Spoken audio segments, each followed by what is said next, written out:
Chapter 61, Once and for All, Part 2. James Bucky Barnes / Nomad Bucky landed quietly in the shadow of the control tower that overlooked the base, where no one could see him. He took a moment to watch as Hulk and, what did Dial call him? 4 arms? Bucky watched as the two massive monsters played with tanks. They were currently throwing a tank between each other in an impromptu game of catch. It took Bucky back, watching that. To days as a kid in Brooklyn, playing with Steve on his team. He was terrible but damned if he wasn't determined. Of course, once they'd played a couple of games after Steve had gotten his powers, Bucky ended up feeling like the weak link on the team. It was kind of hilarious actually. Bucky put aside those thoughts as 4 arms batted a Quinjet thrown by Hulk into the distance with a bat made from a crumpled tank turret. Instead, he looked over at the door to the watchtower. His job was simple. Enter the tower, get to a computer, insert a hard drive, and defend it until X and Jarvis had hacked their way in and found Hydra's main base of operations. He leaned towards the keypad next to the door, one with green glowing buttons. He had all sorts of tools made to bypass devices like this in his armor now, but Bucky jammed his metal arm into the door frame, tightened his grip on the door itself, and proceeded to rip the whole thing off its hinges where it dropped to the ground with a clang. Alarms were already ringing out across the base, the sounds of destruction echoing even from over here. There was no need to waste time trying to be clandestine on the keypad when 4 arms, Hulk, and War Machine were already causing a ruckus. He entered, his rifle up and at the ready. Nothing was there but a hallway leading to stairs. This is Nomad, I'm in the control tower now, Bucky said quietly. War Machine, I read you, Rhodey said, the only other professional in the group. Continuing to act as air support, but let me know if you need backup. Copy that, War Machine. Nomad out, Bucky started up the stairs, moving at a fast clip. As he did, he activated his X-ray vision, his eyes adjusting to the blue-white vision with long hours of practice. He could see 2 guards a floor up, waiting to surprise intruders with a hail of bullets. Bucky strode up to the floor, activated the silenced mode on his rifle and took aim. He waited for the flying form of War Machine to pass with a loud burst of sound. FFFT, FFFT, 2 bullets went through drywall and entered the heads of the guards. Bucky felt a bit of satisfaction. While silencers only made it hard to spot where the noise was coming from, rather than totally muffling it, nothing on Earth can truly silence a gun. The tech of the BCW made such sound whisper quiet. Along with a combination of War Machine flying past and the other gunshots outside, Bucky doubted anyone would notice something was up unless they checked up on the guards in question. Bucky moved higher through the floors, switching between his thermal and X-ray vision, moving carefully and quickly. He ignored several floors full of personnel and soldiers, going for the top. X, can you hack them yet? I am unable to. The AI actually sounded frustrated. Samuel Stern's firewalls are adapting. I can destroy them with a direct line. You'll get it. Bucky reached for his waist as he came to the final floor, pulling out a round object with a magnet on the flat side. He pressed it against the door and stepped back, raising his left hand up.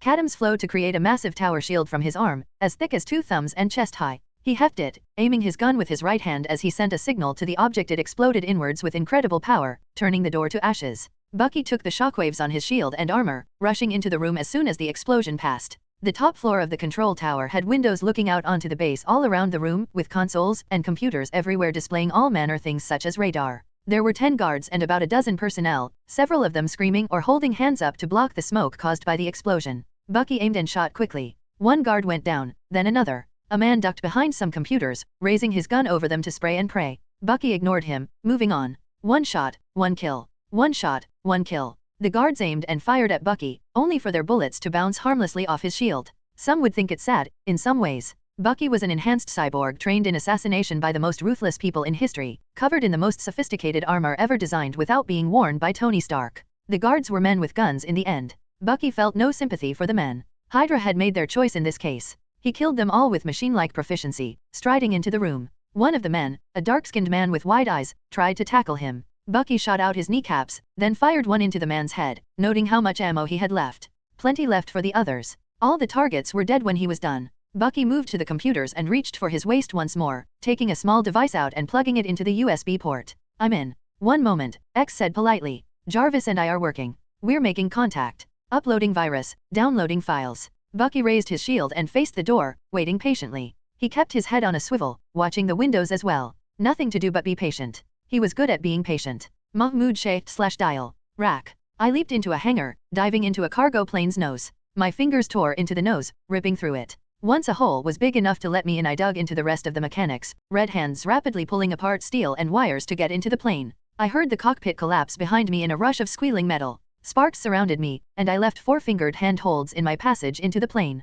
My head ripped into the cargo hold where I grinned bloodthirstily at the Hydra soldiers waiting for me. Here's Johnny. One man let out a loud screech of horror when I said that. Not a fan of movies, I guess. Once inside, I went wild. I punched everything I could see, ignoring the bullets bouncing off my skin to instead punch the cargo, rip apart the plane, and gently send Hydra soldiers flying as I rammed through the cargo doors back into the hangar. My assault had a purpose. The hangar the plane I was currently destroying was in happened to be far from the main control tower. Any forces getting diverted would be sent far from the tower, giving Bucky less opposition to deal with.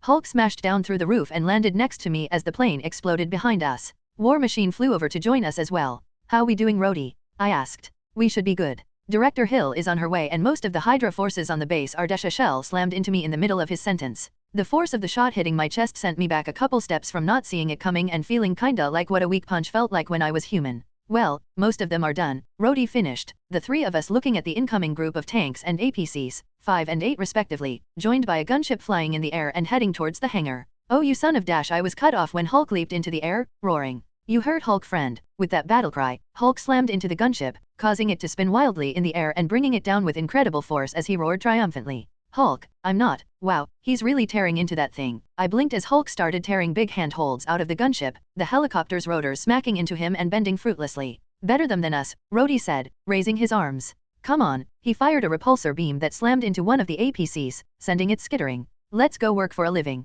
With a nod in response, I sprinted forward, running through a hail of gunfire before tackling a tank, lifting the front and flipping it upside down before kicking it away. Hulk tossed another tank for me to punch out of the air while War Machine flew under my arms to fire a barrage of bullets at a Hydra soldier aiming a rocket launcher at me. We moved forward, carving a path through the Hydra soldiers. I leaped up to grab a Quinjet out of the sky, slamming it into the ground in a slam dunk motion. War Machine unleashed a barrage of explosions on a group of Humvees with heavy machine guns. Hulk used a tank turret like a warhammer, destroying more vehicles with a pleased/angry grin on his face. Then we got the message. "This is Director Hill, we're on our way," our leader said over the comms. "Negative, Director," X said in response. "There are several active anti-aircraft weapon emplacements around the base that could prove deadly to any landing force not properly cloaked. I'll work on shutting them down while in the system." That gave me an idea as I ripped the treads of a tank and tossed them to Hulk, who used them as a whip to destroy the rotors of a helicopter. "I know a faster way that will hamper the whole base," I said as firmly as I could, trying to seem leadery. "X, are they all connected to the same power source?"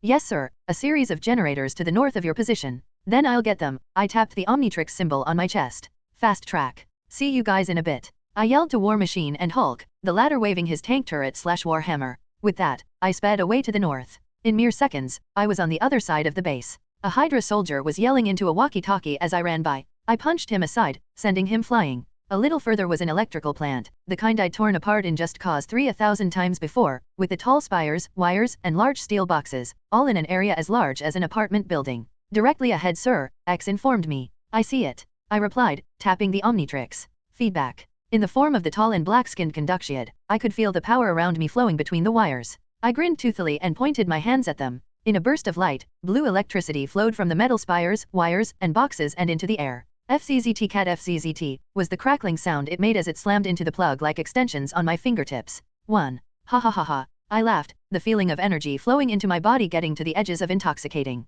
Like feeling a hot tub full of minerals bubbling against your skin, that all-over rejuvenating tingle all throughout my body. "The anti-aircraft emplacements are shutting down, but I suggest you continue taking their power," X said. "Troops are heading to attack you, sir. Coming from the southeast. I suggest neutralizing them." I nodded, still taking power from the generators, then looked over to the southeast. I could see soldiers running towards me, backdropped by the forest that surrounded the base. I thought of changing forms before dismissing the idea. Instead, I turned my left hand from where it had been absorbing electricity to raise it into the sky as I kept pulling power in with my right hand. About 10 guys. I stared at the group for a moment. Then I sent power through my body over my head, the tendrils on my head lifting up. An orb of blue power gathered over my head, growing to the size of a beach ball. I reared back and threw it at the group. They tried to scatter when they saw what I was doing, but few things can actually outspeed lightning. The blue ball grew in the middle of its journey and slammed into every single one of them in a wave of power. Electricity soaked them with hundreds of thousands of volts. I watched with a neutral face as they shook on the ground from muscles clenched by lightning. Then I turned back to the generators. I took comfort in the feeling of electricity, absorbing it until there was nothing left to pull. "Very good, sir. All weapon emplacements have been shut down along with the vast majority of enemy systems in around the base," Jarvis said, surprising me. "Thanks, Jarvis. How's X?" "I'm doing well, sir. The virus has done its work, and we will be interpreting the data." I turned away from the plant and blasted the tarmac beneath me, launching myself into the air on jets of lightning to land on top of a 3-story building 40 feet away. I looked out over the forest, to where a fleet of Quinjets was flying towards the base, with US military vehicles driving on the roads through the forest to get to us. We've won, sir. This fight, I smiled a bit, looking out over the forest as War Machine flew to land behind me. A loud crack of concrete told me Hulk had done the same. I took note of the powerful energy I could feel coming from them but focused on the view. After this though, the real fight starts again. The three of us stood on the roof, watching our reinforcements arrive. Audrey Nathan. Audrey stretched underneath the light she'd been using as her starting point for her run for years. The cellist was wearing a black hoodie and grey yoga pants, her running shoes a bit beat up, but still serviceable. She looked up at the dark morning sky, the sun still a few hours from rising, before taking out her phone and flipping through her playlist, smiling as the familiar sound of classical music began to play. She truly loved listening to music, almost as much as playing it. Hearing each string of a violin and cello get plucked, hearing the wind instruments join in as a skilled drummer took the song along its path. There was a beauty to it, something that spoke to Audrey. She began to jog, shivering slightly at the chill that suddenly rose in the air as she ran. The beginning of the song played with the steps of her feet, with the beat of her heart, Gustav Holst's Mars, the bringer of war, playing. The beginning drums and trombones started to pick up, then the tubas, violins, picking up with each step she took on her run through the dark forest. Then the music started to sputter about 5 minutes in, and whining crackle coming from her earphones. She frowned, taking her phone out to look at it. The phone died, and so did the path lights around her. Confusion filled her for a moment as a cold wind floated around her, the shadows lengthening. Then a memory, from long ago, filled her with fear. She turned around. The sight behind her filled her with fear and horror. Marcus Daniels was a tall, thin man, with combed back hair, sallow eyes, wearing a dark long coat that seemed to absorb the light around him. He strode towards her, a terrifying look in his eyes that she remembered. As though he had seen something beautiful he wanted to make his at all costs. The shadows around them lengthened. Beside him was someone she didn't recognize, a young man with a grey hoodie. His face, in some ways, was more terrifying than Marcus. It was blank, uncaring, eyeing her with no emotion. The cold wind picked up. At the sight of her superhuman stalker's return, she turned and ran as fast as she could. Frank Castle/Punisher. Contact, Frank said into his mic softly, moving towards his target. Hydra in dark green and brown gear, moving through the forest as quietly as they could. They shone to his thermal vision, 9 men moving as one towards where Audrey had begun her run. Frank and the 3 other bridge elites circled around them, moving in silently under cloak. Hawkeye was in the treetops, flitting through the forest branches like some elf from a fantasy movie. Captain America was next to him, moving even more skillfully along than Frank was. At the moment before Frank struck, he found himself humming something his daughter had taught him for some reason. 1 batch, 2 batch. A strange thing to have in his head before he killed someone. He put it aside. He'd see her later. For now, he had work to do. Frank pulled out his Excalibur as the handle grew into a long Bowie knife, moving towards the Hydra soldier in front of him. Now, Captain America whispered softly. Frank grabbed his target around the mouth and stabbed him in the back, the long blade slicing into his enemy's heart. Captain America grabbed his own target's head and twisted. The other bridge elites went for knife stabs as well, one of them slicing a Hydra soldier's throat out. 5 Hydra soldiers went down, leaving 3 to turn in surprise. Even as quiet as they were, the bridge elites and Cap still made enough noise to grab attention, which is what Hawkeye had been counting on. He fired 3 times in a brief second. 2 arrows killed their target, while the last was an ICER-tipped arrow, knocking out the target. 2 bridge elites rushed in while Frank looked towards Audrey, his thermal vision showing her. And 2 other things. Strange, negative beings in the shape of humans, only seen by how the warmth in the surrounding area acted. One seemed to draw in the warmth and energy around it. The other seemed to do the opposite, somehow radiating in a way that almost... I hate when I'm right sometimes, Frank whispered. Sir, 2 enhanced. Mockingbird, Captain America said quickly. Get Audrey out? Tony, move in. Audrey Nathan. Please. Daniels yelled as she ran away. You have to come with me? I can make us happy. Audrey ran faster. She ignored the chill in the air, the shadows surrounding her as tears ran down her cheeks. Again. The monster was back, the man who claimed to love her without even knowing her. Her monstrous stalker. She was in a nightmare again. And there was no one to. A motorcycle sped out of the forest, spinning to join her. The woman on it, a tall blonde, looked at her. I'm with Bridge, get on. Audrey felt fresh tears fall as she hastily got on the motorcycle, barely listening to her words and simply choosing the fastest means of escape. No, Marcus yelled, rushing after her. Not again. Stop them. The last was yelled at the young man next to him, who raised his hands. Something fell out of the sky to land between the women on the motorcycle and the 2 men following. When it rose up, Audrey felt something within her relax. Dude, can't you take a hint? Wearing gold and black armor that was mirror polished to perfection, the familiar figure of the Iron Man suit Audrey had seen on the news stood tall. She's so not into you. Try Tinder, find a girl who likes black paint, dark shadows, and My Chemical Romance. See ya, Tony, the woman Audrey was clutching yelled, twisting the throttle and taking off quickly into the night. Hold tight. We'll keep you safe. Thank you, Audrey whimpered, feeling shame for how scared she'd been, but still holding tightly to the waist of the woman who'd saved her. Thank you, Agent Phil Coulson. Phil ran out to join Tony as soon as Audrey was safe, so focused on her that he'd nearly forgotten his own role. Daniels. Phil yelled as he joined Tony. Surrender, please. We just want to keep you safe and keep you from hurting. Donnie. The figure next Daniels didn't respond, but Phil knew who he was. Wait, Donnie Gill. Tony stared, surprised. If Phil had to guess, Tony was probably looking at files on Donnie from the HUD in his helmet. The Blizzard Kid. The young man with a newly shorn head only stared placidly. Enough. Marcus yelled, enraged. You're the one who put me away, but they made me stronger. He smiled sadistically, raising his hands. Strong enough to kill you. With that insane scream, Daniels fired a blast of power. The dark force seemed to absorb the world around it as it flew towards Phil, only visible because it sucked in the light around it. Tony fired a ray of concentrated light at the beam, stopping it in its tracks. The dark force and light rays fought for a moment, filling the area with shining light and wisps of shadow. Daniels yelled in rage as the bright gold sections on Tony's armor glimmered against beneath the black sections, illuminated by the strobing lights. A tiny explosion filled the air and Daniels stopped, panting in rage. Iron Man stopped as well. We don't want to fight you, Tony said calmly. But we will, if we have to, Phil added sadly, raising his ICER pistol to aim. Surrender. No, Marcus said, his eyes insane with rage. Blizzard? Take the Iron Man. Donnie lifted a hand up and narrowed his eyes. A cloudy line of ice flew from Donnie's and into Tony at what had to be sonic speeds. Tony yelled out as he was sent flying back, covered in chunks of ice that began to grow over him. He struggled to move as Donnie kept shooting him. Then Daniels joined in, blasting his own powers. The cold beam of ice flowed with the shadows to become a strangely beautiful attack made of blue-white ice and black ink dash, the two negative energies pushing Iron Man back further. Phil raised his gun and fired at Daniels, only be blasted back by an errant shot of dark force that felt like it cracked his sternum.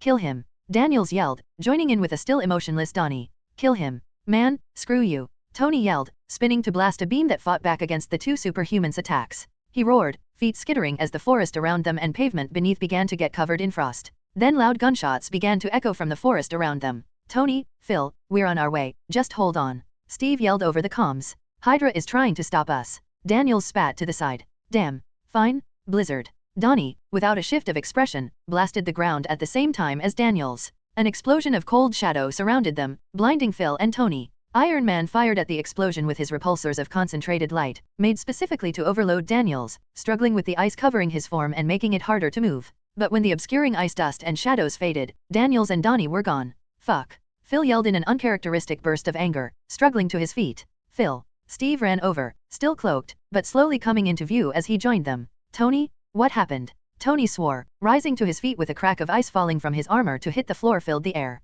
They ran away. We could have had them, but I got surprised by their whole attack combo thing. We should get one of those. Sir, Frank Castle joined them, wearing his heavy armor. Phil noted the black colors and the white skull emblazoned on the chest, looking almost spray painted onto him. 15 Hydra dead or captured. The rest ran with Daniels and Donnie. Steve shook his head. Okay, this is still a win. We got Audrey out, and we know about Donnie. Reconvene at the bus and we'll find a way to track them, keep them from their target. Steve looked around as his camouflage dropped away, revealing the red, white, and blue armor he was now wearing, his face concealed by a faceless helm that faded to its trademark shape.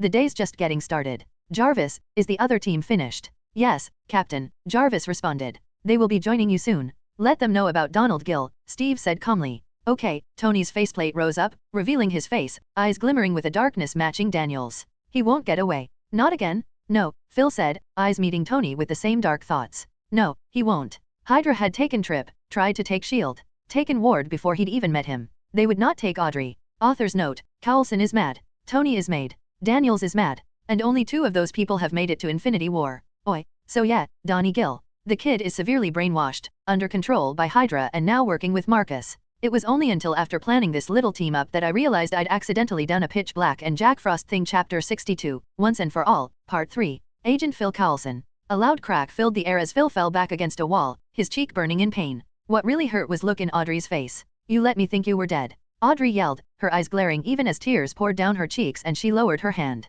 Phil looked away from her. I went to your funeral. Audrey shuddered, staring at Phil as though she didn't know if she was going to slap him again or not. Why? Couldn't you even call me? Just let me know that you were alive. Phil opened his mouth but found himself unable to respond. Tony nudged him with his elbow. Phil looked at the billionaire, who raised an eyebrow at him. The billionaire, cellist, and spy were standing in Phil's office on the bus, the massive cargo plane Coulson's team used as a mobile headquarters. I did die, Phil finally said weakly. I was brought back through an experimental project. How long ago? Audrey asked. What? Phil said, confused. How long ago were you brought back? Audrey said angrily. August, Phil said softly. I've been awake since August. 5 months, Audrey shook her head, more tears falling down her cheeks as her fists shook. You were alive for 5 months and you just let me think you were dead. Audrey, Phil stepped forward with his hands out. She slapped them away, shaking her head. No, don't touch me. I need time to think. Her voice was shaky. Phil gave Tony a helpless look. Tony shook his head, clearly at a loss. Phil turned back to Audrey. Okay, we have some rooms on the plane. I have teams watching your apartment, but it's safest if you stay with us. She nodded, still not looking at Phil. A deep pain filled him at the sight of the woman he loved, unable to look at him. He walked to his desk and pushed a button. Simmons? Can you come to my office? The door opened fast enough that Phil had to guess Simmons had been extremely close by. The British scientist gave everyone in the room a bright smile as she entered. Hello, sir. How can I help? Phil took a moment to thank God for the bright smile gifted to Gemma Simmons when Audrey seemed to relax at the sight of it. Can you show Ms. Nathan to a room? She'll be staying with us for a bit. Of course, sir. Simmons smiled at Audrey, guiding her out of the room. Audrey looked back at Phil. They met eyes. Then the door closed. That could have gone worse, Tony said in a light tone, speaking as a guy who's hurt the feelings of a few women before. A few, Phil said spitefully, uncaring of how petty he sounded for a moment. I've lived a full life, Tony said without a hint of shame. Focus on our work. Phil's voice was heavy but determined. What happened with your armor? I thought your suit was made to fight Daniels. It was, Tony said with a grimace. Based what Shield and Hydra tests showed, and with Bruce and Fitz helping me with the Gamma/Quantum Power Reserve, I was able to pour enough energy into my shots to shut him down. But Jack Frost surprised the hell out of me, Tony admitted, speaking about Donnie. The Dark Force suit wasn't designed to take such fast temperature drops. Plus, I thought the kid's powers were based on touch. Since when could he shoot snowstorms at people? Nothing on record said he could at least. Something Hydra did to him. Phil mused. We'll look into it. As for those combined attacks they did dash. I have scans in the armor. All I can say is that it kinda makes sense that the two powers that remove light and heat work so well together, Tony said. I'll go over it with Geek Squad, see what we can do. As for Donnie, Rhodey and I fought a guy with a suit that used heat-based weapons a while back, called himself the Melter. Why do the bad guys always pick such dumb names? Phil mused, though his heart wasn't in it. Tony smiled quickly but continued as though he hadn't spoken. I've got some specs on the armor the guy used. If we work it out, I think we can upgrade our armor to counter Jack Frost the next time around. How far are the others? They're en route over Wyoming.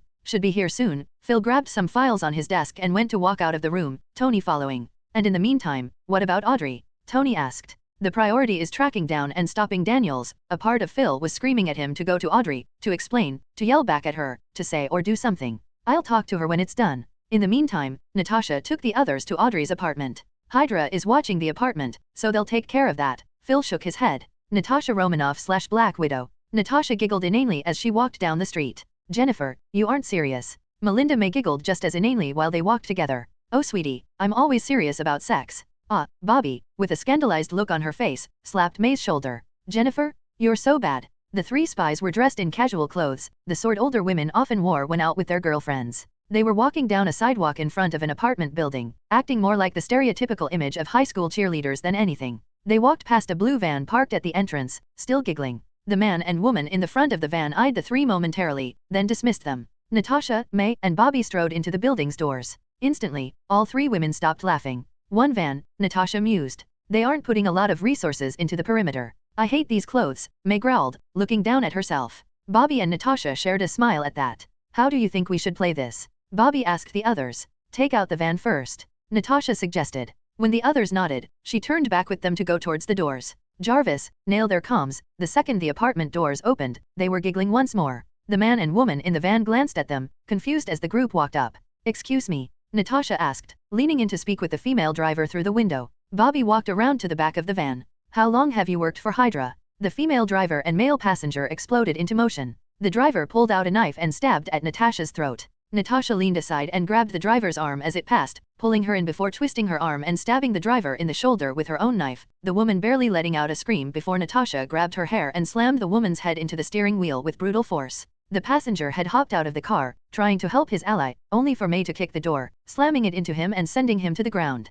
The man rolled and faced May, punching at her. May blocked the first punch on her forearm, parried another punch, then kicked the man's knee, shattering the cap and sending him to his knees. The man shouted in pain and reached for his sidearm, but May moved forward with a flying knee to the face, knocking him out. The back doors of the van opened to eject two men carrying submachine guns. Bobby was waiting. With a snap of her fingers, cadams flowed from under her shirt to enter her palms, forming solid batons. When the two men aimed at her, she smacked their guns aside, then kicked one in the gut, sending him back into the van. The other man raised his gun again. Before his finger could tighten on the trigger, Bobby had swung a baton into his forehead with brutal force. As he went down, his ally rose up to aim at Bobby, who threw her other baton at him, knocking him out as well. 4 down, Natasha said calmly. Let's go in and find some more. Twirling her batons, Bobby stepped towards the doors, Natasha and May following. Mahmoud Sheikh/Dial. When we arrived in Portland we landed the Defiant near the bus, at an airfield set aside for our operations there. Bucky joined Cap, Clint, and Frank Castle while Rhodey, Bruce, and I joined the others to get a debrief. That's where we heard about Donnie, from Carlson, and Tony as Fitz and Simmons sat nearby. I didn't know what to think of that. I hadn't encountered the supervillain known as Blizzard much in the comics. I think maybe he'd been partnered with a speedster or something? Or was that Aqueduct? Either way, Donnie hadn't been a kid or brainwashed. Can we do anything for him? Rhodey asked when Carlson finished explaining things, looking at Tony and me. Hell yeah, I said confidently. All we have to do is knock him out and put him into the exorcism machine. First, we aren't calling it that, Tony said. It's dumb, and you're dumb for thinking of it. I mock glared at him, getting a smirk in return. But yet, even if they did improve the process, we should be able to help him. It's just a matter of finding him. As for Daniels, he was stronger than expected, but the Dark Force armor can still beat him. But that might not be how things play out, Carlson said. Hill says Jarvis and X are about to find Hydra's true base. The Avengers and Bridge will need to be there once it's found. What? We're leaving? Fitz asked, surprised. Carlson looked over at him, the agent's arms crossed. Not all of us. Hill told me she's leaving Dial and Tony to help us. Both of them can run after the others once everything is done with, he said simply, his arms tightening slightly on themselves. Everyone else is to head out to assault the base. We're all you need, I said, looking at Tony. We might need to go ahead with Project Azimuth. Tony, Bruce, Fitz, and Simmons stared at me. Are you sure? Bruce asked. You said dash. I know, I said with a frown. But it's worth a try. As long as we're careful, nothing should go wrong. No hammering or anything. Didn't you only want to do that in case of, you know? Fitz waved his hand, struggling to find the words. An apocalypse. Simmons added, Fitz snapping his fingers and pointing at her as agreement. Wait, what? Rhodey looked around. What the hell are we talking about here? It's not that bad, I said with a sigh. Correct me if I'm wrong, but aren't apocalypses pretty damn bad? Carlson asked me. I shifted uncomfortably under the attention. Tony, what are they talking about? Trying to access the alien to unlock aliens on purpose, Tony said, eyeing the Omnitrix. Is that possible? Rhodey asked, moving forward to look at my watch as well. Yes and no, I said with a sigh. The watch was made by a guy whose whole species make our greatest scientists look like toddlers, hell, toddlers of monkeys at the worst. And this guy was a genius among those geniuses, with an intellect beyond that. Hacking the watch is practically impossible without being smart enough, so I always kept the idea of unlocking all the aliens on her on my own on the back burner. But I only want to unlock 2 aliens. One to counter Donnie and Slash or Daniels, the other for the fight with Hydra. In that case, why not aim for that superpowered one you told us about? Alien X? You were kinda vague about what he can do except badass of badasses, Tony said, quoting me exactly. Alien X is not something I'd reach for. First, it takes time to master it, if it's possible at all for me. After all, who said Bellicus and Serena wouldn't just ignore me in a fit of anger? Second, there are only a few things that would make me use it. Hydra isn't anywhere on that list. If every bit of power Hydra ever got together in one person, empowered beyond anything in existence, Alien X would still wipe it out. Tony shrugged at that statement, apparently not super invested in the idea, while everyone else looked either wide-eyed or like they were wondering if I was exaggerating. Instead, Tony looked at Philosophy. You're in charge, Phil. What do we do? What's the worst that can happen? Phil asked me seriously. I opened my mouth then closed it, choosing to say nothing. I figured it was safe to at least study the watch, figure out how to manipulate it, but the Omnitrix did have a self-destruct. A universe-destroying one. I was pretty sure, based on my own experience and the show itself, the Omnitrix wouldn't simply destroy the universe unless really pressed or damaged a great deal, but I didn't know for sure. Phil eyed me for a moment, reading my hesitance before speaking. Tony, work on your armor. Dial, I don't want you doing anything with that watch. If you can't even tell me the risk, that means you aren't sure, he said simply. I nodded slowly, sighing. In the meantime, we'll work on tracking Daniels and Gil. Fitzsimmons, Bruce, you both will work to find them. Understood. I nodded but was still thinking. I couldn't activate Project Azimuth on my own, but I could at least try to mess with the watch on my own. Ben had accidentally discovered the master control program as a 10-year-old child. None of my work with the watch had done anything before, but maybe, with a bit of work and time, I could find one of the powers of the watch on my own. Even a new random alien was beneficial in most cases. 1. What are you going to do to your armor? Bruce asked Tony. Well, there was this guy who went by the Melter a few years back, Tony said with a grin. Oh yeah, Rhodey said, cocking his head. I remember when I beat that guy. Tony blinked. Excuse me? I beat that guy. What, did you get a concussion? I won the bet. Rhodey, don't be jealous that you couldn't handle the guy. Tony walked away, Rhodey following him as Bruce ran to join them. Who the hell is the Melter? Bruce called after the bickering duo, leaving the rest of us to watch the three friends leave. Donnie Gill/Blizzard. In a Quinjet cloaked in the airfield at the Evergreen Aviation and Space Museum in McMinnville, Oregon, Donnie Gill watched with no emotions as Marcus Daniels yelled at a Hydra commander dressed in black camo gear. Donnie stood to the side as they snarled at each other. "We are not leaving," Marcus screamed. The Hydra commander snarled. "We have no choice. The Avengers are here, and Bridge is more advanced than we expected. We can't fight them." Daniels threw his hands up and turned away, frustrated. "Strucker promised me Audrey. He promised me, if I worked for Hydra, I could get her. Now I have the chance to kill the man who kept me from her, to get her back, and you want to run. I wanted to do this quietly and professionally from the start, but you insisted on making a big show of it. Now." The commander got in Daniels' face. "It is impossible." Daniels turned to look at Donnie. "We have me and we have Blizzard. That is more than Dash. How inflated is your ego?" The Hydra commander asked, stunned. "It's the Avengers. Worse, it's the Avengers with new members. Strucker only wants to fight them when we have a full force. Maybe if you were joined by the others, but right now we Dash." He stopped, reaching for his ear. After a moment of listening, the Hydra commander shook his head. "Our teams at Ms. Nathan's apartments were taken out. We have no eyes there anymore. We're pulling out. I'm not risking my people for your crazy obsession with this woman." A blast of black energy slammed into the commander, sending him flying until he hit the wall behind him. The commander tried to rise, only for Marcus to grab his face. "No, not crazy," Marcus said, watching as the commander's face paled, blackness flowing through his veins as his life force was sucked out. "I'm in love, although I suppose everyone who's in love is a little crazy." Daniels tossed aside the commander's lifeless body, looking over at Donnie. "How about you?" Donnie finally moved, stepping forward. "I was told to follow your orders implicitly. My compliance will be rewarded." Daniels smiled. Yeah, it will. And my orders are to kill every other Hydra soldier here. If they won't help, I've got no use for them. I think it's about time we consider going independent. 3. Donnie turned to go towards the door, Daniels following. Mahmoud Sheikh/Dial. I twisted at the Omnitrix, working at the menu in the lounge on the bus. I'd spent so much time with the thing, but I still had no idea how to use the more advanced functions. There was just so much. I tried to use voice commands, switched between aliens quickly, tapped and manipulated the menu of aliens, but nothing. If I could unlock aliens, well, then I'd be unstoppable. I was aiming for Heat Blast, NRG, or Big Chill. Aliens who could no-cell Blizzard. Swamp Fire could do it with some trouble, but his plant nature made it possible to freeze those sections, break them off, and constantly regenerating would be taxing over time. He'd be my go-to in the fight if I had no choice, and he was a damn good choice anyway, but if I could unlock an alien that could more easily counter Donnie, it would be worth it. "Hey," I looked up to see Steve enter the room, giving me a smile. "What are you doing?" "Messing with my watch," I admitted, putting it away. "Isn't that dangerous?" Steve asked with a frown. "Nah, it's like messing with your universal remote until you figure it out, just the Omnitrix is a lot more complicated. Plus, it was only really dangerous if I took a screwdriver to it or smashed it into stuff." Ben had been a good kid, but damn if he wasn't an impulsive one. "How about you?" "Getting ready to leave," Steve said. "You and Tony are going to be the only Avengers on this mission soon. We'll catch up later," I said simply. Steve nodded, smiling. For a moment, there was an awkward silence. "Was that it?" I asked nervously. When imagining myself standing in front of one of my heroes, I'd somehow never thought I'd find things awkward. "No, it's just hard to believe. We're almost done. Hydra is almost finished." Steve shook his head. "It's a weird feeling." "Yeah, I think we're going to win too," I admitted. "I mean, we've become pretty strong, as a group." "I think so too," Steve said. "But we can't relax. Even if Hydra is beaten, we'll still be needed." For a moment, just a moment, he looked strange. Like a combination of tired and lost. As though he was afraid. I had no idea what he was afraid of though. Afraid of Hydra? Afraid of any threats after? What the hell could Captain America, the most badass patriot in history, be afraid of?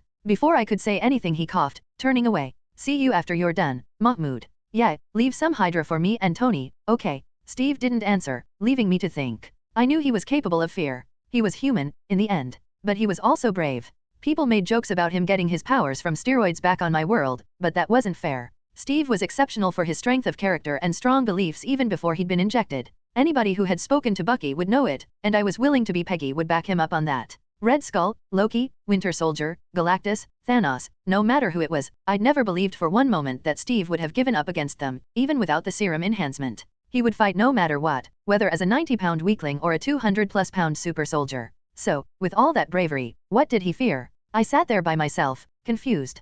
Pepper Potts/Rescue. In the Avengers Tower, in her personal office, Pepper Potts was staring at a news report on a flat-screen TV situated on a wall near her desk in shock. The woman on the screen with blonde hair and a fake smile Pepper recognized was on WHH World News, talking about someone new in New York City. The issue was that Pepper Potts was very familiar with the person they were discussing. With all the news on the Avengers and their new recruits, it seems the newly named bridge has forgotten to introduce us to a new face on the scene, the woman said with that perky fake smile. Beside her, a graphic appeared showing a being in purple armor, seen alongside Dial and Iron Man as they go on patrol. The new armored hero, one could practically hear the quote marks, has been making a name on the scene. Given the name Rescue based on conversations overheard by those who have encountered her, she has gained a mixed reputation among those who have seen her. Footage played of Pepper, Tony, and Mahmoud, the first two in their suits and the last in his astrodactyl form, flying through the city they all called home. 1. Jarvis, Pepper asked. How many stations are running this story? Not many, ma'am. Due to the anonymous nature of your flights, more focus has been put into reports on Bridge and the Avengers in recent days.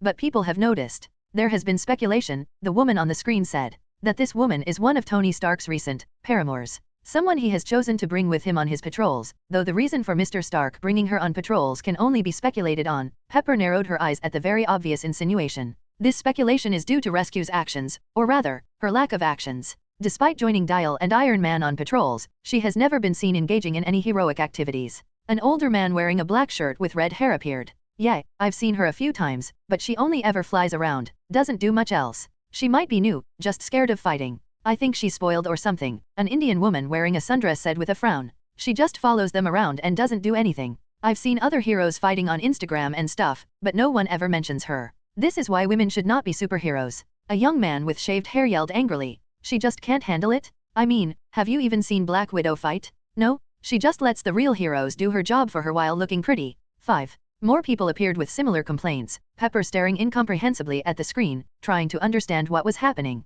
Selfish?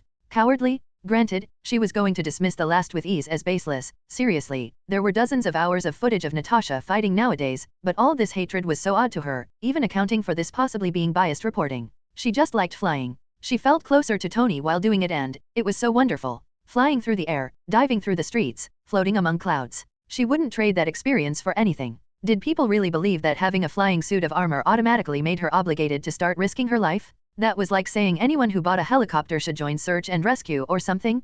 Pepper leaned back in her seat to listen, frowning. The new report switched back to the blonde woman. With speculation on who this armored figure is, one can only wonder what she is thinking behind that faceless mask. One thing for sure, Tony Stark likely has something to explain Virginia Pepper Potts, his current girlfriend, about the new woman in his life. The smile on the blonde woman's face became genuine, though that didn't make it nice. I'm Christine Everhart and as always, thanks for watching Newsfront. The TV was shut off. Pepper, holding the remote, stared at the screen. People were calling her a coward. And Christine Everhart, a woman she hadn't seen in years, was more willing to believe that Tony was cheating on her, rather that she was the woman in armor. Pepper rested a hand to her cheek, thinking silently to herself. She wasn't a fighter, not like Tony. She still had nightmares of when she'd killed Killian. Tony was insistent on the pun when talking about that. She'd rarely even fired her armor's repulsors, mostly doing it as a test. She just wasn't the type of person to get into that sort of thing. By all accounts, she shouldn't have cared about what Christine Everhart of all people was saying about her, let alone what others were saying. Except that similar thoughts had filled her at times.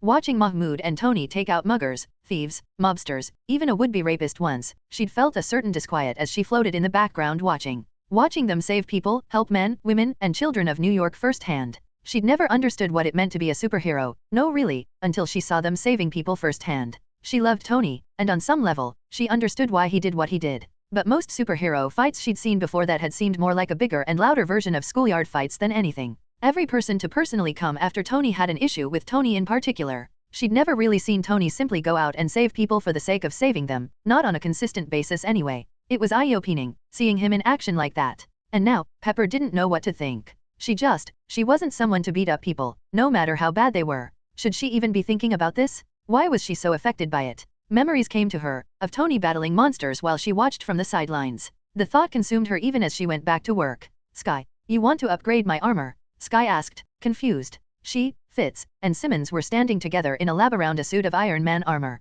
Or Iron Woman, in this case. Yes, Fitz said excitedly. The Avengers and most of the bridge personnel had said their goodbyes already, taking off to prepare for their next operation, leaving Coulson's team, a small group of bridge elites to defend Audrey, Tony, and Mahmoud. We think we can add the melter tack to your armor, Fitz said with a grin. When Horgan made his armor, the power source was able to create heat rays of incredible power thanks to his improvements. If we modify it further, we can develop a way for armor and weapons to withstand immense cold like what? Fitz faltered for a moment. Like what Donnie can do. Skye looked at him. Simmons stepped forward and put a hand to his arm. Fitz, Donnie isn't your fault. Yeah, I know, Fitz took a deep shuddering breath. Just tired of my friends being in Hydra. Willing or otherwise. Sky didn't say anything to that. She was able to acknowledge that she wasn't on the same page as Fitz when it came to one of their friends being in Hydra. So, the armor? How long would it take to do that? Fitz looked up at Sky and swallowed. A couple of hours, maybe? Tony is doing the same with his armor. We just wanted to do the same to yours in case you ended up being needed.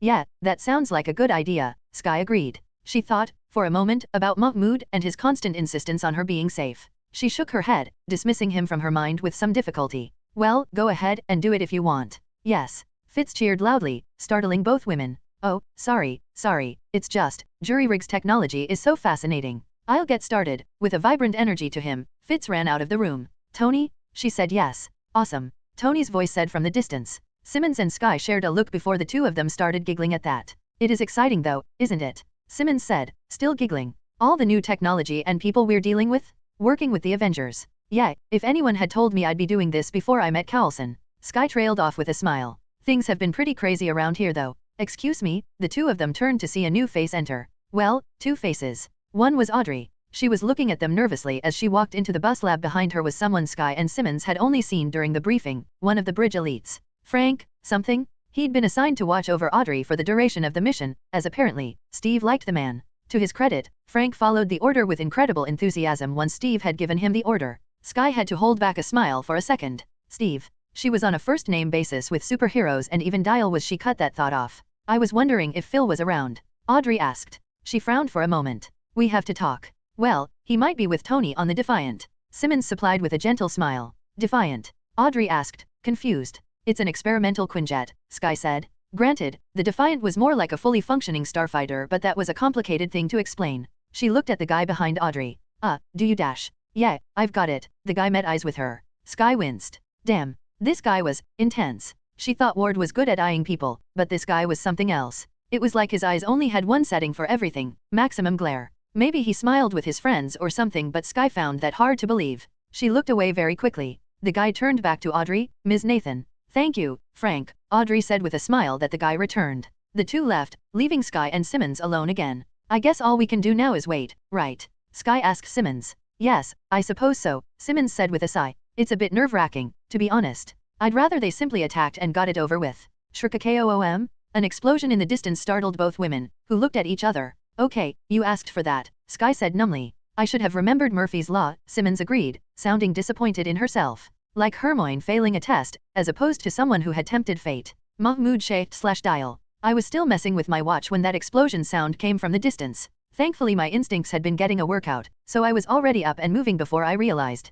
I ran to the cargo bay and ran down the stairs, looking at the Omnitrix briefly before tapping my chest instead. My armor grew over my form, wrapping me in its comforting weight. At the bottom of the stairs, Sky and Simmons were running out of the lab to head out as well. Sky gave me a worried glance. Where did that come from? Jarvis, X. I asked. Northern Airfield, Jarvis answered. A cargo plane similar in design to the bus was destroyed. Wait, only similar? I ran out to see the Defiant nearby, Tony getting into his Dark Force armor with Fitz, Audrey, and Frank standing next to him. Frank's own armor snapped into place around him as I ran to join them. Phil came out of the Defiant. It's him, Phil said simply. But there are no Hydra in the area. Bridge Intelligence apparently just found out about 3 destroyed Quinjets that were discovered with a whole lot of frozen and lifeless bodies around them near the Evergreen Aviation and Space Museum, Donnie and Daniel's signatures. We don't know if they're Hydra yet, but it's a good bet. That place with Howard Hughes' plane. I asked as Sky and Simmons joined us as well. Why would Daniels and Donnie kill the people helping them? Because they were going to stop, Frank Castle said thoughtfully. We all stopped to listen to him. Hydra knows the Avengers are here and they've been focused on using guerrilla tactics to keep us from hammering them. They'd retreat. Hell, I'd retreat too. If Daniels is obsessed as we thought, he glanced at Audrey, who was looking around at us, scared. He must have had a problem with that. Killed them and ran here half-cocked. Explains why that cargo plane was destroyed. The idiot didn't know anything about his target and attacked the first thing that might be it. This is basically a self-driven rampage. The irony of Frank Castle commenting on self-driven rampages. 2. We can use that. Saves us the trouble of tracking him and Donnie down at least, Phil said firmly as May came over. May, take Audrey and the rest to the helicarrier on the business dial. Tony, you two will engage them. Punisher, choose a team. I'm staying, Sky said. I opened my mouth, then closed it, choosing not to say anything. Okay, Phil said calmly. Tony, did you manage to dash? The melter upgrade is in, Tony said, his faceplate snapping down. Let's do this. I looked down at the Omnitrix. I hadn't been able to unlock anything new, so I'd probably stick with Swamp Fire to counter Donnie and Feedback for Daniels, though granted, I had no idea if Feedback's power would work on negative energy. How the hell could energy even be negative? Okay, let's go. Tony stepped towards me. Clench up, kid, he said while grabbing me under my arms. He took off into the sky while carrying me, heading for the explosion. Flying over a hangar, I activated my thermal vision. I immediately saw the cargo plane that was burning in the distance, walking towards us across the land that separated one runway from another, causing the green grass to wither away and die or freeze solid, were two figures that seemed to absorb the world around them. They weren't even a cold blue, they were more like dark spots in my vision shaped like people. Down there, I said, letting the comms send my words to him directly rather than trying to yell over the wind. Dropping you down there, Tony confirmed. He shot over the tarmac and let me go. I dropped down and activated my jump jets, landing on the ground in front of the two. Tony slammed into the tarmac next to me in a classic three-point landing position. We stood side by side moments later. Daniels and Donnie eyed us and stopped about 20 feet away. Any chance we can convince you guys to give up? Rather not scratch up the suit, Tony asked, his voice hard despite the joke. Blackout smirked, the tall man shaking his head. You're keeping her from me. Nothing you say will change my mind. I will save Audrey. Save the woman you're stalking. I'm used. Yay, you're way off the reservation. A black beam slammed into my chest, sending me flying. I grunted at the impact, eyes wide at the feeling of spinning through the air. Shoof. I landed on the ground and rolled for several feet before coming to a stop. I'm in love with her. Daniels yelled in the distance. Not stalking her. The two aren't mutually exclusive, you asshole, I said under my breath. I rolled to rise only to blink when I felt a strange sensation from my arm. When I looked at the Omnitrix, it was flashing green. Later, I'd wonder how. Did Daniels somehow activate it? Was it me messing with it? Did dark force blasts have some sort of interaction with the Omnitrix that I couldn't have predicted? Or had I simply bumped into it in the right way during my roll? Whatever the reason was, I began to transform in a flash of green light. I rose up in height by at least 3 feet. My skin changed texture, becoming more rough, like brown cloth. It also began to split at points as my muscles and bone faded, leaving nothing but the cloth-like material. A green glow came from between the gaps. My head grew a large helmet-like structure like that an ancient pharaoh would have worn, while a kilt-like garment similar to an Egyptian shendit came across my waist. I stood tall and stared out with glowing green eyes. Snarrow. 2. Transformed, I looked down at myself and grunted, my voice sounding almost like I'd been filtered by a ghost voice app Snarrow, instead of Big Chill or Heat Blast. Against an ice villain. Well, guess this had to happen at least once. Daniels and Donnie stared at me in shock. Well, Daniels did. Donnie blasted at me with ice. I dodged around it by turning into scraps of bandages and floating through the air to dive around the cold attack, moving forward to reform in front of him. I extended my arms forward and turned them into dozens of reaching tendrils, wrapping Donnie in my bandages, only for him to freeze my appendages near instantly and break out from the now super brittle cloth. Another ice attack froze my chest from neck to navel. I released my chest and let it fall to the ground as I grew another one.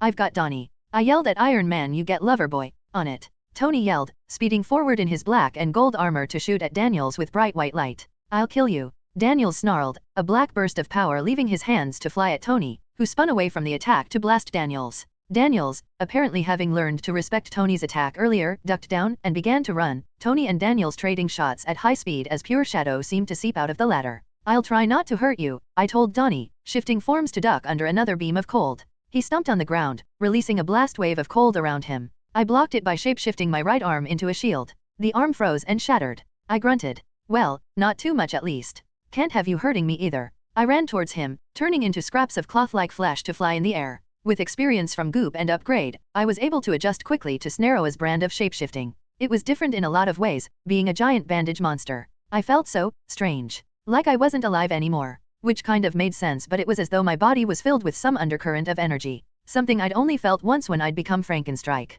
Combined with the whole bandage thing, I was feeling some weird combination of powerful and inhuman as I flowed through the air as simple bandages and reformed as a giant mummy with glowing green eyes. I punched at Donnie, but he surprised me. He raised his hands and the air in front of him was suddenly made of ice, the frozen shield protecting him from my punch. When I pulled back my knuckles, they were chipped and frosted. I ignored that in favor of punching again, shattering the shields and my knuckles and sending Donnie backward. He rolled clumsily to his feet and hit me with more cold frost, getting my legs. I got rid of those and floated to reform next to him, coming down with a double hammer blow that was blocked by another bunch of ice as he rolled away. Kid, just let me help you. I yelled in my ghost voice. Juice mmmmfff.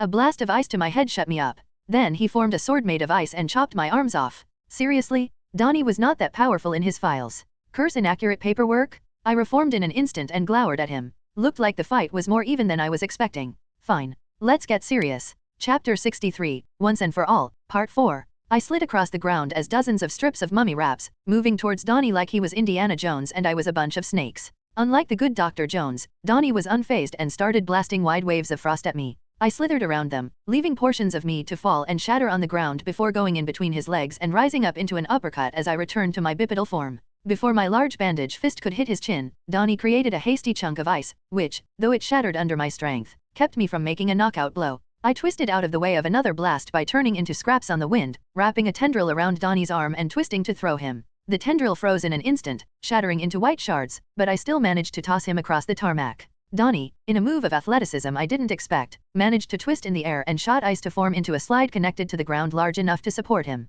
He went onto it at an angle, sliding across the ice to turn a throw into a safer stumble before turning and blasting at me again. "This is getting annoying," I said in my odd ghostly voice, ignoring my arm getting frozen and shattered again. Well, not ignored. While I still had plenty of energy, I could feel that the constant shapeshifting and regeneration would take its toll eventually. Not to mention if he managed to freeze my entire body I would be effectively taken out of the fight. Donnie couldn't kill me, but he was also good enough that I was starting to get worried. "Tony, any chance you can help?" Not really. Far away, I could hear the whine of repulsor beams and the strange muted sound of dark force attacks. This guy isn't getting through my defenses but I can't seem to overload him? What was Hydra doing to this guy? Then we need to find some other way to stop them, I said, creating a large shield of bandages out of my left arm to block another ice attack. The shield froze over, but my strength let me hold it up to keep blocking the attacks. "Your armor is upgraded with melter tech, right?" "Probably," Tony said hesitantly. "We didn't get to test it." Jarvis. Logic dictates testing before attempting a live fire exercise. Jarvis sounded very beleaguered.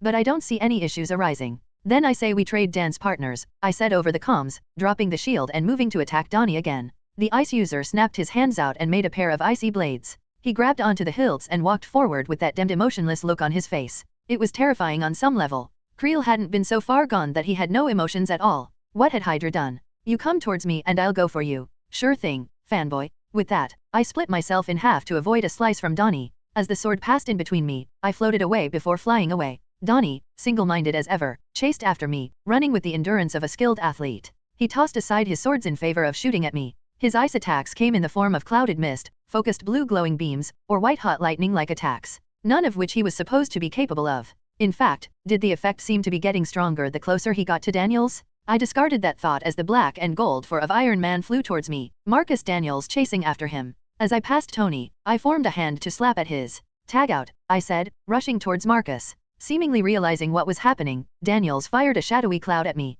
I ducked around it. Behind me, Donnie attacked Tony with an ice-cold attack. Tony held his arms out to take the attack on his chest. For a moment, frost formed across Tony's armor. Then it shattered away in a blast wave of heat. "How about that?" Tony said. Sounding amused, Donnie raised his hands and sent out waves of ice. Tony raised his own hands and unleashed heat rays that smashed into the cold, sending out steam in all directions. As they began to battle, I was floating towards Daniels. The steam sent off from Tony and Donnie threw me off my trajectory, however, sending me in a different direction. Daniels managed to blast me in the air, tearing through my bandages. I regenerated them and flew towards him again. He grinned at that and, to my surprise, didn't move at all as I came in close and reformed to attack him with a fist. Once I was in my full form, however, Daniels stepped forward and grabbed my arm. For just a moment, we stared at each other, Daniels smiling. "Are you trying to absorb my energy?" He paled, apparently realizing something Donnie was too out of it to figure out. That I was an 8-foot-tall mummy who could regenerate from damage and no-sell his best one-hit kill move. I punched him in the face as a reward.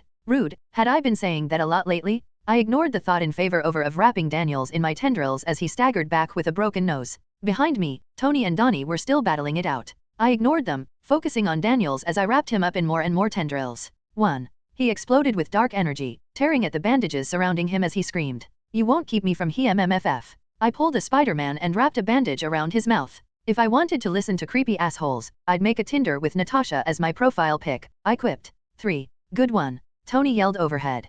"Thank you." I ducked around a dark force attack as a ball of cloth. In that form, I rolled around the tarmac at high speed, dodging blasts. "Good thing I've played so many video games," I mused, bouncing off the floor to slam into Daniel's chest, sending him flying with a shout. "Samus and Sonic, eat your heart out." "Fanboy," Tony yelled at me. "Playboy," I yelled back, rising to my mummy form. "Stop acting like I'm a joke," Daniels spat out, rising up. I focused on him, surprised at the view of his eyes. They had gone black. I'm going to kill you." Shadows lengthened. He stepped forward. "I'll kill you all." He fired a shadow the size of a truck at me. I turned into strips of cloth laying on the floor, watching as they passed over me. "You're all going to die." Daniel's skin started to flake away, black, something, showing up underneath. Okay, going to have to end this. Dark Force. Okay, I got an idea. It was risky. I didn't know how much time I had, but whatever was happening to Daniels, we had to finish it. Tony, come over here. I tapped the Omnitrix. Snarrow was awesome, but it was time to go next level. Tony flew towards me as I flashed green. Upgrade. I was only in my normal upgrade for a moment when Tony flew into me. I joined to his armor instantly, sinking into it. As I joined with his armor, portions of me went deeper, in the implants with Tony that let him remotely control his armor. We flew spun in the air to face our opponents, the arc reactor in our chest glowing with immense green power. We are Venom, I said jokingly, in as deep a voice as I could say it. In joining with Tony was different from joining with Rhodey. Rhodey's armor, advanced as it was, wasn't as worked over with as Tony's was. Rhodey went for tech that worked, not the experimental. It was like the difference between a person who painted houses and a person who painted art. Similar, but with different focuses. Not much time to do this. I flowed into the weapons Tony had made within the armor to combat Daniels. Donnie was running towards us, but he was still far enough away for us to finish this. Daniels aimed his hands at us, roaring as he launched Dark Force at us. We responded to the incoming waves of energy by lifting our hands up.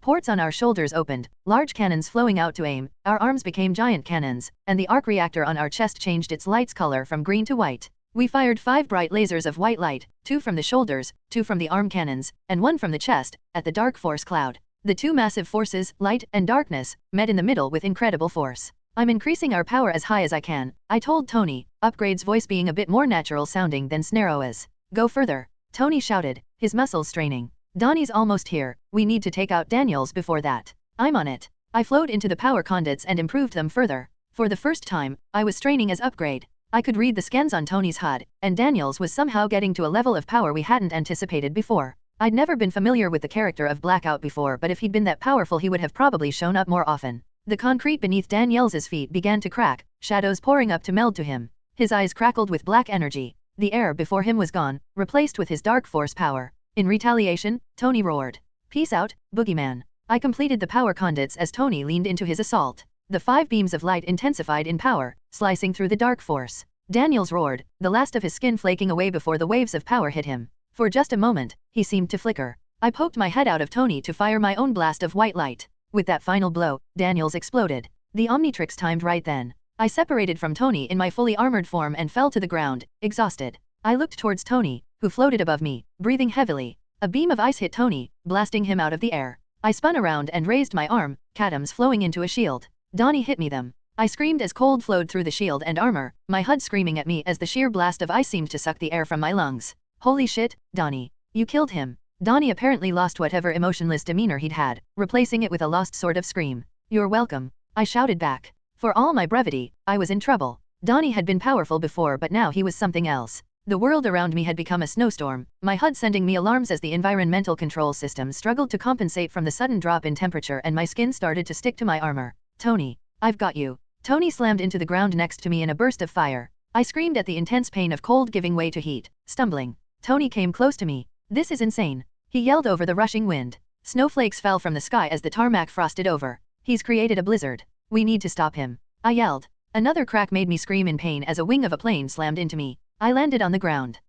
Tony seemed to falter as he flew over to help him. I'll do it. Tony. We have no choice. Tony yelled. I'll try to knock him out, but he's becoming too powerful. Sudden streaks of black were floating in the snow, disappearing and reappearing. Tony flew into the icy winds, leaving me to stagger after him. The world was a white haze. I felt hail begin to fall from the sky, shattering against my armor with bone-crushing force. The catoms within my suit fought to protect me. I slipped on a patch of ice and barely kept from falling. Fuck, I never remembered Blizzard being this powerful in the comics. This was on the level of Iceman or Storm? Donnie? Stop. I screamed at the top of my lungs. We can help you. We can cure you. Ice shattered across my arm as more warnings flashed red on my HUD. I felt desperate at this point. I may have been joking around, but Donnie was a victim, someone we wanted to save. Someone I didn't want to see die, for Fitz and Simmons at least. We had to help him. Donnie, please? Fitz misses you. Then I was in the eye of the storm. Tony and Donnie stood there, Tony in front of me and Donnie across from us. The kid was yelling wordlessly with his hands forward, launching waves of blue-white frost at us. Tony poured on bright orange waves of fire. He's not listening. Tony said desperately. Donnie. I yelled over the sound of waves of steam and the blizzard around us. Come on, man. We can help. Then a pillar of ice shot up nearby. I stared at it, only for another to shoot up underneath me. I flew into the air and activated my jump jets before I landed, slipping slightly on the ice. More and more pillars began to rise, but I was focused on Donnie. He looked at me and pointed a hand at me. In slow motion, I saw Tony look at me as well. The Iron Man seemed to hesitate. He knew, like me, that Donnie was about to shoot at me. With this new level of power, what would the kid do? More streaks of shadow flickered across Donnie's skin as Tony came to a decision. He activated his chest repulsor and opened up with more power. The heat-based beams finally overcame their counterparts, slicing through to hit Donnie. As I watched in horror, Donnie screamed. The blizzard shook under some unseen wave of pressure. Then it all exploded. When my eyes opened later, I was on my back. The night sky was still snowing, but the clouds had started to fade. With some effort, I struggled to my feet and looked around. Shards of ice rested all over the tarmac. A couple of planes nearby had been destroyed by shards of hail the size of cars. Tony was standing in the center of the conflict, looking down at the floor with his fists clenched, his black and gold armor glowing red from the heat it was giving off. He looked over his shoulder at me. Nothing could have survived that. Yeah. I walked up to him, a deep sadness filling me. Tony had saved my life, maybe even saved the entire West Coast from the storm Donnie had been making according to the readings later. But it didn't feel good, knowing an innocent and broken young man was dead now, two of the most powerful beings on Earth, and still. I turned around, focusing on the next step with a heavy feeling inside me. X, bring the Defiant over. Have they gotten to Hydra yet? No sir, X said as my Quinjet rose up in the distance. Good. How's Phil and everyone else? They've begun to rendezvous with the others. I will inform them of what happened. The Defiant flew over to us as I looked back at Tony. He let out a sound I couldn't really understand, then walked over to me. We got into the ship and left. A chunk of ice shifted quietly on the ground. January 20th, 2014. In the Defiant, Tony and I listened to the comms as we flew through the air. He'd removed his suit and was sitting in the co-pilot's seat next to me as I piloted us through the air to rendezvous with the others. Maria was speaking firmly over the radio. We go in hard and fast. Dial, you'll be confronting Wanda Maximoff and Melissa Gold. Bruce, Tony, and Dial will take on Abomination and any other gamma mutates the Omnitrix can't cure. Tony, did you complete dash? It's done. Tony confirmed. Good. Then you'll help Hulk. Cap, you and the rest of the Avengers will join our forces on the grounds and inside the castle. Centipede soldiers and Chidori armor users have likely infested the place alongside normal soldiers. Remember, in the event of Strucker escaping, we go for contingency plan B. Understood, Dial. Yes, ma'am, I answered. By the way, we've caught up. Ahead of us was an Insight helicarrier, one of the normal ones. It was flying south with Quinjets around it like bees around a hive. The Defiant joined the convoy. I could see the bus parked on the helicarrier as we flew with the group. Good. Then launch the assault. Now, Maria said simply. A contingent of the first Quinjets peeled off, followed by regular jets taking off from the helicarrier. I twisted around and joined them, pushing the Defiant as hard as I could before turning to Tony. You okay? I asked hesitantly. No, Tony said curtly. But when am I ever? He got up and walked into the back of the Quinjet. We flew on in silence across the forested landscape for several miles. When we got close, Jarvis spoke. Several enemy Quinjets are moving to intercept us. Anti-aircraft emplacements are preparing to fire. Then the party is getting started early, Tony replied, already wearing everything except his helmet, which he carried under his arm. I can take out the Quinjets. Bruce can get the emplacements. You sure? I asked from the pilot's seat. Hydra forced me to fight and kill a kid. The door of the Quinjet opened up. Tony put on his helmet and I could hear it sealing and linking up with rest of armor. I'm going to make them pay for that. Jarvis, send me the package. On its way, Mr. Stark. Tony nodded at the response, then he blasted out of the back of the Quinjet in a roar of noise. I turned back to the Defiance controls, thinking for a moment. Hydra, Hydra, Hydra, Hydra, causing us nothing but trouble. Donnie, Jennifer, Trip, Sharon, all their victims in the graveyard. I hesitated a moment longer before reaching for the control panel. I turned on the weapons systems and looked over the radar. 12 Quinjets flying towards us, too far away to be seen by human sensors. But the Defiant wasn't a human ship, not completely anymore. I moved the joystick and aimed my weapons at the head Quinjet, ignoring Iron Man flying towards it to focus. With a pull of the trigger, the head Quinjet was hit by a pair of lasers to the wings. Thankfully, lasers are both too fast to dodge and extremely accurate, being, light. The Quinjet plummeted out of the sky. I aimed my weapons at the next as one of the Quinjets next to mine dropped a massive green being to the forest below.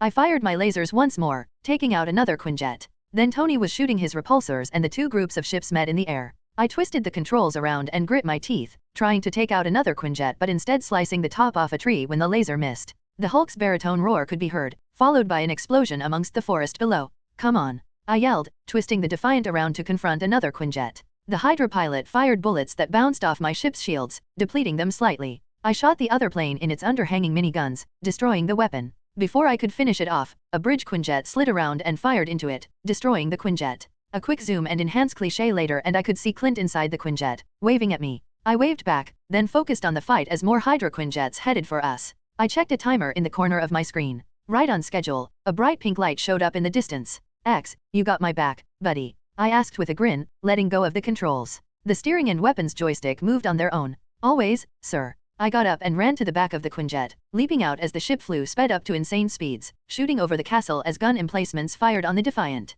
I fell towards the castle at a fast clip in my armor, aiming for the eastern side of it. When 2 Chidori armored soldiers flew up to meet me, I twisted until my feet were facing the incoming ground and pulled out my rifle, aiming at a soldier and firing a warning hail of bullets that the pair dodging, letting me zoom past them. Before I got to the ground, I ignited my jump jets, landing on the ground with a solid, but not bone-breaking, bouncing slightly. Safe. I looked up at the people waiting for me. Dozens of centipede and Chidori soldiers, all eyeing me. Okay, I grabbed the Omnitrix dial and twisted the face. Let's go. Orange fur grew across my face and body, striped with black. I grinned as fangs slid out of my mouth. Wrath. Let me tell you something, Hydra morons. Wrath has had a depressing day and has been waiting for today for weeks. So now I'm gonna turn you all into my punchy dash. A Chidori soldier shot me in the face. I stopped, turning to look at the guy. You? Wrath beats you down first. 1. With that, I leaped towards the soldier as all the others began to fire on me. Seconds later, the poor guy was screaming as I used him like a bludgeon. Ah, Wrath. The perfect form to get out some anger in a truly cathartic way. Chapter 64, Once and for All, Part V.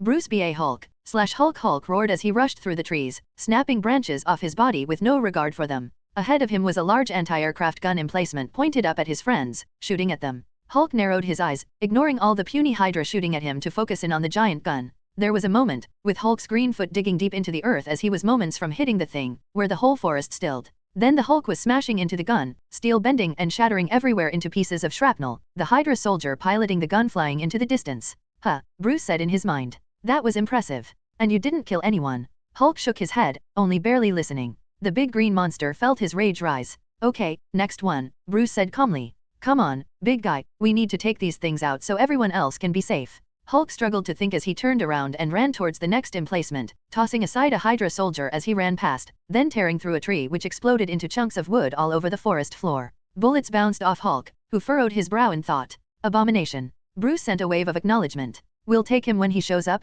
Hulk. A tank rolled over a nearby hill, firing waves of energy at the Hulk. They barely slowed him down despite their unusual weaponry. Hulk roared, twisting around and leaping towards the tank to lift it onto his shoulders before jumping again to land next to the next emplacement, spinning around to smash the tank into it. Blinsky. Hulk roared in challenge. In the distance, another roar responded. Hulk spun around, nostrils flaring with rage. Wait, Hulk. Bruce said quickly. I know, you want to fight him, but Blinsky's not important. Jennifer? Jennifer is the one we want to save, remember. Metaphorical ice water poured over the Hulk. For a moment, he stared longingly towards where the roar had come from. Then he turned and ran for the next emplacement. And if he hit it with even more anger than before, it was because he was picturing a green face on the metal. Steve Rogers / Captain America. Whoa, look at him go, Clint said from the cockpit as he watched Hulk tear another emplacement to pieces. Focus, Steve said, leaning over to gaze upon the castle beyond. While he was carrying his shield, the rest of his clothes was more casual, except for several pouches across his legs and a small backpack. We've got a job to do.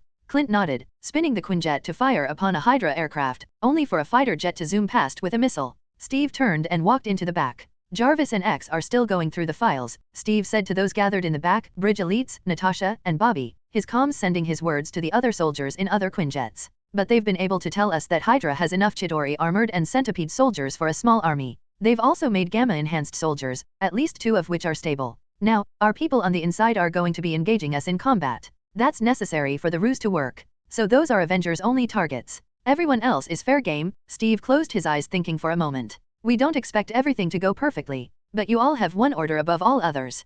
Come back home alive. Understood. With that statement, the door in the back opened. Steve moved towards it, tapping his chest. Captain America. With that, Cadams flowed across his body from the pouches on his legs and the pack on his back, moving over his body. They formed into metallic plates across his frame, forming into gauntlets and greaves, covering him in hundreds of pounds of metal and other materials. The armor was similar in design to Steve's old costume, with a star that glowed with white flames of power. His helmet's face was all in one smooth piece, like that of a knight. Steve moved over to Natasha and Bobby, who were in their armor already, Natasha in a black version of Bobby's costume, only with red highlights. Still not sure about this armor, Steve admitted, looking down at himself. I mean, I can move really easily in it. But I'm still bulletproof. Natasha quipped. Steve looked over at Bobby, who shrugged. Steve sighed, then leaped out of the Quinjet. Did he have a parachute? A Bridge Elite asked, shocked. Clint, laughing like a madman, jumped out, Bobby and Natasha following with whoops of joy. What the hell did we sign up for? The same Elite asked.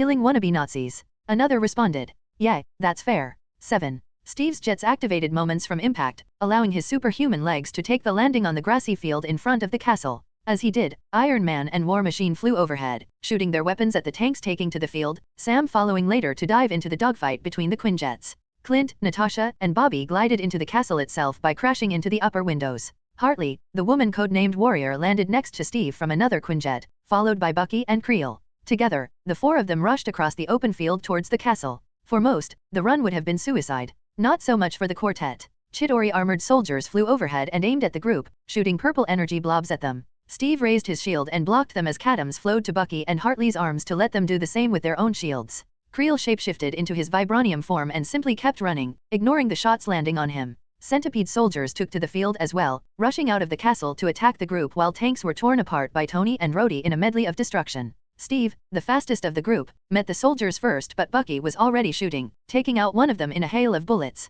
Creel, in the meantime, leaped into the air with his superhuman strength. As soon as his feet left the ground, he changed colors from the dark gray of refined vibranium to a color closer to a see-through blue. Aerogel, one of the lightest and strongest materials on Earth, had a weight of 0.16 milligrams. Propelled by Creel's incredible strength, the superhuman rocketed into a Chidori soldier with a roar, pulling the surprised Hydra soldier into his grasp. In a flash, Creel turned into his immensely heavy osmium form and slammed into the ground with the soldier beneath him. Creel rolled on the ground and came alongside Hartley, switching back into his vibranium form and punching a centipede soldier. Hartley stabbed her sword into the man, circling Creel to attack another soldier. For a moment, Hartley and Creel were fighting as one, moving between each other in synergy. Hartley sliced off the arm of a centipede soldier, then ducked to let Creel punch the man in the face. Creel blocked a series of Chidori energy beams before Hartley jumped off his back to slash into those men. They fought as though they'd known each other their entire lives. Steve and Bucky, on the other hand, put them to shame. The pair of WW2 veterans ran up some steps leading to the castle. 4 centipede soldiers rushed them. Steve and Bucky raised their shields. The doors to the castle exploded inwards moments later when a hail of fists, elbows, feet, and shields sent the 4 centipede soldiers flying. Steve and Bucky followed after, rushing across the ground at high speed. Hartley and Creel ran in next. Steve blocked a hail of bullets on his shield, then threw his famously mighty shield, ignoring the centipede soldier rushing at his weak left side. The soldier reached for a knife and stabbed at Steve. Bucky caught the blade in his robotic hand, snapping the blade before shooting the soldier in the chest with his BCW. As he did, a sniper aimed a shot at the former Winter Soldier's back and fired. The round bounced off the returning shield of Captain America. Steve spun with his shield to uppercut into the chin of a Hydra operative, Bucky killing the sniper with a well-placed round. Holy shit, Creel mumbled, watching the pair fight with grace and efficiency he'd never seen before. Damn, Hartley said, biting her lip under her helmet. I want that. Steve almost stumbled on hearing that, Bucky grinning at his friend. Some things never changed. They got back to work. Above the super soldiers, 3 assassins ran through the top floors of the castle, the sound of gunshots filling the air. Prince T'Challa / the Black Panther. The kingdom of Wakanda was thought of as the third world. Primitive, full of nothing but farmers, tribes, and cows. If only people knew better, though for centuries it was agreed by those who did know that it was best to keep the secret of Wakanda. Of course, that was the exact argument that was being held in the throne room of Wakanda. To step into the light, or to continue as they had. Days ago, such a conversation would have been out of the realms of possibility for any of the rulers of Wakanda's tribes. Today, all the tribe leaders had come. King T'Chaka sat at the center, dressed in simple black robes on his throne, the beautiful golden city behind them. The prince sat beside him on the left, in a carbon copy of his father's outfit. Queen Raymunda sat on his right, wearing a beautiful purple dress. From there, the tribal leaders sat in a circle on a platform of brown stone, each with their own chair. With the bright sunlight behind him, T'Chaka listened to the group argue. The river tribe leader, an older man with a crisp purple business suit and a large purple lip plate in his bottom lip, was speaking now. The river tribe has been pushing for Wakanda to provide more support to the world for several years. To give refuge, medical supplies, and rescue those in need. This may be the first step to Wakanda aiding the world. Or to destroying our way of life. Kabi, the leader of the border tribe, and T'Challa's best friend spoke with a serious look on his face. You bring in the refugees, let the people of other countries know what we have, and their problems, become our problems. That's not the issue we'd be dealing with, Oyok, the leader of the Dora Milaje, said calmly. Don't forget what this man, Dial, has said. Tony Stark, for all of his genius, has none of the advantages our scientists have. His technology is great, but Vibranium and our better educated scientists, as well as Shuri recently, T'Challa felt a burst of pride for his bratty 14-year-old sister, have always let us overcome that. But Dial is giving them alien technology beyond anything we've seen before. They are now years ahead of us in many fields. If this continues, then Bridge will discover us, whatever we decide. Only for as long as Dial lives, the leader of the mining tribe, an older woman with an ornate red dress, mentioned softly. T'Chaka raised a hand, stopping any outburst that may follow that. That is not something I believe possible. I have seen the power of the Omnitrix, and the skill with which Shaft wields it with. He is constantly watched by an AI, whether he realizes it or not. He is surrounded by the Avengers and Bridges soldiers. More importantly, the aliens he can transform into gives him versatility and power alike to match most armies. Our armies might overcome them. We have more advanced weaponry and soldiers than they do, but the amount of damage we would have to do to defeat and kill Dial would expose us no matter what. And, in truth, T'Chaka smiled. I think this may be to Wakanda's advantage. Dial has promised a trade. Can he truly make such promises? The river tribe leader asked, his lip plate wobbling with each word. He is only a soldier. 1. He is more than that, T'Challa said. All the Avengers are. In many ways, they are similar to the Black Panther's role in Wakanda. Spiritual leaders, not just warriors. He is, with the help of his watch, a skilled scientist capable of accelerating Bridge's technological development. He holds more influence in Bridge than I believe even he realizes. And there is something, honest, in him. T'Challa looked at his father. My king. Can we tell them? Yes, T'Chaka pulled out a cat-like object from his robes. Dial, in an attempt to prove his willingness to help us, has provided this. The Panther's Trail, he called it. I had our scientists study it. They have confirmed it is what he says it is. T'Chaka tapped the top of the device. A hologram appeared, crystal clear and almost solid in appearance. An image of a familiar enemy to Wakanda appeared. He was laughing, sitting in a room. Chloe, W. Cabby said, his eyes hard. Is this Dash? It is up to date, my love, Oyok said softly. Chloe turned to one of the men around him, speaking to the man. This gives us all we need to find him. He can never escape from us again. Can it be trusted? The leader of the merchant tribe, who had not spoken yet, finally raised her voice. She wore large gold earrings about the size of a fist in each ear and was watching the hologram with keen interest. It has been confirmed, T'Chaka said in his baritone voice. I propose that we hold off on the discussion of what to do about Dial's proposal until we deal with this. T'Challa will lead an assault on Chloe. Oyok, W. Cabby. The two of them looked up. Chloe is in an isolated location, near Johannesburg. Take some of your best troops. Do any here object to this being a capture mission? When no one responded, T'Chaka nodded. Very well. Go there. Bring Chloe so that justice might finally be enacted. Then, I suggest we invite this discussion to continue at another time. 3. T'Challa stayed silent, but the young man was thinking at a furious rate. This would change everything. T'Challa had never considered that such a conversation would ever happen. Dial had done this. That unassuming young man with a ponytail and beard. Since meeting him, T'Challa's dreams had been strange. Almost as though Bast had been sending him messages. T'Challa was troubled and he needed to discover why. Mahmoud Shaft/Dial. Let me tell you something, random Hydra goons. I sliced a Chidori energy weapon in half and roared. You need to learn one thing. Wrath doesn't lose. 1. Technically true. Even Creel had only beaten me because the Omnitrix timed out. Thus far, Wrath had a flawless win record. And I wasn't going to end it now. Around 30 men surrounded me in the courtyard, all their eyes on me, and I was willing to absorb all the attention. I had no idea where my hosts were, but I was willing to wait. Let's go. I roared, rushing towards a Hydra soldier and punching him hard enough that he flew into another man, the two crashing into a stone bench. I jumped up into the air. Milky Way shockwave. I slammed my claw into cobblestone, a wave of power erupting outward to send the men and women around me flying. As one landed on the ground, I grabbed him by the ankle, leaping into the air where I started spinning as fast as I could. The guy I was spinning screamed as I spun around and around in midair. Then I let go to let him smash through a window of the castle at high speed. Dragon throw. I shouted, landing on the ground and rushing towards the next soldier, laughing. Yes, Wrath loves this. Bullets started hitting me, but I ignored them to kick a centipede soldier away. Then the plasma weapons started hitting me. My fur got a little scorched by those, but not enough for me to really notice. I instead grabbed a soldier and spun her around, rearing my foot back before kicking the girl in the ass. Serious butt kicking. 4. Then I spun to slam my claw into the floor again, sending out a smaller shockwave. I reached out and grabbed a stone bench, ripping it out of the ground and throwing it at a group of soldiers, sending the combined group of centipede and regular Hydra soldiers to the ground. Then a soldier punched me in the face, turning my head to the left. I stood still as more plasma bolts singed my fur and starting to sting a little from the constant barrage. I took the small pain and let it fuel me, pushing my aggression higher as I smiled. In a way, the pain was a pleasure, was a good way to stoke my anger. Then I looked at the guy who had punched me. So you want to play with Wrath? The centipede soldiers tended to show no emotion. This guy managed something close to fear. Then I grabbed him by the arm and twisted it behind his back before rushing forward at full speed towards his friends, the guy screaming in my grip. Antarian armbar. 1. We bashed into a group of soldiers, sending them flying. I roared in pride, raising my hands up. Wrath is here. Who wants a piece of Wrath? Who has the stones? A wall of the castle shattered outward to reveal a hall behind it. Out of it stepped Kristen Nunn, Granted, she wasn't a huge celebrity or anything, but she did have a reputation as a bodybuilder. This version of her was bigger, wearing a tank top, backward baseball cap, and sweats on a woman who actually towered over Wrath. She gave me a smile that was somehow shy. "I'll fight you, too." I grinned at that before turning around and grabbing a piece out of the stone wall behind me, turning to toss it at her. She watched as the stone section of wall flew towards her before lashing out and punching it, sending gravel everywhere. "Leave," she yelled to the soldiers around her. "Now, support the defense in the castle." The normal Hydra, Chitauri armored soldiers, and Centipede soldiers ran for it, leaving me and her alone. "I'm Miriam, by the way," the giant of a woman said. "Miriam Pouncy. Wrath is Wrath," I said with a grin. "Ready, to, yep."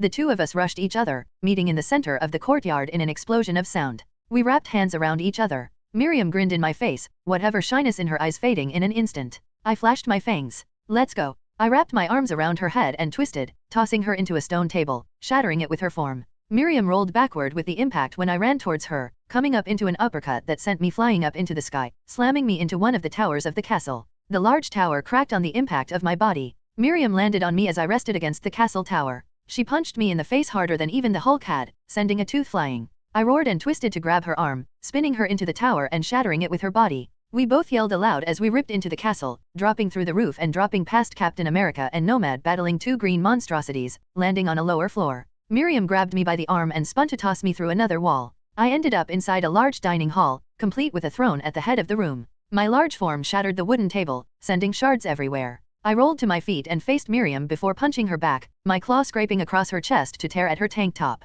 She yelled at the blow, staggering back. My fur was still singed from the earlier plasma bolts, but the real damage I'd gotten was from Miriam. "You hit hard," I said with a bloody grin, rolling my shoulders. "Wrath likes fighting you grapplers." "Lucky there are two of us," a cute voice said behind me. I blinked. Then a wall of sound hit me like a truck, sending me catapulting through the castle, spinning through the rooms. I roared, shattering stone on my body until something grabbed me in midair. When I looked at myself, a red energy surrounded my chest. Then it pulled me in another direction, sending me through a sofa, a wall, and finally a chandelier, spinning me all the while. Ray-a-a-ic, Wrath is going to throw up. My body hit the ground in a shower of chandelier crystals. I rolled to my feet and faced my opponents as the three came into the large foyer we'd entered. Miriam Pouncy landed in a boom of sound. Behind her, Elizabeth Olsen's look-alike flew in on waves of red power projected from her hands, wearing a red long coat and corset, her long brown hair fluttering. The final woman looked like Stephanie Wright, a tiny pixie of a weightlifter with very short bleached blonde hair, and she wore a skin-tight lifter's outfit with a white bird image on the front. She floated above us on wings of pink. Pound Cakes, Scarlet Witch, and Songbird. They may not be known to the world as such yet, but the three before me had a lot of power to yield. As I rose, I came to a tough conclusion. I had to change forms. I didn't want to. Wrath was a prideful form, and in truth, he could handle most any battle that came his way. But for this fight, Songbird's sonic attacks would damage his sensitive ears far too much, not to mention Scarlet Witch's long-range telekinesis and Miriam pounding on me all the while. I needed durability and long-range power. Plus, there was the plan to consider. With a heavy heart, I reached for the Omnitrix. Wrath could have won, you know. I yelled out before touching the Omnitrix. Next time. In a flash of green, orange fur gave way to green skin. Large Tesla coils popped up across my body. Lightning crashed from the ceiling. I stood tall, looking at the woman across from me as electricity flowed. Frankenstrike. I faced the three and smiled. Let's do this. I released a blast of lightning. Songbird flew up and took a breath. A pink set of waves flew from her lips as she floated above, clashing with my attack. Electricity and pink sound met in the center of the foyer, tearing apart the floorboards.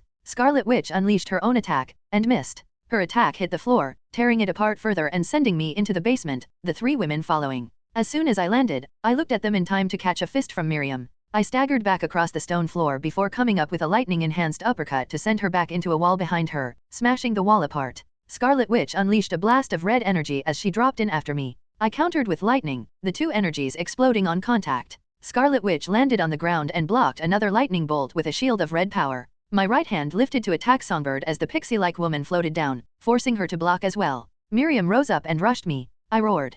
Come on. We aren't done yet. My eyes alive with power, I unleashed more lightning in a dome around me, keeping Miriam from me. For a moment. Then the superhuman narrowed her eyes and dove into the dome. Yike. She screamed in pain as she was electrocuted. She ran in anyway, wrapping her hands around my waist and spinning to smash me into a wall, both of us crashing into another room. Author's note. So, the fight begins in earnest. The reason for Frankenstrike will come to fruition soon, but man, Wrath could have won that fight. Or at least, his loss would have been fun. And the castle would have disappeared. And yet, Hulk actually ignored a fight to focus on an objective. Blinsky ain't happy. Meantime, Steve and Bucky just watched a screaming cat and woman drop those 2 floors as they beat on each other. Fun as for Wakanda, T'Challa is having dreams. Bast is speaking. Chapter 65, Hulk, Blinsky. Girl Blinsky Once and for All, Part VI. Steve Rogers / Captain America. Steve watched as Wrath and Miriam went crashing down from the ceiling, the pair roaring as they clawed and punched at each other. Miriam had large bruises and torn clothing, while Wrath's fur was singed, his mouth bleeding.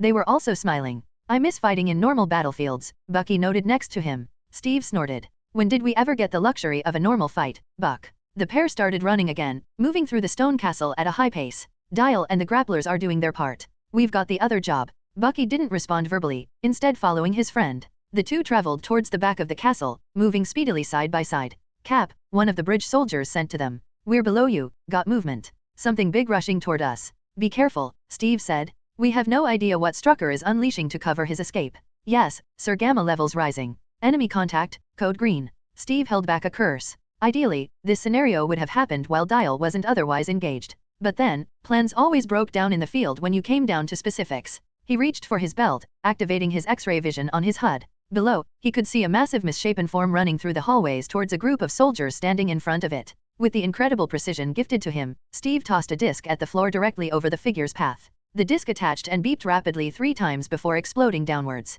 Steve leaped in as the explosion happened. He caught a flash of a green chin and smashed his shield into it as he fell. The being he hit squealed in pain, staggering back. Steve rolled on the ground to disperse his landing and eyed the creature in front of him. He was about 7 feet tall, with a giant right arm, a cancerous growth on his stomach like a series of large tumors, and green skin. Portions of his skeletal structure were showing. Steve stared at the being before narrowing his eyes. The being glared at him and screamed, a horrific sound like an enraged child being tortured. Go! Steve yelled to the squad of 5 bridge soldiers behind him. Stop Strucker from escaping in case Dial can't finish the plan. Understood, the squad leader said before barking to his men. Move it. The Gamma Enhanced watched the group of soldiers turn into a side hallway and ran to intercept them. When Steve stepped into the creature's way, it punched outward with its large misshapen right arm. Steve raised his shield, blocking the blow with a grunt, setting his feet and pushing the monster back. Urgh! Confused, the creature lashed out at Steve, who flipped over his attack before kicking the freak in the chest. As it reeled back, a repulsor blast hit the beast in the chest. Steve glanced up at the hole he'd dropped through.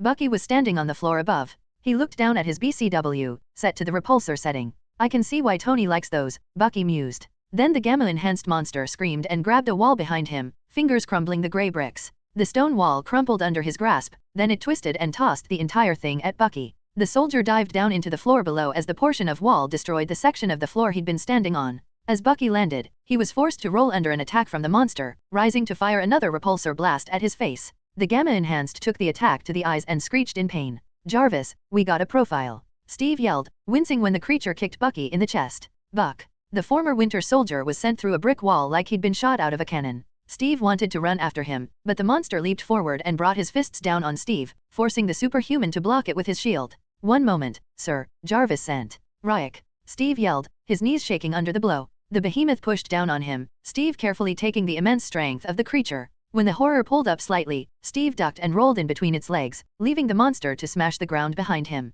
His name is Gene Anton, a Hydra soldier since childhood. He volunteered for the Gamma experiment, and has killed many innocent people for Hydra. Steve ran through the halls, thinking with the incredible speed afforded to his enhanced mind. This man, Gene, was a killer, a soldier. Ideally, they would capture him. But with Dial otherwise occupied, Steve felt a grim decision fill his mind. He took a corner and spun to raise his shield. When the Gamma-enhanced ran around the corner in a spray of destroyed stone and dust, Steve was standing at the ready. The Gamma-enhanced beast smashed into Steve's shield head-on, sending him flying. Steve held in a scream at the feel of his shoulder nearly dislocating, but managed to twist in the air to land on a wall. The Gamma-enhanced rushed him. Steve jumped forward off the wall, his jets blasting out as he raised his shield high. With a thunderous blow, Captain America's mighty shield hit a wall of misshapen muscle, some of the tumors on the creature's stomach exploding at the impact, pouring green blood across the castle's floor. Grog. The creature gurgled, falling onto his back. He swiped weakly at Steve, but the Avenger quickly rolled away, raising his shield. Yuck. Steve stabbed down with the shield's edge, bashing it into his opponent's forehead with every bit of muscle in him. The brute's head was slammed down into concrete. Groik. The monster leaped to his feet and punched Steve in the chest, the super soldier gasping at the devastating impact as his HUD sent warnings. The creature lifted him up by the neck, only to get the edge of Cap's shield in his teeth. The creature stepped back. Then a repulsor blast made him let go of Steve. Bucky stood on the other end of the hallway. His chest plate was cracked, but Cadams were flowing to repair those sections of armor. Bucky and Steve shared a glance while Cap was still dropping to the floor. Steve landed lightly, circled to the reeling creature's back, and hit the back of its right kneecap with his shield, forcing it to take a knee. Then he wrapped his arms around its neck, pulling hard to force it into position. Bucky unleashed Hell, a constant powerful blast of repulsor energy hitting the creature's head. For a moment, only the monster, Steve, and Bucky's screams could be heard just under the sound of loud repulsor fire. Then the blast finally pierced through its head, hitting the wall behind it. Steve ducked around the dead man's body, panting in exhaustion. For a moment, the two super soldiers stared down at the headless body. Then the reports began to pour in. Gamma in hand dash. Requesting AI dash. Taking out their own man. Blinsky. Steve and Bucky spun and ran. Hulk. Hulk ran towards the castle, tearing through a large sequoia tree at high speed. It's time, Bruce said gently. Blunksy is fighting a squad dead ahead. We need to help them. Hulk huffed loudly in agreement, breaking through the tree line to run across the grassy field surrounding the castle. Hulk's legs propelled him upwards as though he'd been shot out of a cannon, sending his bulk towards the castle. At least we don't care about this building, Bruce noted with some grim humor. Moments later, they crashed into the castle, entering a large greenhouse where a squad of bridge soldiers were running as they retreated from Hydra Chidori armored personnel and soldiers in more normal assault gear. The greenhouse smelled earthy and was filled with flowers, fruit trees, and vegetables, all neatly arrayed beneath a large glass ceiling, a pond at the center. The fighting had destroyed much of the area, dirt spilled all over the floor, a small lemon tree turned to mulch with its fruit torn apart by the boots of those inside. Hulk looked around, his enraged eyes panning the room. Bridge soldiers dressed in normal black gear hadn't stopped fighting but did give Hulk room. The Hydra soldiers immediately fired on Hulk. Hulk ignored them. Instead, he roared. For a moment, the world was still. Then two loud crashes were followed by two beings landing in the greenhouse.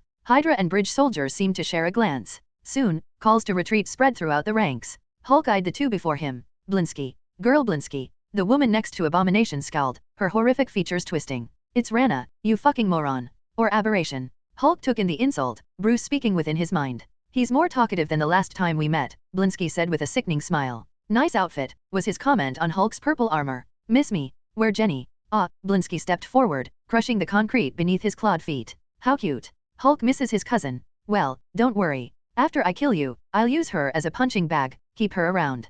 Kill him, Bruce said softly. A fist slammed into Blinsky's face with incredible speed. Abomination had enough time to be surprised before his jaw shattered. Ryek.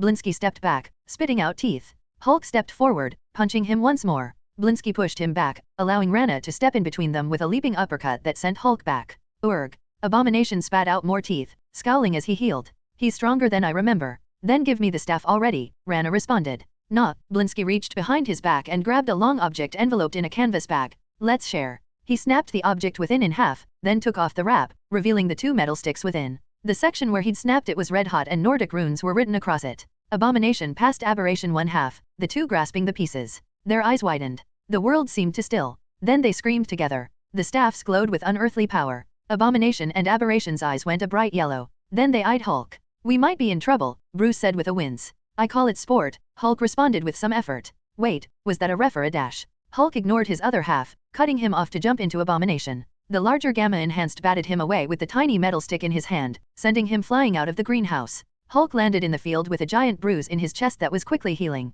Rana jumped out of the greenhouse and hit Hulk feet first, cratering the grassy field. Yayak. Sounding more like her larger counterpart, Rana began to hit Hulk, pounding him into the ground with the stick in her hand and a large fist. Hulk snarled, struggling to rise, but she stumped a clawed foot into his face. Hulk's vision went white.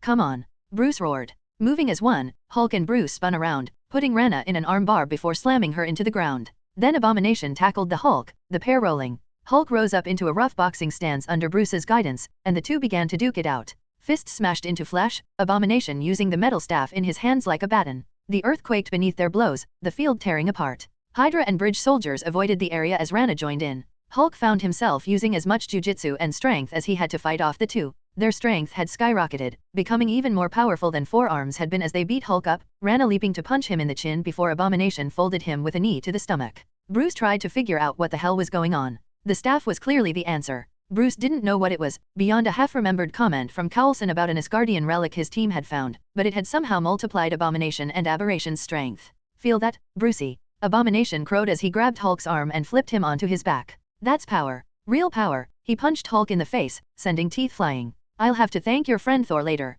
Maybe when I kill him. 1. Hulk. Bruce shouted, feeling the pain Hulk was going through. Rana landed next to Blinsky. The two monsters began to pound their fists into Hulk, cratering the ground beneath him. Rack. Hulk lifted his feet and kicked upwards, each foot sending the two superhumans beating him flying. Hulk stood slowly, his right eye closed shut and portions of his armor struggling to reform as he faced his opponents. Bruce, within the Hulk, was struggling. He thought this could work, tempering the Hulk's anger with logic, guiding him. But here and now, he felt almost useless. His basic knowledge of martial arts couldn't match two soldiers trained to kill, and he didn't want to risk grabbing the staffs that were making the pair almost seem to glow. Holding back, Hulk whispered. Somehow, Bruce knew that was a message to him. Bruce, within the mind of the Hulk, tried to think of what? Oh, he was doing it again. He was trying to guide the Hulk, but he was doing it by holding him back, keeping his strength limited. Just like Dial had said. Bruce suddenly knew what he had to do. He let go. He stopped repressing, stopped keeping the pain away. It wasn't easy. He wasn't even sure he'd done it right if there was a right way to do such a thing.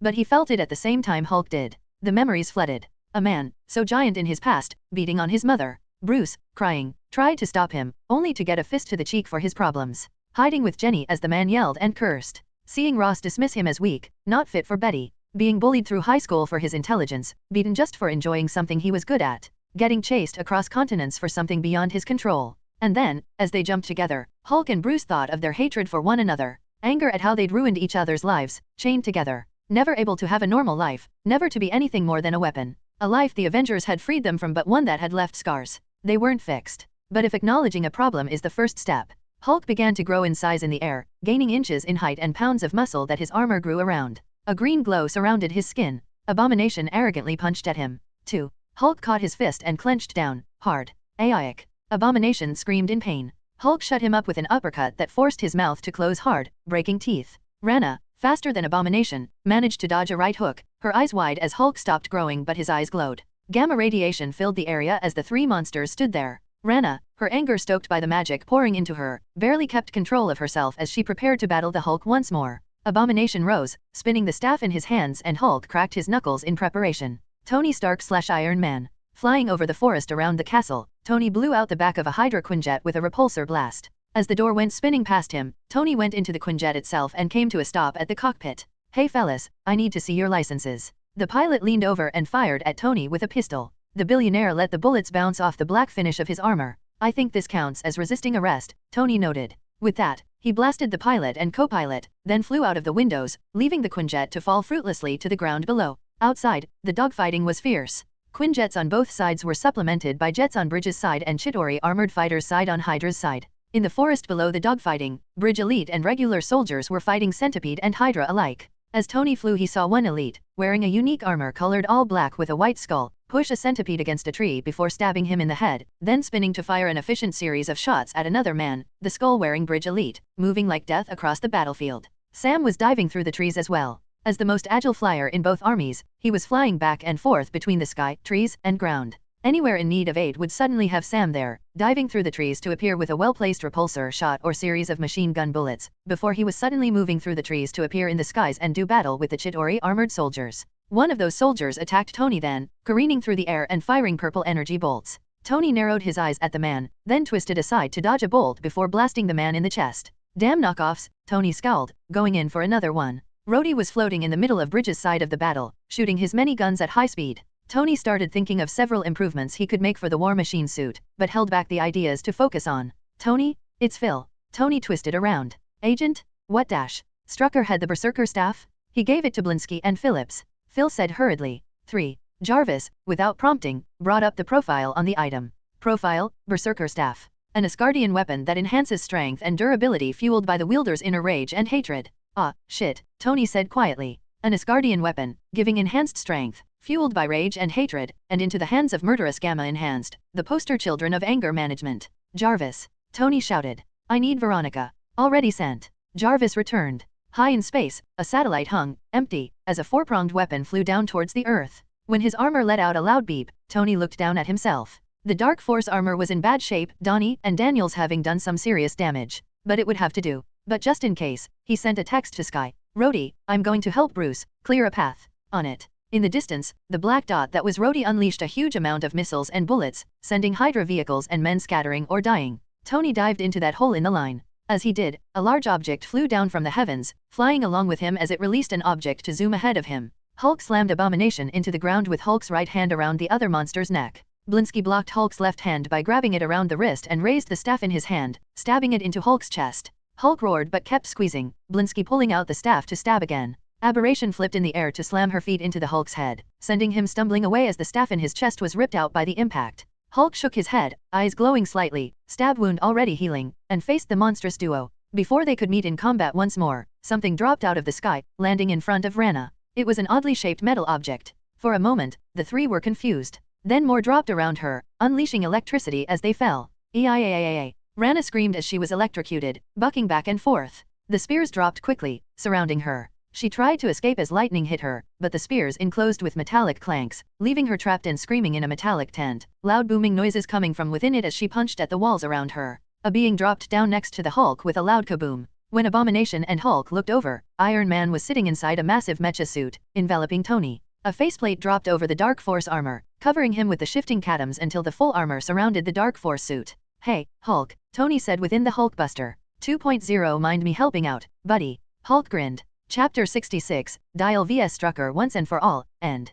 I was still fighting Scarlet Witch, Songbird, and Poundcakes when the calls about the Gamma-enhanced Hydra soldiers began to come in. I looked over at Songbird, who had wrapped me up in pink chains that were somehow, despite all the ways physics said it should not be possible, made of sound, Scarlet Witch, who was lifting a desk with her mind, and Poundcakes, who I'd sent into a wall. Then I released a massive burst of lightning while flinging my hands outwards, breaking the chains around me. Scarlet Witch tossed the desk, and I punched it in the air, shattering it apart before blasting Scarlet Witch lightly, electrocuting her with as much power as a weak taser. She screamed in pain as Songbird blasted me back with a wall of sound, sending me through the wall of the castle and into a small study, emptied out of any books but still containing bookshelves. Marion rushed in and punched me in the face, sending me into a stone pillar. I snarled and punched her back before Scarlet Witch ran into the room and sent a burst of energy at me, tossing me back. I rolled as I hit the floor and threw my power into a chandelier above. The electromagnetic energy hit the metal light fixture and I pulled it down, dropping it down towards Songbird as she floated above. Seeing what I was doing, she blocked it with a pink energy wall of keening sound. The chandelier broke apart in a clatter of crystals and metal. Still controlling the metal, I pulled it in to surround me, then fired off the shards in a low-powered shotgun blast aimed at the group. Scarlet Witch and Songbird unleashed their powers to block the attacks. Marion ignored the hail of small metal bits, rushing in and uppercutting me. I snarled at the impact, my damaged vocal cords making the sound more horrific, and focused the lightning in my body into the coils on my back. They came alight in a burst of green explosion of energy that hit Marion like a hammer, lifting her off the floor and tossing her back. I rushed after her, only for Melissa to step in my way. I expected a pink wall to block me. Instead, Melissa stepped under my arms, grabbed a hold of my waist and slammed me into a wall with a twist and a heave. Somehow, I'd forgotten that along with being a user of sonic powers and Green Lantern-esque energy constructs, Melissa Gold was also a badass wrestler with super soldier-like enhancements. She followed up her surprise toss by blasting me point blank in the chest. I was sent smashing through the wall and into the next room. I hit the wall opposite and landed on my feet to unleash a quick blast of power that was blocked by another wall of pink energy. I panned my eyes around. Okay, this was the room we'd been aiming for. With a shout, I unleashed my power in every direction, acting as though it had been unintentional. Scarlet Witch and Songbird did the same as we all unleashed hell. Bursts of green, pink, and scarlet filled the room, power tearing apart the stone as we clashed until a loud crack filled the air. We stopped, looking down at where the sound had come from. That's when the floor exploded and fell out from beneath us, sending us into the basement. I landed in a roll and looked around quickly. While Frankenstrike wasn't a genius, I still felt like my mind was somehow faster when I was him. A lot of my aliens felt like that. Wrath made me dumb and aggressive, Astrodactyl made me prefer flying, Snaroas left me feeling like limbs were more like fingernails. Point was, Frankenstrike seemed to come to a realization faster than I did as Marion rose, Songbird and Scarlet Witch floating down to join us. The room was large, shaped like a big pit, the sort of place you could imagine someone getting tortured in, or a monster being created in. In front of us, a projector was shooting an image onto the wall behind us. When I looked at the image in question, the face of Baron Wolfgang von Strucker looked down calmly at us. I believe that it is time that we end this farce, he said. Baron Wolfgang von Strucker, the leader of Hydra, watched the screen in front of him, eyeing the monster before him. Finally, a clear image of the hero known as Dial. They'd worked to find one, but it had been tough with Bridges AI and the Hercules app constantly on watch. The beast Dial had currently taken the form of seemed to be some sort of parody of Frankenstein's monster, tall and misshapen, but also built of cord muscle, green electricity flowing from his body. I believe you know who I am, Dial, Strucker said calmly. And you've become quite a problem for me. It's not like I'm the only one, Dial said, his voice sounding peculiar. Don't, Strucker said when Marion attempted to speak. I already know you have betrayed me. I planned in advance for it. The group narrowed their eyes at him. If that's the case, you know why I haven't just attacked you with everything I have, Dial said. Where are they? Strucker smiled slowly. Do you mean Agent Triplet and Carter? Or Ms. Walters? Possibly the hostages John Garrett took in. The 4 people in the room glared at him, Marion walking over to him. All of the above, Dial said. Stop the monologue. Because if the next words out of your mouth aren't dash, Helen and Pietro, Strucker cut him off. I believe you would want to worry about them first. What? Scarlet Witch stepped forward, horror and rage in her eyes. What have you done, you monster? Strucker held back a smile. That was all according to plan. If he played his cards right, then the quartet would not be a problem. As I understand it, the plan you had in mind was to pretend to fight until the right signal would send you to intercept the kidnap victims. And this creature you've turned into, it has some intelligence or skill to interfere with the cryo units I'm transporting them in. Strucker took their silence as a yes. If my timetable is accurate, then I believe Pietro and Helen are currently helping Garrett. And if he has taken my subtle suggestions in his new mental state, he sees them as useful. Pietro Maximov/Quicksilver. Pietro sprinted through a world of frozen moments. He ran through a kitchen past a Chitauri armored soldier firing upon a man made of steel, the plasma bolts doing nothing. Pietro grabbed a knife off a countertop and stabbed the Hydra soldier in the leg as he moved past, scowling as he did so. Stupid, stupid, stupid, stupid. They'd known that Hydra was S.H.I.E.L.D., but he'd never thought of what that might mean. All this time, all their rage at Stark, and they never considered that they were working for the man who had been. Damn it! The speedster shook his head and moved on. Right now, he had only one task. Work with Garrett until either the AI found out where cybertech was or Garrett just lead Pietro and Helen there anyways. Covering our bases, Helen had called it. He ran through the halls of the castle and grabbed a box off the floor in a room where a woman with a sword was fighting a centipede soldier. He moved under the slow-moving, to him, blade that she was swinging, tripping the soldier with ease, then moved on with the box in his hands. This was all he could do for now. Soon, he could fight these bastards. But for now, he was left to do small pranks no one could track back to him. In another second, Pietro had appeared in a forest untouched by all the attacks, where several Quinjets had been prepared. The area had been cleared out to allow the 7 vehicles to land and dozens of men and women were putting equipment into the Quinjets. He tossed the box in his hands at a nearby man. Here's whatever that was, Pietro said dismissively as the large box bounced off the man's chest, speeding towards a Quinjet in the center of the makeshift escape zone. Helen was carrying a large metal machine that had to weigh hundreds of pounds into the Quinjet as Deathloke and Garrett watched. Pietro stopped in front of the pair of cyborgs. That's everything. Can we leave now? Deathloke eyed Pietro suspiciously but Garrett laughed. Leave it to a speedster to be impatient. Pietro held back a shudder at the look Garrett gave him. The young man had seen looks similar to the 6-smile Garrett had given him, on Sokovians who had been in war so long they seemed to just crack. They became obsessed. It didn't matter what those men and women became obsessed with, war, religion, death, or worse. Garrett, smiling there, seemed to go beyond that somehow. He had a higher purpose, the kind that Pietro had learned to distrust long ago. Don't worry, kid. Garrett put a hand on Pietro's shoulder. When Pietro tried to pull away, Garrett held him painfully tight. Deathloke circled around the pair. The future is coming and I can see the words of creation. Everything will be clear, after some growing pains. Pietro had a moment to hear Helen shout out as the Quinjet's back door shut closed behind her. Loud bangs came from inside moments later even as gas could be seen pouring from the gaps in the doors, something getting pumped into the Quinjet. Deathloke, having moved into Pietro's blind spot, shot something into the speedster's chest just as Pietro spun. A small object shaped like a circle stabbed into his chest and lit up red. Pietro managed to kick Deathloke back, then the device activated. Pain. His heart, usually beating so quickly, was suddenly filled with needles slicing through his body. Pietro fell to his knees, eyes wide. What is this? Stopped your heart, Deathloke said with sad tones. Not for long, but enough for this. Deathloke stepped forward as Pietro looked up at him, holding a syringe. Pietro, seeing the syringe, tried to move, but only flopped down to the floor, gasping for breath, his chest tight with pain as he tried to scream in agony. Deathloke stabbed the syringe into the speedster's neck. Made to knock even a speedster out, Garrett said with a gleeful smile. The Quinjet was rocking for a moment longer before it stopped. The door opened later, white smoke pouring from the Quinjet to reveal Helen leaning against a wall, the blonde powerhouse knocked out. Kinda sad to do this, Garrett admitted as the tranquilizer injected into Pietro began to knock him out. I wanted to bring your sister along, but Strucker told me I was only allowed to take 3 of you, Garrett smiled. But hey, you'll do. Mahmoud Shaykh/Dial. Fuck. I cursed, Frankenstrike's voice coming out in that strange combination of undead and electric that was going to take getting used to. So what?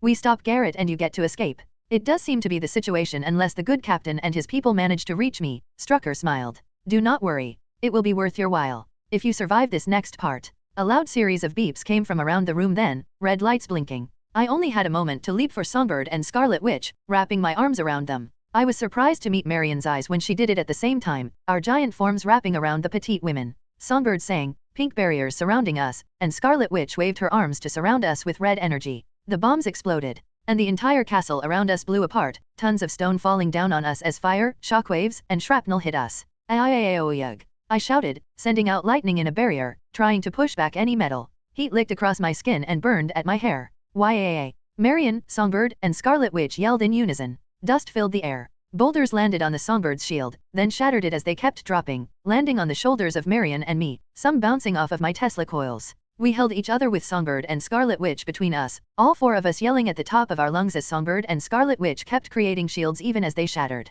When the explosions were over, we were buried. I coughed up some dust, holding up the weight above me with Marion's help. Everyone okay? Why yeah, Marion said with a cough. We need to save my brother. Wanda yelled in my freaking ear. I ignored that for a moment, instead focusing on setting my feet under me. We'll get him, Melissa said, rising to put her shoulders up against the stones. Guess we can stop pretending to be fighting. Wait, was I disappointed? Well, maybe a little. I'd really wanted to see how much I could do. Nice to meet you all. Let's go save the world. Marion, Melissa, and I pushed up on the stone above us, all three of us yelling loudly. Scarlet Witch, the only one without some sort of enhancements to her physical body, waved her hands and thrust them upwards. The stones above us shifted. Then they exploded off us in a flash of red and green. A boulder falling to fill the space was shattered by a pink sound wave from Melissa. We were exposed to the open air. Just in time too. The Omnitrix flashed red 3 times before turning me into my human form, wearing a simple shirt and jeans, my weapons on my back and hip.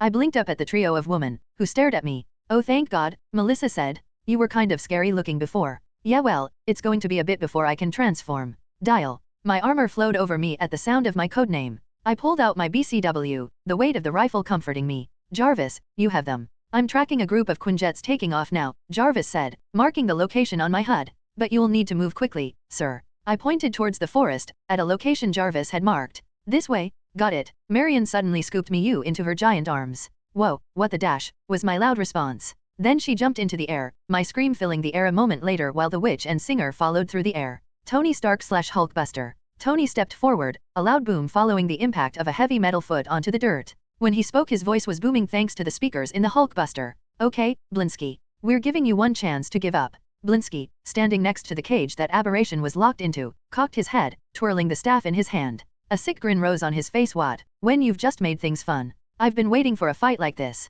Oh good, you're one of those, Tony mumbled to himself. Hulk and or Banner, you two want a piece. Hulk smiled slowly. Yeah, we do. Abomination smiled back. The two monsters apparently needed nothing more than that, sprinting across the grassy field to hit each other with the force of a bomb. Hulk's uppercut hit his opponent in the chin, lifting him into the air, then grabbing him by the ankle to smash his back into the ground. Abomination kicked him back, the grass around them blown back by the shockwave of the impact. Abomination rolled to his feet and backhanded Hulk, blood spraying from the giant's mouth. When he raised the staff to stab at Hulk, a massive metal hand wrapped around his forearm, pulling him back. Tony punched Abomination in the face, a sound like metal on stone filling the air. Ayah! Abomination growled out. Tony didn't let up. He stepped in with another punch, his elbow erupting with the plume of a rocket to deliver an impact with the force of a small explosive. Abomination, in a quick move, stabbed his staff into Tony's arm, twisting it off. Tony ignored to damage to punch his opponent with his other hand, then blasting him away with a powerful repulsor blast, the staff ripping through his arm. Abomination snarled in pain at the powerful blast pushing him back, trying out walk through it, when Hulk appeared to dropkick him in the ribs, sending him into the forest.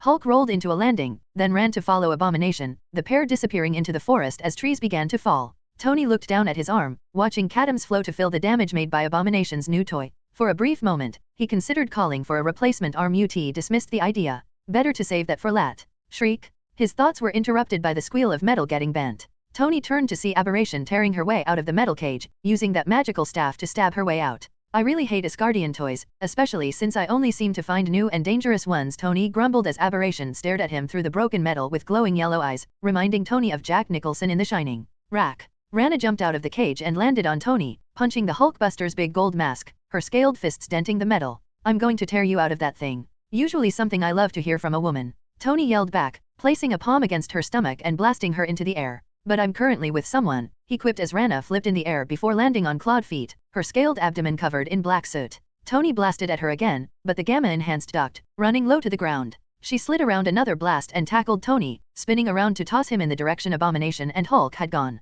Damn it, lady, this is a new suit. Tony shouted, twisting in the air firing his repulsors to float over the forest. Aberration leaped towards him, only to get a repulsor to the face that sent her spinning in a series of backward flips. He caught her by the right leg and spun to throw her into the forest. She hit a giant tree, the wood cracking on impact, then Tony sped forward and punched her through the tree. She roared before jumping at him, twirling the staff to stab it deep into the Hulkbuster's chest, scratching the Iron Man suit within. Thor, we need to have words about where your people leave their toys, buddy, Tony growled in the back of his throat as his HUD screamed at him. Rana ignored the quip to elbow the Hulkbuster suit, screeching like a banshee, then tore a big chunk out of the chest, kicking him back. Tony twisted in the air and unleashed a unibeam from his arc reactor that did a wonderful job of chewing up the scenery, sending both Rana and a big chunk of forest flying deeper into the woods. Veronica, Tony said quickly. Gonna need a new heart, this chick broke mine. A new hand too.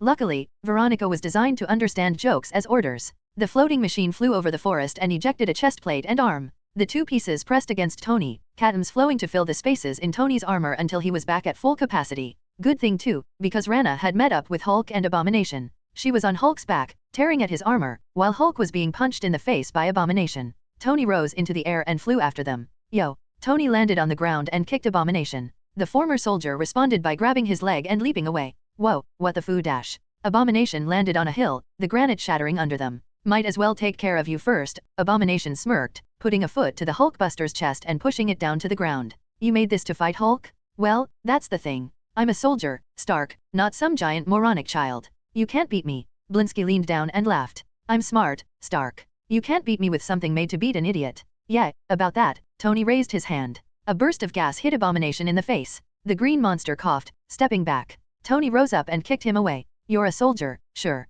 Tony punched him with a rocket-enhanced punch, then blasted him back with repulsors. But Banner is a freaking genius, one of the best engineers in the world. Guess who helped make this armor? Abomination coughed. What did you do? Concentrated gas that Bruce made. It was our attempt to make something that can knock out Hulk. Guess it needs work. Tony raised a fist and slammed down into the head of the kneeling Abomination, sending him to the floor, then kicked him into a boulder. Gotta say, can't really see you as Hulk's rival. 2. Abomination rose up in a swift movement, catching Tony's next punch. He twisted and stabbed, the staff in his hands slicing through metal until it was inches from Tony's shoulder. Tony grimaced at the alerts his HUD was throwing up. That was way too close for comfort. Then Abomination pressed further, flesh splitting with the motion. Ay. Tony screamed in pain, warm blood pouring down his chest. Oh, no more funny jokes. Abomination crowed, twisting the staff. Come on, Stark. Tell me something funny. Tony struggled, clenching armored fists. Sure. Let me just do the setup for the joke. Tony ignited his boot thrusters, flying upwards. When Abomination, surprised, tried to let go of Tony, the billionaire wrapped his arms around the Gamma monster. Jarvis put everything in the boosters. Yes, sir. The boots released white bursts of energy, sending the pair thousands of feet up. Get oof! Blinsky screamed, clawing at Tony, sending chunks of metal to the ground below. Tony grimaced at the pain and watched the altitude on his HUD, ignoring the warnings flashing as catoms kept flowing to fill the gaps in the armor, only to get torn out again. The staff was still impaled in Tony's shoulder, catoms moving into the wound to prevent blood from spilling. As soon as they were at the height of the surrounding mountains, Tony let go. Abomination, not thinking, leaped away. He fell with Tony floating in the air above him, screaming in his booming voice as he twirled in midair. Tony fired off all rockets had in the suit, hitting him over and over. He then flipped in the air, diverted all power to repulsors and thrusters and slammed into the falling Abomination, drilling into the monster's chest with palm repulsors while sending them both into a meteoric descent towards the ground. Here's the punchline. Tony roared as he slammed Blinsky into the ground with an earth-shaking explosion, destroying the hill they'd been fighting on. The impact tore apart the Hulkbuster suit, the granite hill, and much of the surrounding forest. From the way Tony felt, he had to guess he'd also bruised every inch of his body as well. For a moment, things were still. Then Tony rose out of the crater, coughing. He grinned at the sight of the groaning Abomination. Not Richard Pryor funny, but I gave it a good shot. The Hulkbuster's left leg fell to the floor. Whoa. Tony wheeled his arms around as more pieces fell away, leaving him standing on one leg with even the Dark Force armor within the Hulkbuster barely holding together. Need to work on that. Then, before Tony's disbelieving eyes, Abomination began to rise. He did it slowly, carefully, but he was getting up. Oh come on. Gonna kill you. Abomination coughed up green liquid. Kill you. His grip tightened on the staff, its runes burning with orange fire. Rack. Tony prepared to call for a new leg, but Blinsky was already rushing in, staff raised to stab his heart. Then, in between Tony and Blinsky, a rainbow of colors came down from the sky, alight with power. From that beam, a familiar flash of shiny metal flew out to hit Abomination in the face, exploding into a bolt of white lightning. Abomination fell back. He had time to blink once. Ugh, Blinsky said weakly. Then he fell face down, eyes closing. The hell took you so long? Tony asked weakly, grinning beneath his helmet as the rainbow beam stopped to reveal its occupant. Neither one noticing the dark red stream of vapor that flowed away from the symbol the rainbow had left behind on the ground. 2. Bruce Banner, Hulk. Hulk grabbed a tree and ripped it from the earth, spinning to swing it at the irritating woman attacking him. She backflipped over the tree, landed, and leaped in with a hook punch to his chin, sending him back. Girl Blinsky. Hulk roared. It's Rana? You moron. Rana yelled back. Hulk ignored that, instead swinging the tree again. She parried it with her staff, then kicked him in the knee, forcing him to kneel. She tried to punch him in the ribs, but Hulk caught her fist, lifted her high, and looked her in the eyes. Not moron, Hulk snarled. Just learning. He threw her up, then swung the tree into her like he was at bat, sending her into another tree. She screamed in pain, then gasped when a green foot hit her in the stomach. She raised her staff and stabbed it into the leg currently pressing its foot into her. Hulk yelled, dropped his tree and limped away, and Rana fell to her knees, coughing until she vomited. Asshole. Fighting, Hulk reminded her as his leg healed. The two eyed each other, green eyes on yellow. 1. That's when the beam of rainbow power fell in the distance. They looked over at it in surprise, then looked back at each other. Rana looked down at the staff in her hands, struggling through the horrific memories the staff was pulling up. Memories of a man over her, panting and ignoring her pleas. Yike, the memories pushed through. She leaped towards Hulk, surprising him, stabbing his abdomen. She did it over and over, ignoring the green fists that beat on her, tears pouring, eyes glowing, staff slippery with green blood, and the memory forcing her to a frenzied rage, the taste of vomit in her mouth. Hulk beat on her, hitting her over and over. Their fight wasn't magnificent, tactical, or glorious. It was two monsters, filled with pain, hurting each other, covered in each other's blood, dirt, and wooden shrapnel from the trees falling apart around them, pine needles falling from above. Hulk finally picked up Rana and pushed her to the ground, holding her there as he punched her in the face. Once, twice, 8 times. Rana stabbed him in the arm holding her down, the two screaming. When they stopped screaming, Rana and Hulk simply looked at each other, both panting heavily. She was still crying, the staff glowing and embedded deep in Hulk's forearm. Hulk's fist was held high, but limp, his face twisting in confusion. Why? Sad. Aberration, her face bloody and bruised, grinned through broken teeth. Heh, who cares? I still won, in the end. She passed out, leaving Bruce and Hulk to stare down at her, both heroes at a loss to understand what had just happened. Mahmoud /dial. I managed to prevent myself from screaming, but being held in Marion's arms as she jumped was not a comfortable experience. I was getting bounced around in her grip, trying not to grunt at each impact on the ground. Sorry. Marion yelled as we went. This is faster. I know, don't worry about oof. I grunted when we hit the ground and jumped again. Don't worry about it. Scarlet Witch and Songbird were flying above us, Songbird on pink wings and Scarlet Witch by blasting red energy below her for propulsion. Wanda seemed a little unsteady, as though she hadn't practiced the maneuver much, but she was still better off than I was. The two followed Marion through above the trees, so I only saw them when Marion broke through the tree line. Are we close? Marion asked me. I was going to nod when a green flash jumped through the woods, hitting me and Marion on our way down. Shit. I shouted, tumbling down into the branches of a tree. I bounced from one to another, curling myself up to keep from bending anything the wrong way. My shields flared with each hit, protecting me somewhat until I eventually hit the ground on my back. When I looked up, Marion was roaring and locked in combat with a green monster, wrestling with the man in the dirt. Songbird dropped from the trees with a Chitauri armored soldier following, blocking his plasma bolts on a pink wall of energy, then blasting him with a pink whale of sound, only to be confronted with more flying Hydra assholes. I rose to my feet and brought my gun up, firing an ICER into one of the men, then ducking behind a tree when more soldiers fired at me. Scarlet Witch dropped down next to me, her eyes filled with fear. This is crazy, she shouted. This is Tuesday, I said, trying to seem confident while plasma bolts burned away at my cover. When she stared at me, I found myself surprised at the fear in her eyes. I mean, this was the Scarlet Witch. This woman, in many universes, had enough power to reshape reality. But she was terrified. 1. Before I could think on that, another roar came from in front of us. I looked up to see 2 gamma monsters rushing us, centipede soldiers in tow. I stepped in front of her and raised my BCW, switching it to repulsor setting and firing quickly. Wanda. Alright, she spat out. 2 red blasts of energy hit one of the gamma-enhanced, sending him flying, and I hit a centipede soldier with a repulsor shot. X, we need backup. I shouted. Falcon, Hawkeye, Black Widow, and Mockingbird are on their way. We have to run. Wanda yelled in my ear, sounding scared. We have to dash. I didn't hear the rest over the Omnitrix beeping. I hit another centipede soldier as the gamma-enhanced Wanda had thrown away got back up, then reached for the watch and activated it, twirling it quickly. I needed Astrodactyl, so I could fly out and stop Garrett from escaping, so the second I saw wings I pressed down on the Omnitrix. It took me a second to realize that in my haste while centipede soldiers and 2 gamma-enhanced rushed us, I hadn't picked Astrodactyl at all. The change was instantaneous. My skin went from brown to inky black, blue accenting me like the patterns on an insect, and with white chunks the color of solid ice in the center. My chest became a segmented blue carapace, the Omnitrix glowing there. My eyes changed to green with some darker spots in the center. My long limbs ended with 3 pointed fingers and a thumb on my hands, and 2 toes and a claw-like heel on my feet. From my back spread two large blue moth wings that sprouted upward, two smaller ones pointing down, and a pair of antennae at my shoulders. I spread them wide, rising to my full height, white smoke pouring from my mouth. Big chill. 3. I looked down at myself, registering my new form. Oh, now you give me big chill, I grumbled to the Omnitrix, my voice sounding ghostly. The soldiers were still rushing us, Wanda staring up at me in surprise. I sucked in a quick breath. Wind inside my chest swirled. I set my feet and flared my new wings. When I breathed out, a cloud of white spread out from me. I pushed hard and pumped out a giant cloud that hit every soldier in front of me. The ground began to freeze over, the plants exploding as the water within them froze. The Gamma-Enhanced began to slow as ice crawled over their forms, snapping over and over. Wanda managed to be on the ball and started shooting, red blasts hitting the Gamma-Enhanced, slowing them down further. The centipede soldiers stopped in place, covered in a thick shell of blue-white ice. When the Gamma-Enhanced didn't stop, I narrowed my eyes and focused. The cloud became a beam. I swept it over one, stopping him about 5 feet away, then at the other. She stopped mere inches from punching me in the chin. Chill out, I quipped. Then I turned to Wanda. 1 second. A pump of my wings and I lifted into the air. With a twirl, I was around the tree. Songbird was floating in front of a group of Chidori armored men and women, flitting about to dodge, blocking their plasma bolts with pink walls, sending them flying with whales and chaining them up. She was getting tired, her left arm already clearly wounded. Marion was currently beating on a green woman, another monster down and out behind her as centipede soldiers were being launched about.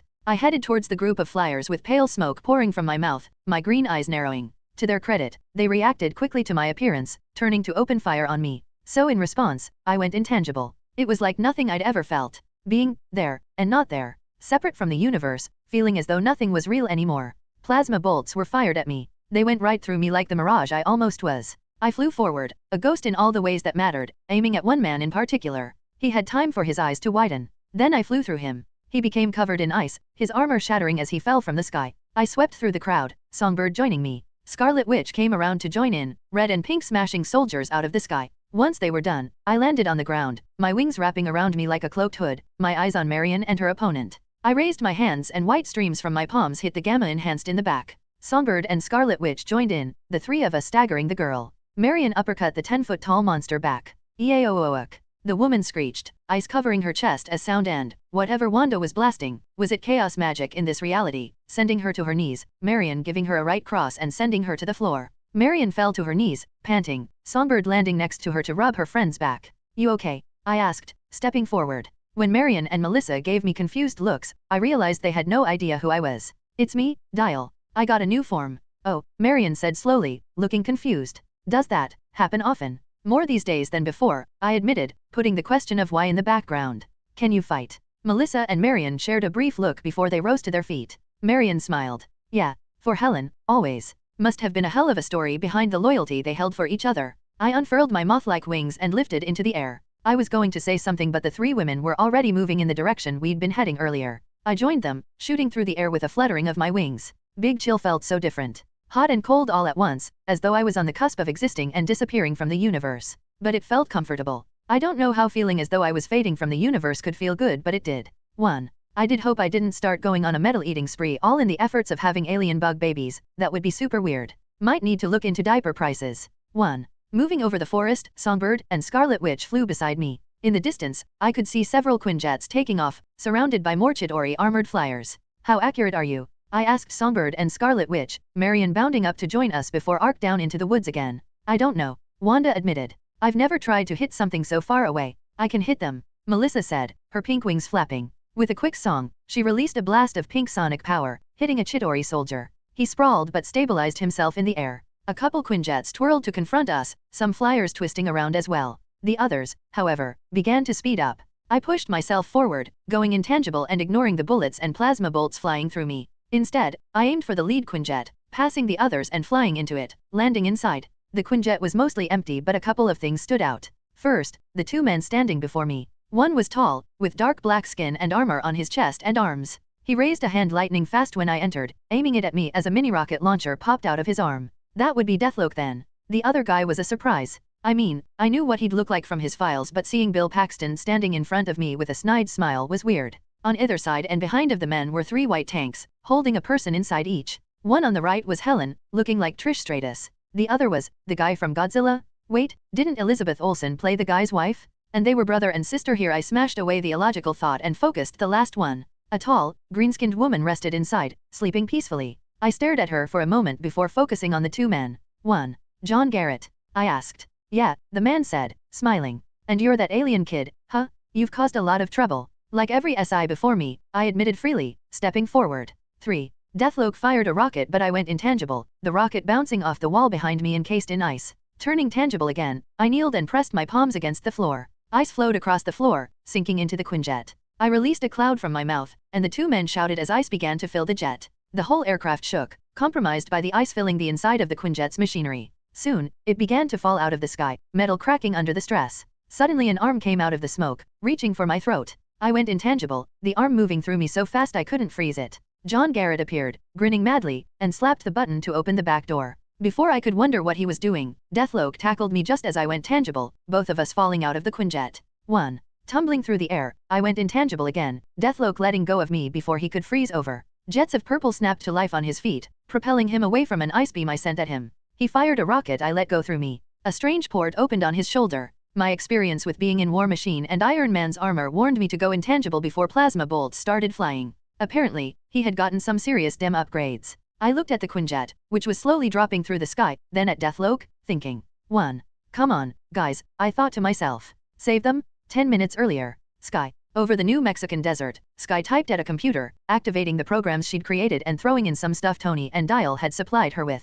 Hit with the hacking expertise of 3 genius hackers, one of them alien, she soon had the access she needed. Smirking, Sky looked up at the people surrounding her. Maria, Melinda, and Carlson stood before her with several bridge elites and US Marines, all in front of a door to a base with the Cybertech logo on it. Let go say hi. Sky tapped a button on her laptop, the door in front of her clicking open. Let's, Maria said, smiling as the bridge elites rushed in. Sky, Melinda, you know what to do. Understood, Melinda said, smiling. She walked in. Sky went to follow, getting a supportive nod from Carlson. As they ran through the halls of Cybertech, taking a right with several US Marines coming along. High above, Sky knew the helicarrier would be dropping cloak and lowering over the base, guns firing on vehicles. Sure enough, explosions began to sound out around them, followed by alarms. Sky switched over to her phone and slipped her laptop into her bag, disconnecting operators on the base from the centipede soldiers with some button taps. She also pulled out a gun, jostling a tiny plastic object aside. Soon they were at a door labeled incentives. Melinda kicked the door in. 2 centipede soldiers and a Hydra operative looked up at them.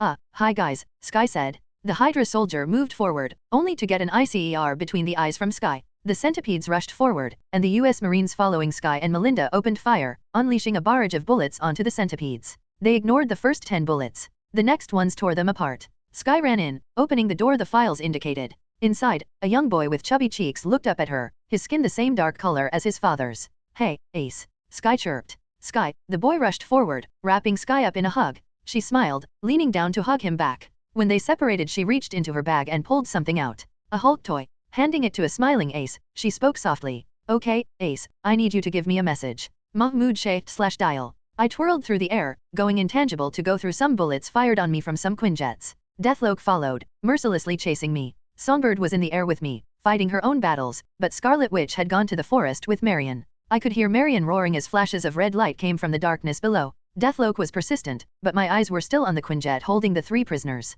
Just when Deathloke seemed like he was going in for another shot, he stopped. Then he fired. I watched the rocket he'd fired tear a Chidori armored soldier in half. Far off, I could see a winged figure flying toward us. Sam. Some explosions came from the forest below, the twang of a bow preceding each one. At the same time, Deathloke started tearing into his allies, plasma bolts from his shoulder and rockets from his arm firing over and over. So Maria and Carlson had saved the prisoners at Cybertech. Which left Garrett. I flew towards his struggling Quinjet, free to do so now, and went back inside. He looked over at me. Don't suppose you'll surrender, I offered, my wings wrapping back around me. He smiled. Why? The future needs me. Needs me to translate the words? To show a way to the end of it all. I can see it, you know? I can even see your soul, torn through the universe, lost on the winds of faith. But there's a bet dash. I froze him over. He even looked surprised before he was encased in an ice prison of blue-white. The pilots looked over at me as I walked towards them. Can we still surrender? The pilot asked. When I nodded, he sighed in relief. I'll just land the Quinjet then. As the jet lowered, I looked over the prisoners, focusing on the one in the center. Whoever is with the Hulk, tell him I have her. A Quinjet suddenly flew past, turning around to aim at us. He flew towards us, apparently about to kamikaze us. What's he doing? The pilot shouted. We're going to crash, the co-pilot yelled as well, trying to twist away. I flew forward, going intangible to move through the glass, erupting into the air. Then a bolt of lightning fell from the sky, hitting the other Quinjet hard enough to bash it into the forest below. More bolts struck the battlefield, hitting the Quinjets one by one. A final Quinjet flew past me, trying to escape.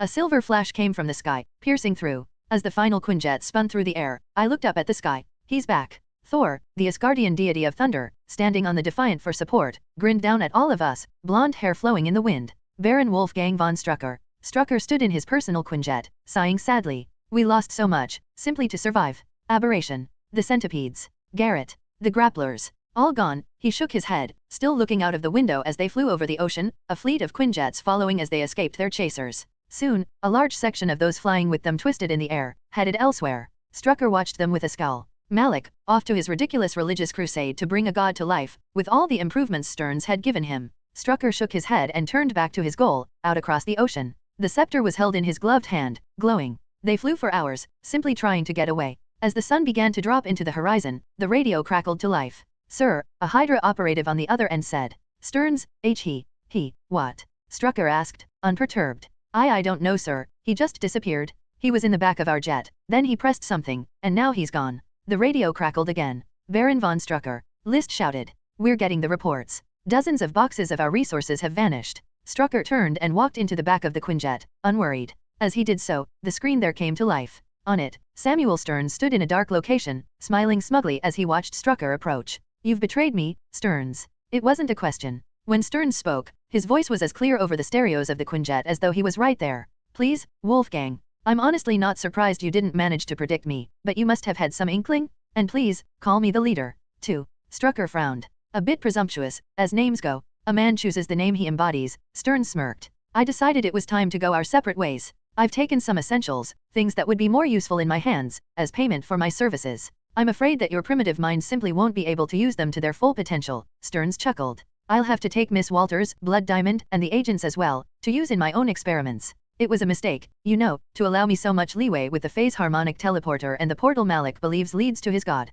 Really Wolfgang, understand this isn't personal. I know you aren't as enlightened as I am, but you must see that. You need more experience, Stearns, Strucker said. He smiled. Stearns frowned. I'm sorry. You think I never anticipated this? That I never saw the glares, the covetous looks? I knew you would betray me, Stearns. It was just a matter of time. So I forced the issue. He raised a hand, holding a detonator switch. As though I would ever let you take my subjects. Ms. Walters has been returned to Mr. Banner, to keep him from feeling any need to chase us, with footage of your experiments on her. As for Blood Diamond, a girl with black hair and eyes of topaz stepped into view. She and the agents are with me. So Stearns, if you've truly teleported something from the planes you believe to hold my current passengers. Stearns' eyes widened. Strucker flipped the detonator switch. A series of loud explosions came from the other end, Stearns shouting before flame hit him, the screen going to static. 2. Strucker smiled, tossing aside the detonator and looking over at the 2 cryotubes sitting in the back of his Quinjet, Agents Triplet and Carter sleeping peacefully within.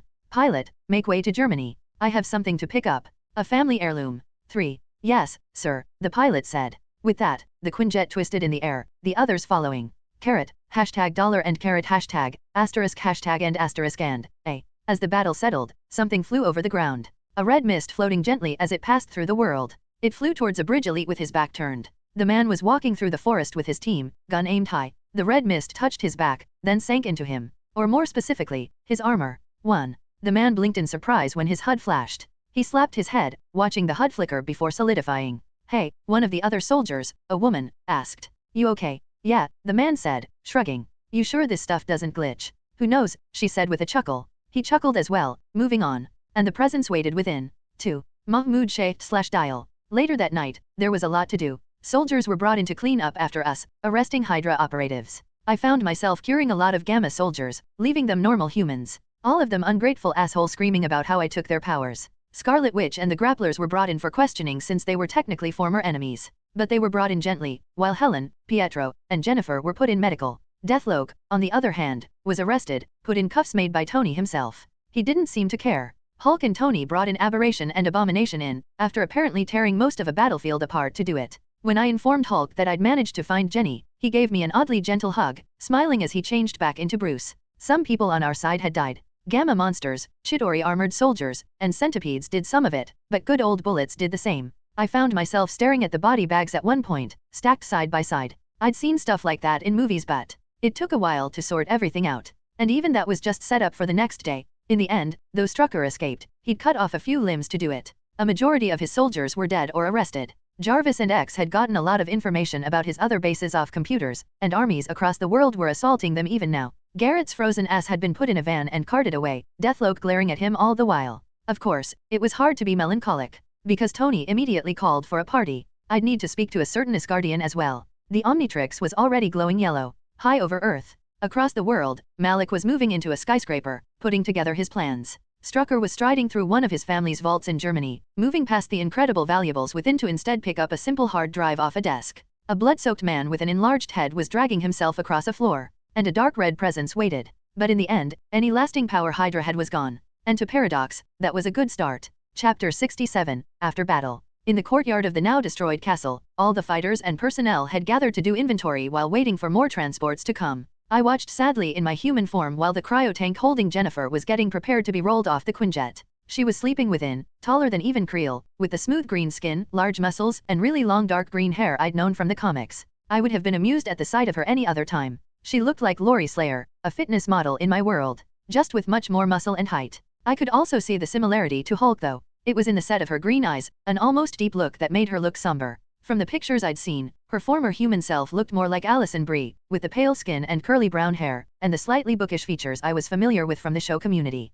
Made sense she would be the form of the bookishly shy Jennifer Walters. It wasn't funny now though, seeing her roll past me like some sick parody of a modern-day Snow White. Hey, Natasha walked up to me as I stood there, giving me a smile. She was wearing her normal catsuit, rather than the armor we'd made her, though her handgun was at her side. You okay? Yeah, I said back, smiling. Just thinking. I looked back at Jennifer's cryo tube, then at Natasha. Been a long day. Where Jenny? When Natasha and I turned, Hulk was aggressively striding through the courtyard, looking around quickly and causing more than a few of the agents and personnel to back away quickly on instinct from the titan of muscles moving among them. Hulk. I called out to him. The angry green giant spun to look at me, then saw the cryo tube, and ran over more quickly than anything that big had any right to. I stepped in his way. Then I realized I had stepped in the Hulk's way. Luckily the big guy seemed willing to listen, quickly coming to a stop and leaving grooves in the ground in the process. It's okay, bud. She's healthy, and we're going to put her through every test we got to make sure any brainwashing has been shut down. He breathed heavily, eyes on his cousin. Jenny, like Hulk.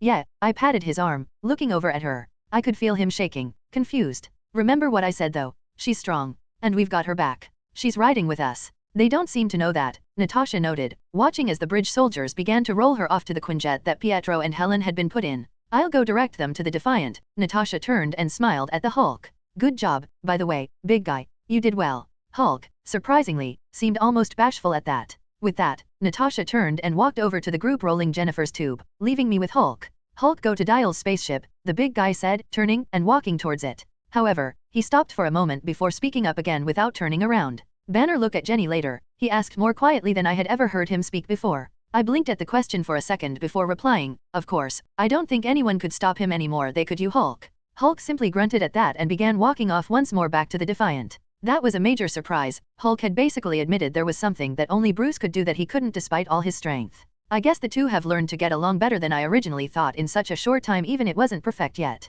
I kinda smiled at that, then turned and walked towards where the Marvel Trinity stood. Well, two of them stood, while the third was being looked over by a medic as he sat on a makeshift stretcher. The massive form of the Hulkbuster stood nearby, drawing the gaze of others around the area. The Dark Force armor, on the other hand, had fallen apart from the abuse of the past few hours and lay in pieces on the ground. I'm telling you, I've got guys at the tower that can fix this, Tony grumbled, watching the medic bandage hole in his shoulder. Tony's face was grimy and sweaty, far from the impeccable look he usually preferred, with his blue shirt ruined by the hole and blood caused by abomination. It's just to keep you from bleeding out, sir, the medic said. Let the man do his work, Steve said with a fond smile. He was wearing his full armor with the helmet down, his famous shield on his back and some sweat on his brow, standing there with his thumbs in his belt. You know, the Hulkbuster's Catums are designed to deal with this, Tony pointed out before looking up and grinning when he saw me walk over. Hey, fanboy, heard you saved Jennifer. Nice job. Indeed, the giant man standing there stepped forward and clapped my shoulder with surprising gentleness, smiling down at me. My friends told me of your heroism, Mahmoud shaked.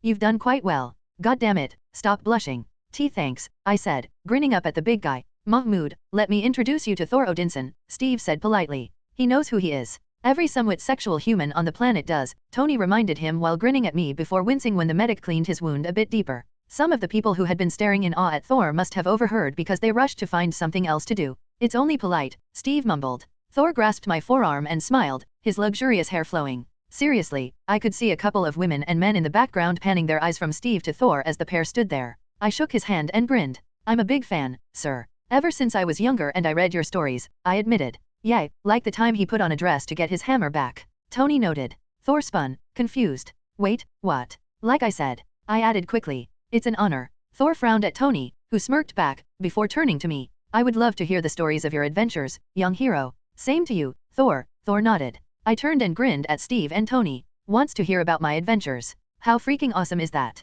Why are you so starstruck?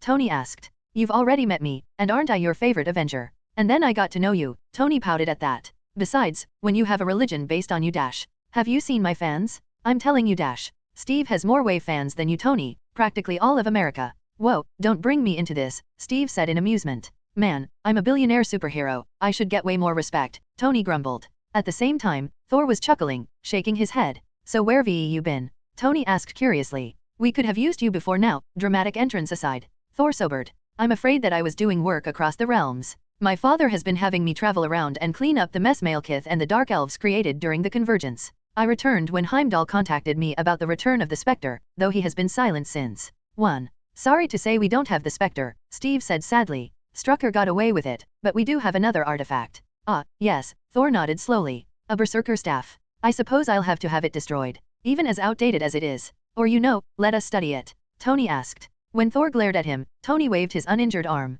Yeah, we'll give it up. By the way, fanboy, why is the Omnitrix glowing yellow? I looked down at the Omnitrix, which had been glowing since Thor had shown up in the skies above me and only got brighter since it had touched him when we shook hands, then at the Marvel Trinity. Steve seemed curious, same as Thor, while Tony was blinking. Suddenly, Tony started and looked between the Omnitrix and Thor a couple of times before looking at me. When I nodded, he seemed about to say something. Before we could continue, far above in the skies, the Enterprise helicarrier uncloaked and slowly lowered over the battlefield, more Quinjets flying from off the top of it. The bus was coming down as well. That's our cue, Steve said, turning to look at Tony. Can you walk? I got stabbed in the shoulder, not the leg, came the quip. Steve smiled quickly at that. The four of us walked towards the bus as it landed in a field next to the Defiant. The other Avengers came as well from what they had been doing until we were walking in a line. Okay, get ready for a long list. From left to right, there was Warrior, Mockingbird, Nomad, Alloy, Falcon, War Machine, me, aka Dial, Iron Man, Suitless, Captain America, Thor, Black Widow, Hulk,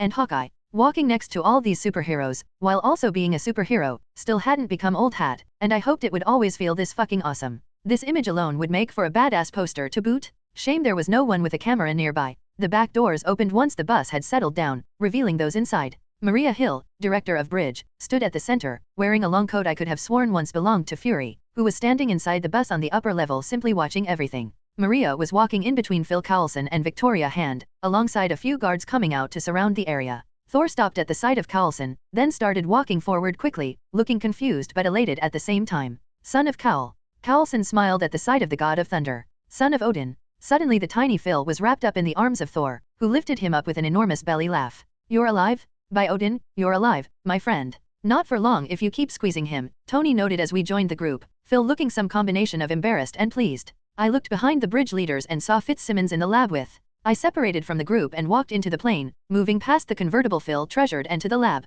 When I entered, we met eyes. Sky gave me a quick upwards twitch of the lips. Sorry, I said immediately. Fitz seemed confused, while Simmons seemed to understand what was going on immediately. She seemed ready to leave, but I waved for her to stay as Sky crossed her arms, moving to look up at me. Sorry for what exactly? Coddling you, I replied. I'm not great at this stuff. I wanted to keep you safe but I ended up acting like you were a baby with a knife in one hand and an electrical outlet nearby. 1. Why the hell was I so nervous, damn it? I shuffled my feet as she looked up at me. She softened after a moment. Look, I may not be a superhero, but I can take care of myself. Sky held up a hand to stop me from talking, her eyes on mine. But I do appreciate you worrying. Just tone it back, okay? Might need some practice, I admitted. Give me some time. For some reason, a loud squeal came from Simmons. When we turned to look at her, she held her hands over her mouth, embarrassed. Sorry. Fitz rubbed his forehead, chuckling slightly. And this is my team. Well, some of them, Phil said, drawing our attention. He walked in while Thor strode in, smiling as he did so, apparently getting the tour from Phil.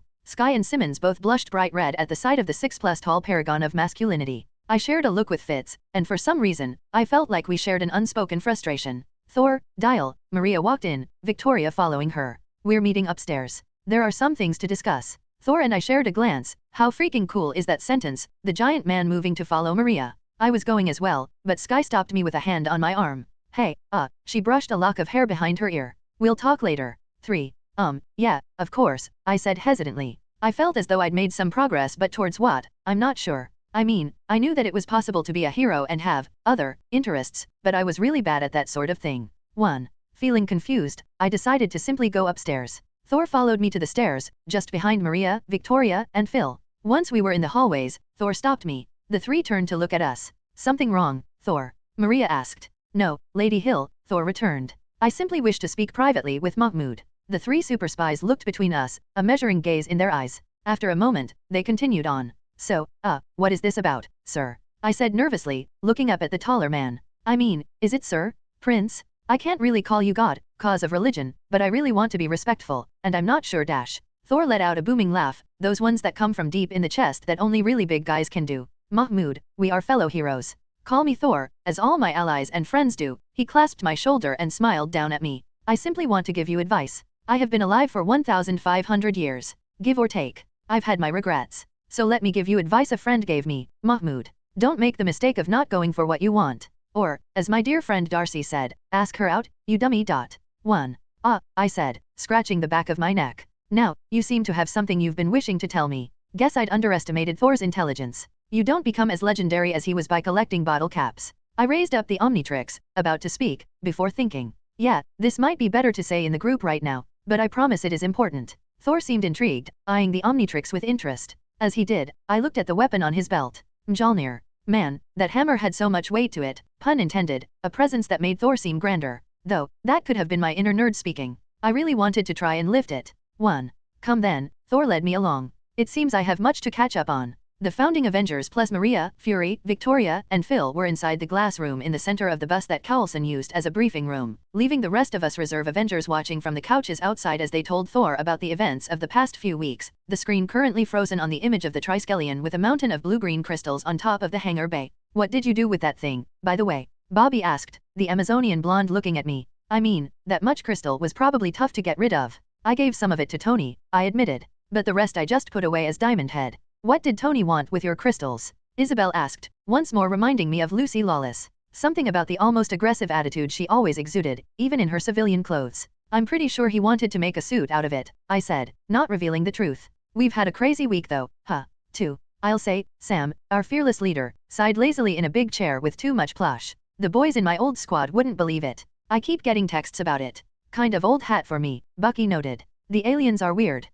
No offense. I shrugged, not taking it personally, but most of this is just upgrades on what happened before. Creel, standing nearby and looking out of the window at the forest around us, grunted. Rhodey walked up from the back of the ship. They've got Jennifer all set up, and the prisoners have been put into the Enterprise. We're ready to leave. Cool, I said, smiling at that. A knock on the glass brought our attention to the briefing. Phil waved at me to enter. I waved back, then turned to my team. See you guys in a bit. What do they want to talk to you about, anyway? Bobby asked. I looked down at the Omnitrix. It wasn't glowing yellow anymore, though it had been doing that since Thor had appeared and had gotten even brighter after touching him. I kept expecting it to speak and tell me what was going on, but the watch had been silent so far. Still, I knew it must have done its work. Something important. Leaving it at that, I entered the glass room. Hulk had become Bruce again, who was still wearing his armor with a lab coat on top. Thank God, because we were crowding the small space as is without the bulk of the Hulk joining in. So, I said looking around. What's up? Thor said you wanted to say something to us. Steve asked, clear blue eyes steady on me. Yeah, so, I lifted my watch. Omnitrix. It can basically do it all. Even I don't know how many aliens are really in this thing. We've made a list of around 40 that you can think of, Tony reminded me, having been the one asking the most questions about the watch. Though there had been a close race between him, Fitzsimmons, Bruce, and of course Bridge. Right. But remember, the Omnitrix was made to be a tool of diplomacy, first and foremost, I responded. And I would remind you, that this azimuth instead ended up making something that can let an untrained civilian fight the Hulk, Fury said, still wearing a purple button-up shirt with the sleeves rolled up. Well, not just the Hulk. Wondering what Fury would think of way big, I sighed. Yeah well, that's dash. I must say, I don't recognize any of the aliens you can turn into, Thor said curiously. I've fought many beings, but nothing like many of those creatures you mimic. He's from another universe, remember? Different aliens. Tony said to Thor, who did a little at the reminder. There's more, I said. The Omnitrix doesn't just contain alien DNA. It can also scan it and replicate it. So now, I lifted the watch and turned it on, a hologram of 4 arms floating over my wrist.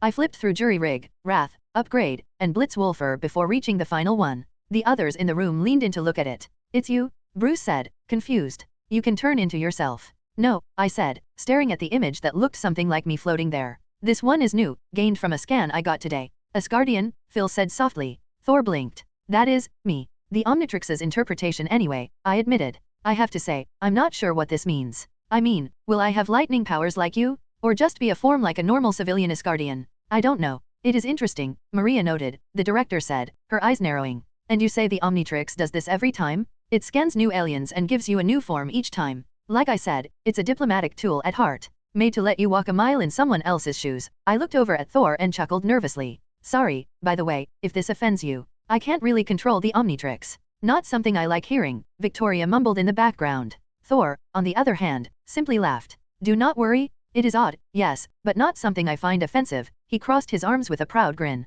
After all, if you want a truly powerful form, an Asgardian is clearly it. Huh. Who would in a fight between Adamix and Thor? 1. You gonna try it out? Tony asked. Not here, Maria said immediately. We have a training facility in place. And Thor, I'd like you to be there, if possible. Of course, Lady Hill, Thor said respectfully. He looked over at me, and for some reason, I got the feeling there was more he wanted to say but was holding back. It made me nervous. Was there something about being Asgardian I had to know? Something that might affect my form in a way I didn't expect, like Ghost Freak suddenly getting his own personality? I mean, considering that I now had to worry about. Oh right. One more thing, I said. I looked over at Tony, knowing what was coming, then pushed through. There is a possibility that, well, big chill, the new alien I unlocked before Thor got here, reproduces asexually. And that kind of works for me. So, at some point, I might dash. Ha ha ha ha ha. Tony started laughing immediately, the damn genius near instantly figuring out what I was getting at. Natasha smirked, eyes glimmering, while Bruce winced in sympathy. I groaned. Yeah, fine, I might be pregnant down the road. Ha ha ha ha ha ha ha.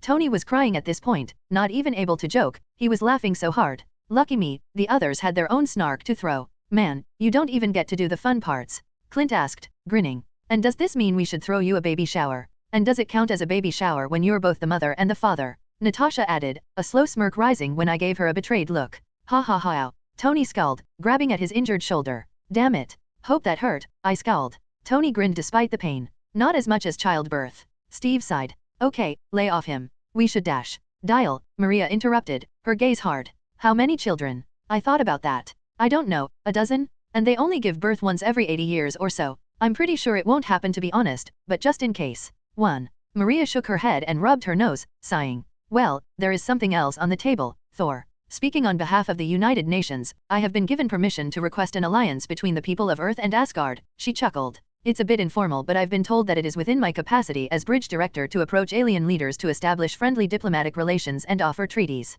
Thor frowned.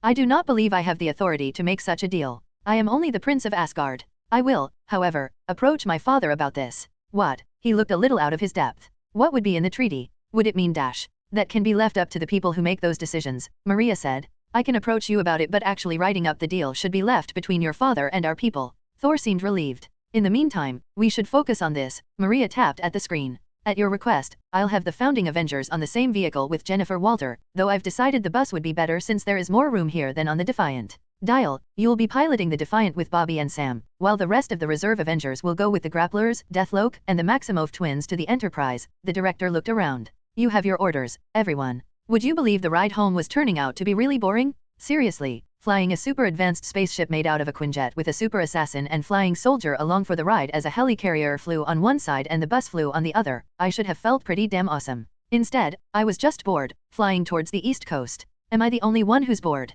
I asked Sam and Bobby. The pair gave me that smile that more experienced people always give their juniors, the black man and blonde woman looking a bit smug. It's how these flights usually go, Bobby said from the copilot's seat in her civvies uniform of a shirt and jeans. Well, not mine, Sam added, standing behind us in his flight suit. But flying aircraft is always like this. No, flying a long ass time is like this, I grumbled. Think I could have flown there and back if I didn't have to slow down for the fleet. Hell, Astrodactyl could have done it. Fast Track could have run there in this time. That's not the mission, Bobby reminded me. I have a question though. How many aliens do you have anyway? I thought about that, counting them up in my head. Swampfire, Blitzwolfer, Fast Track. I can access 15 so far out of 1 million and something. Sam turned to stare at me. Jesus. Are there even that many aliens? How can you keep remember them all? I can't, I admitted sadly. I mean, I try, but I tend to end up favoring some aliens without meaning to. Diamond Head is probably my favorite, though Blitzwolfer used to be. But I haven't used Goop or Swamp Fire too often lately for example.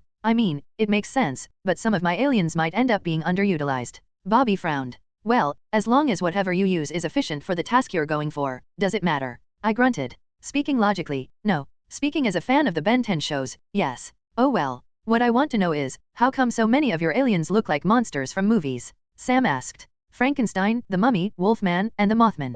Or how Astrodactyl looks like a dinosaur. Is that because that's how they look in your universe? Or, I also have a vampire alien down the road. And I like to think that the aliens in the Watch were the inspiration for monsters in my universe, Ben's universe, technically. I mean, how do you think we got legends about Thor? He visited, we told the stories, they evolved. To paraphrase a line from a British sci-fi show, a lot of monsters look like my aliens, I thought for a moment. Also, Frankenstein was the scientist. The monster didn't have a name. Too. Sam rolled his eyes. Yeah. So how were your fights anyway? I asked the pair. Bobby grunted. That bad. More rough than bad, she admitted. I didn't have to fight any gamma monsters, but centipedes are tough enough I had to resort to killing them most of the time. Even with Clint and Natasha helping, it wasn't easy. Their skin is tough to cut through. I probably had an easier time of it then, Sam said. The Chidori flyers aren't as experienced as Rhodey and I were, so I ended up taking them out pretty easily. You were lucky though, just faking your way through a fight. I scoffed. Tell that to the grapplers. Marion hits like a freaking truck, Melissa's powers are broken, and Wanda is basically magic. I barely held them off as Frankenstrike. Next time someone asks me to fight 3 badasses like that while holding back, I'm letting you guys do it. Bobby laughed at that, while Sam chuckled. Chapter 68, She-Hulk. Bruce Banner/Hulk. January 21 ST 2014. In the early morning in the labs of the Avengers Tower, Bruce watched as Mahmoud in his upgrade form flowed across the surface of Jennifer's cryotube. The tube had been put in his lab, with the deprogramming machines Bridge had created to remove the various forms of brainwashing and conditioning Hydra had employed on their victims and operatives alike erected around the tube. Maria had listened to his appeal to let him do the work himself alongside Bridge's best scientists in the field, and coincidentally the ones Bruce trusted most, to assess the health of a new gamma-enhanced human. As of now, that was Bruce himself, the leading expert on gamma radiation in the world, Gemma Simmons, a skilled doctor despite her young age and who had experience dealing with enhanced biology, Tony Stark and Leopold Fitz, some of the most skilled engineers in the world, and Mahmoud Sheikh, who had access to aliens that could build things beyond the current scope of human technology and had a device with the most advanced genetic scanner ever built in. With all that combined brain power in one room, they would be able to find out. She is perfectly healthy, Simmons said as she circled the cryotube with a scanner in hand. Yep, Dial said as he flowed away from the cryotube returning to his bipedal form, his circular green eye brightening and dimming with each word before he changed back to human again in a bright green flash. She's put on about 4 times the amount of muscle mass she had before, increased a couple of feet in size, burned away quite a lot of body fat, is about as radioactive as the Hulk so no alarms there, and is apparently extremely hungry, but other than that, she's healthy. What? There are no trackers in her? Bruce asked, stepping forward and snatching the scanner out of Simmons' hands to circle Jennifer. No cybernetic parts, no surgical wounds, nothing wrong. No, she's fine, Simmons said, frowning at the frantic Dr. Banner. In truth, it makes sense that she is so stable. Blinsky had the flawed super soldier serum to protect him and your blood to give him the genes, while Rana Phillips simply had her genetic template altered for the same effect, but Ms. Walters is a pure carrier of the gamma gene just like you. When he only seemed more agitated, Simmons spoke without thinking. Sir, she's a Hulk, she won't dash. Don't dash. Dial and Simmons recoiled in surprise at the loud shout from him, Tony and Fitz looking over from the computer the two had been working on. For a moment, the room was still, Simmons biting her lip nervously. Fitz looked at him, then at Tony, who crossed his arms. He took a deep breath.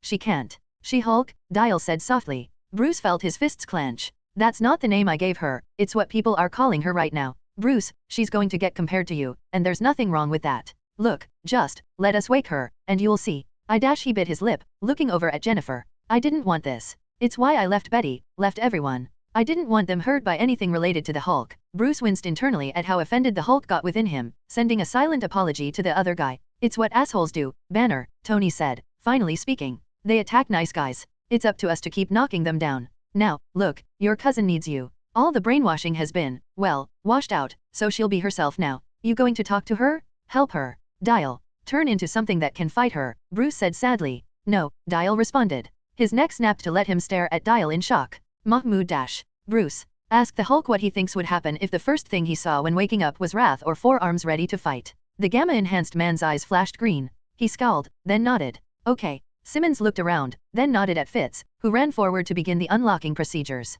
As he worked, Carl Creel walked into the room. Tony blinked at the sight of the tall bald man stepping in. "What's up, knockoff?" "Don't call me that," Creel said with the ease of practice. "Stop stealing my man of metal shtick," Tony quipped. Creel snorted, then hesitated. I've been brainwashed, so I thought. I don't know what I thought." Bruce blinked at the sight of the tall and usually confident man looking uncomfortable. Dial stepped forward and punched his fellow reserve Avenger in the shoulder. Yeah, you big softy," Dial said with a mischievous look in his eyes. "You can stay." Creel scoffed, crossing his arms across his barrel chest. Together, the small group watched as Jen woke up within the tube as the steel and glass door was slowly opened. "I gotta admit, I didn't expect her to be so." Tony trailed off, horror filling his eyes as he realized what he'd been about to say. Bruce stared pointedly at him, then at Creel, Dial, and Fitz. The three men coughed and focused on other things to avoid his gaze. Deep inside Bruce, an ancient instinct belonging to all overprotective family members awoke as the Hulk felt the urge to grab a shotgun for some reason. 11. Jennifer Walters / Jennifer woke up and felt as though she had been given something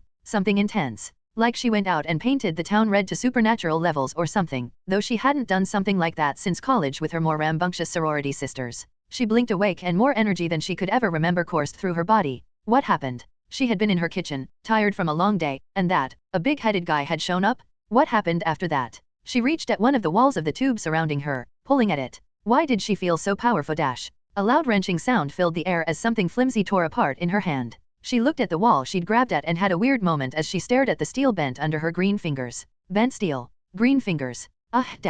Jenny. At the sound of someone speaking to her, she looked up. Bruce was standing under her. No, wait. He was shorter than her? By like 2 feet? Bruce. Jennifer coughed. Why did her voice sound so different? What happened? Where am I? Hi there. Jennifer turned to her left to see a very short, cute redhead with freckles and a British accent. Looking around, Jennifer saw a young man with frizzy brown hair and a smooth face standing next to the redhead, a brown-skinned man with a beard and ponytail wearing an odd green watch, a tall bald man, and Tony Stark. Hi. Jennifer surprised herself when she immediately stepped out of the tube she'd been laying in. For some reason, she didn't feel nervous. Dressed in the tiny patient robe she'd just realized she was wearing in front of so many people, normally she was sure she would have panicked. But she didn't. If anything, she felt a smirk rise to her lips, and almost preened under the gazes. Bruce? What happened? Why am I green? Her cousin sighed. Well, Jennifer watched as Simmons took her pulse, Bruce finishing the story. So, I was kidnapped by a former friend of yours who was working for Hydra, and then you came in with an army to rescue me, but not before they brainwashed me and made me, well, this. Jennifer waved the arm not currently occupied at herself. Her once mousy form was now 6 foot 7 inches with 650 pounds of green muscle. She clenched a fist and grinned at the size of it, the look and feel of her forearm muscles moving beneath green skin. Funny, she'd never been neither very confident in her appearance nor obsessed with fitness before. Now she just wanted to see what she could do. In fact, she was starting to feel a little antsy. Also, she really liked how long her hair had gotten, she should have grown it out years ago. And that's about the gist of it, the dark-skinned man, who'd introduced himself as Mahmoud said. I gotta say, I don't feel like I was brainwashed, Jennifer admitted. She considered the idea that she was even now under someone's control before her new self-confidence brushed the thought aside. Enjoy that, the tall bald man, Creel, said. I was under Hydra's control for a while. You're lucky we got you out of there when we did, you were mostly on ice the whole time. Sorry for the pun.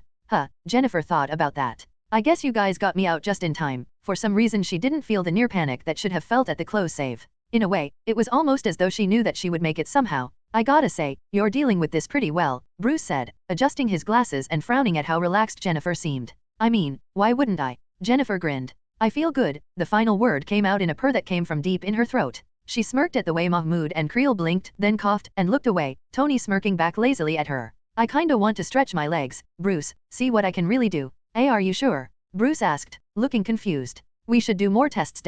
Jennifer laughed, rising to her feet and reveling in the feel of the cold air on her skin. Sweetie, just look at me. She stretched to her full height, arms over her head. I feel like someone just lit my fire. I want to go out. I want to hit something.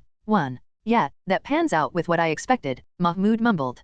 Come on, Brucey, Jennifer smiled at her cousin. What do you say? You and me, see what I can do? We should have some fun, make up for all the years apart. That's not something we should. Bruce began to say. Let's not be hasty, Banner, Tony said, stepping forward with a grin. We've got the weight room. Let's see what she can do. As long as we go easy, Simmons said cautiously. We still don't know why your transformation appears to be permanent. Are you sure you're feeling all right? No major feelings of anger or other extreme emotions. I feel perfect, Jennifer said with a sigh of happiness. Then your transformation may be triggered by something we don't know, Simmons said. Yes, Bruce agreed as he adjusted glasses while looking up at Jennifer. What if you turn human when angry, in a reversal of what I do? We don't want you bench pressing 300 pounds, getting angry, then returning to normal. Jennifer smirked at the clear challenge. Then maybe you should spot me. Bruce blinked up at her. Then his face stiffened in determination. Sure. The change was instantaneous. 1 second, she towered over her cousin. Then he was standing over a foot taller than her, his massive bulk a green wall before her, wrapped in purple armor as the tatters of his clothes fell to the floor. Jennifer's confidence didn't disappear, but it was muted. Whoa. The Hulk smiled at the sight of his cousin. Hi, Jenny. I'm Hulk. Apparently, he'd realized they never technically met, and so decided to introduce himself. Jennifer practically crumbled at the sight of Hulk's happy smile.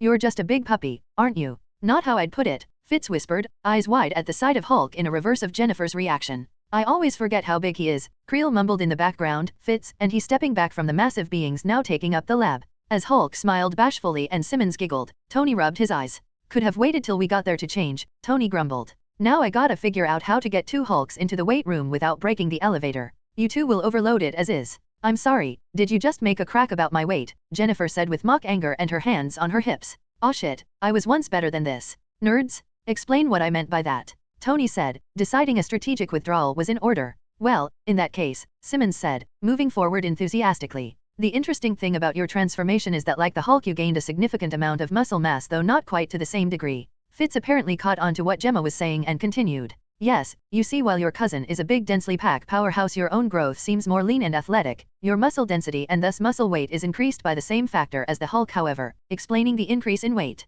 They bounce off of each other real quick, Mahmoud whispered to Creel. Not quick enough, Creel rumbled, looking at the closeness of the two, rolling his eyes when Fitz blushed as his hand brushed Simmons. Later, after going down some stairs that creaked under the weight of the Hulk and Jen, the group stood in a weight room together, watching as She-Hulk worked out. The room was extremely fancy, with a pool on one side, a boxing ring in the center, punching bags on the other side. Curiously a couple lay on the floor in the back and sand poured out of fist-sized holes in the center of the bags. Dozens of machines, and equipment meant specifically for the superhuman inclined to use them were dotted around the place, including weights in excess of what normal people could lift. Jennifer had replaced her medical robe with some clothes borrowed from Creel, the only one among them with clothes big enough for her. The hoodie and sweatpants were a little baggy even on his massive frame. On Jennifer's new bulk, they were barely able to fit, stretching on her and leaving her midriff exposed. She took pride in that. Woo! Jennifer called out happily as she bicep curled a bar with massive plates on each side. How much weight is this again? She asked, curious as to why she felt nothing at all in terms of strain.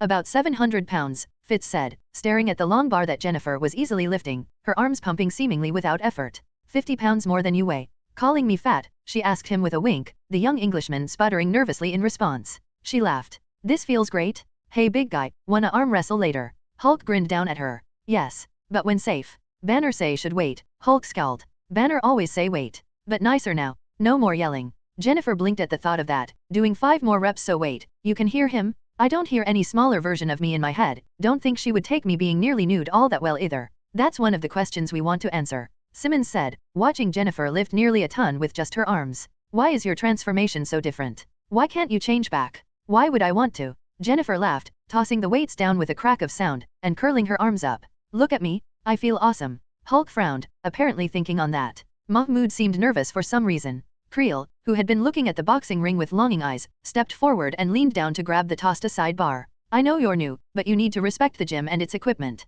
Whoa, Jennifer's eyes widened in worry as Creel began to pull. Wait, don't? You'll hurt your dash. She stopped as Creel's skin changed to the same dark metallic color as the bar. Jennifer's jaw dropped as Creel lifted the bar and plates with ease and walked away. Oh, wow. Well, thankfully, Fitz said as though the sight of metal men was old hat. You seem to be able to use your strength safely so far. Let's go to the treadmill. The rest of the day was spent testing. Each test made Jennifer feel better. She was unstoppable. She could lift anything, run forever at top speed, leaping hundreds of feet, punch through concrete, even take rubber bullets without a hint of harm. She wanted more. She wanted a real fight, a real test. She just had to wait until tomorrow. Thor Odinson / God of Thunder. Thor was sitting on the roof of the Avengers Tower, thinking on all he had heard recently. In all honesty, he hadn't expected much to change. Despite everything, he had hoped that Earth would have calmed down after the convergence. Instead, it was as though the world had exploded. Though to be fair, in many ways, things were the same as always across Earth. But then there were all the changes Thor had discovered. Hydra, apparently a villainous group from Steve Rogers' time, had risen from within S.H.I.E.L.D., the deceivers somehow hiding within them and corrupting the noble group from within, like poison within the body. Thankfully, Steve had not only called in his fellow Avengers, but 3 more worthy heroes, War Machine, Dial, and Falcon, to aid him in battle. Thor was saddened he couldn't have helped. The battle had sounded truly incredible, with warriors on both sides fighting their best and heroism rising to the forefront. Actually, he was sort of jealous. And hearing about all the other fights didn't help. At heart, Thor was a warrior and finding out he'd missed so many impressive battles was a disappointment. Pushing down those thoughts, Thor focused on the work he had to do. He put Mjolnir down on the floor next to him and looked up into the sky, closing his eyes. Heimdall, I need your advice. All Thor heard was the wind running over the rooftop. He frowned. Heimdall, my friend. You haven't answered me in some time, do you? Can you hear me? I mean, it has been a while. Should I call later? I hear you, the voice of the all-hearing Asgardian responded. Apologies, Thor. Home has been interesting. Thor's fingers twitched. What happened? Nothing of import. Strangeness, that is all. You said you needed advice. Yes. My friend, things on Earth have changed in unexpected ways. Thor dived into his explanation, telling Heimdall everything that Maria Hill had told him, ending with the proposal for an alliance between their realms. And so, I am to approach my father about allying with Bridge and the rest of Midgard. I have also heard that a nation by the name of Wakanda is looking into a similar proposal. I'm sure they are, Heimdall said mysteriously. I will speak to him of this, if you like. Thor held back a sigh of relief. He really didn't have the head for things like treaties, documents, and trade deals. He wasn't unintelligent, but his skills lay more in languages, tactics, and space travel, with a small skill in wormhole physics. Thank you, Heimdall. Of course, Heimdall sighed on the other end of the mental link between them. But I do not know if your father will agree to this. Why not? Thor asked surprised. His father always seemed one for diplomacy. He has been strange, as of late. He recently had the builders begin work on a statue of your brother and a small theater for a play in his honor. Father did that? Thor asked incredulously. Yes. It may be that the grief of Heimdall trailed off. Thor looked down at the gravel beneath his feet, sadness filling him. Mother and Loki. Heimdall, please tell him about the proposal. If he refuses, let him know I will come myself to Asgard to discuss it either way. And there is something else. A mortal I wish my father to meet. Heimdall let out a surprised noise. Thor, you think that wise? Yes. He is, well, he is not Asgardian. But he can become one now. This mood shaked. Heimdall agreed. You haven't told him? About the possibility of what he may face. I don't even know if it will happen, Thor admitted. Is he a true god because he can simply change forms? Is there even a place for him? Does he count? So much of what Earth has brought to my attention is impossible to predict. All I can do is try to protect them. I'm seeing Jane tomorrow, he finished with no small amount of trepidation. Best of luck, Heimdall said simply. Thor smiled sardonically. I will need it. Chapter 69, Everyone relaxes. Carl Creel/Alloy. Later that night after testing Jennifer, Carl snuck into the gym. He needed the chance to vent. Thinking of Jen getting brainwashed had brought up, well, it brought things up that Creel had poured a lot of time punching Hydra soldiers into to try and avoid. But late at night, when he closed his eyes, the memories of innocent death and a dark-skinned man with a smirk on his face telling him things would be better if he complied filled his mind. So he was in the gym doing something he'd once loved. Ha. Creel grunted, doing the tried and true combo of 2 jabs and right cross on one of the punching bags in the gym of the Avengers Tower. A breath in as he pulled back, a breath out as he punched out, feet constantly moving, hands flying. Creel had always been a slugger, even before he could turn invulnerable, so his hits were more akin to rocks falling than lightning striking. Not as fast, but just as hard-hitting. He tried to move his feet quick. It was tough, digging up the old skills. He'd had to change his fighting style to account for his powers, and it had been a long time since he just went to his roots. Memories forced themselves up to the front of his mind. The bag bent beneath his blows, the loud sound of flesh on leather filling the gym. Sweat dripped down his nose, landing on the mat. Whitehall smiled in his memories. The next thing Carl knew, he had changed into steel and the bag he'd been punching was ripped in half. Creel panted for a moment, closing his eyes. The sound of sand falling to the mat and Creel's panting was joined by footsteps moving towards him. Creel turned to see Mahmoud walk up to him. The younger man was wearing a pair of shorts and a shirt. He frowned, looking from Creel to the destroyed bag. Hey, you okay? He winced. I mean, obviously not, just. I'm gonna grab the vacuum. Creel closed his eyes again, trying to get his breathing under control while listening to Mahmoud's footsteps receding, then coming back. When he opened his eyes, Mahmoud was holding the vacuum out to Creel. The bearded man shrugged. Well, I didn't make the mess, did I? That surprised a laugh out of Creel. He took the vacuum, one of those handheld StarkTech models. Yeah, guess not. Creel leaned down and started vacuuming up the sand, speaking as he did. What are you doing down here, anyway? Can't sleep, Mahmoud responded, moving to lean back against a nearby locker. I'm way too excited for the trip tomorrow. I keep fighting the urge to go out on patrol. So when I heard the sounds of a punching bag from my room. Sorry about that, Creel said as the whisper-quiet vacuum sucked up grains. Just, boxing calms me down. Even now. Granted, can't really get back into it now. I ended up ruining it for myself, Creel scoffed. Don't know why they cared. Maybe because most people can't make their fists turn into steel, Mahmoud suggested sarcastically. I heard you broke a couple of jaws in the day. More than a couple, Creel said with a smile he didn't feel. It's good character building. I can guarantee the guys I beat that way duck a hell of a lot faster now. From the annoyed sigh Mahmoud let out in response, he didn't agree. Creel pretended like he didn't care, simply finishing his vacuuming and picking up the shredded pieces of bag. If you're not gonna leave, Creel rose up and looked at Mahmoud. You could always train with me. If I do, I'm changing into an alien first. Mahmoud narrowed his eyes. Ain't about to spar with you and risk getting my jewelry wired for the sake of character building. 1. Creel winced. He'd been trying to be friendly, but apparently proceeding that by dismissing his cheating was a bad idea. Yeah, look, I'm not a great guy. All this hero stuff. I'm just not meant for it. But that doesn't mean I don't know right from wrong. Back then it all seemed to fall into place. Suddenly I didn't have to lose anymore. I could just live an easy life. No more crappy apartments or making deals with mobsters just to hear cheers. I got everything I wanted, and it was just. Mahmoud watched Creel hesitantly gather the pieces of the bag in his hands and roll them up. I don't know. It got away from me. And then Whitehall got his hands on me and I have a lot to make up for. Thanks to you, I have a chance to do it. The younger man didn't seem to know what to say about that, so he just coughed. So, you said something about boxing? Cause, Steve's been teaching me a bit. Creel, just as unnerved about how personal things had gotten, tossed the bag pieces away and grabbed another one. Yeah, sure. You like boxing. Ever since my first Rocky movie, Mahmoud replied as Creel put up the new bag, though Steve said it's really fake. The bald man chuckled. Yay, lots of bobblehead dodges in that movie. At the confusion on his friend's face, Creel explained. The way the boxers dodge in that movie is really choreographed, so they look like those little toys, you know? Always shifting their heads around a mile before anything happens.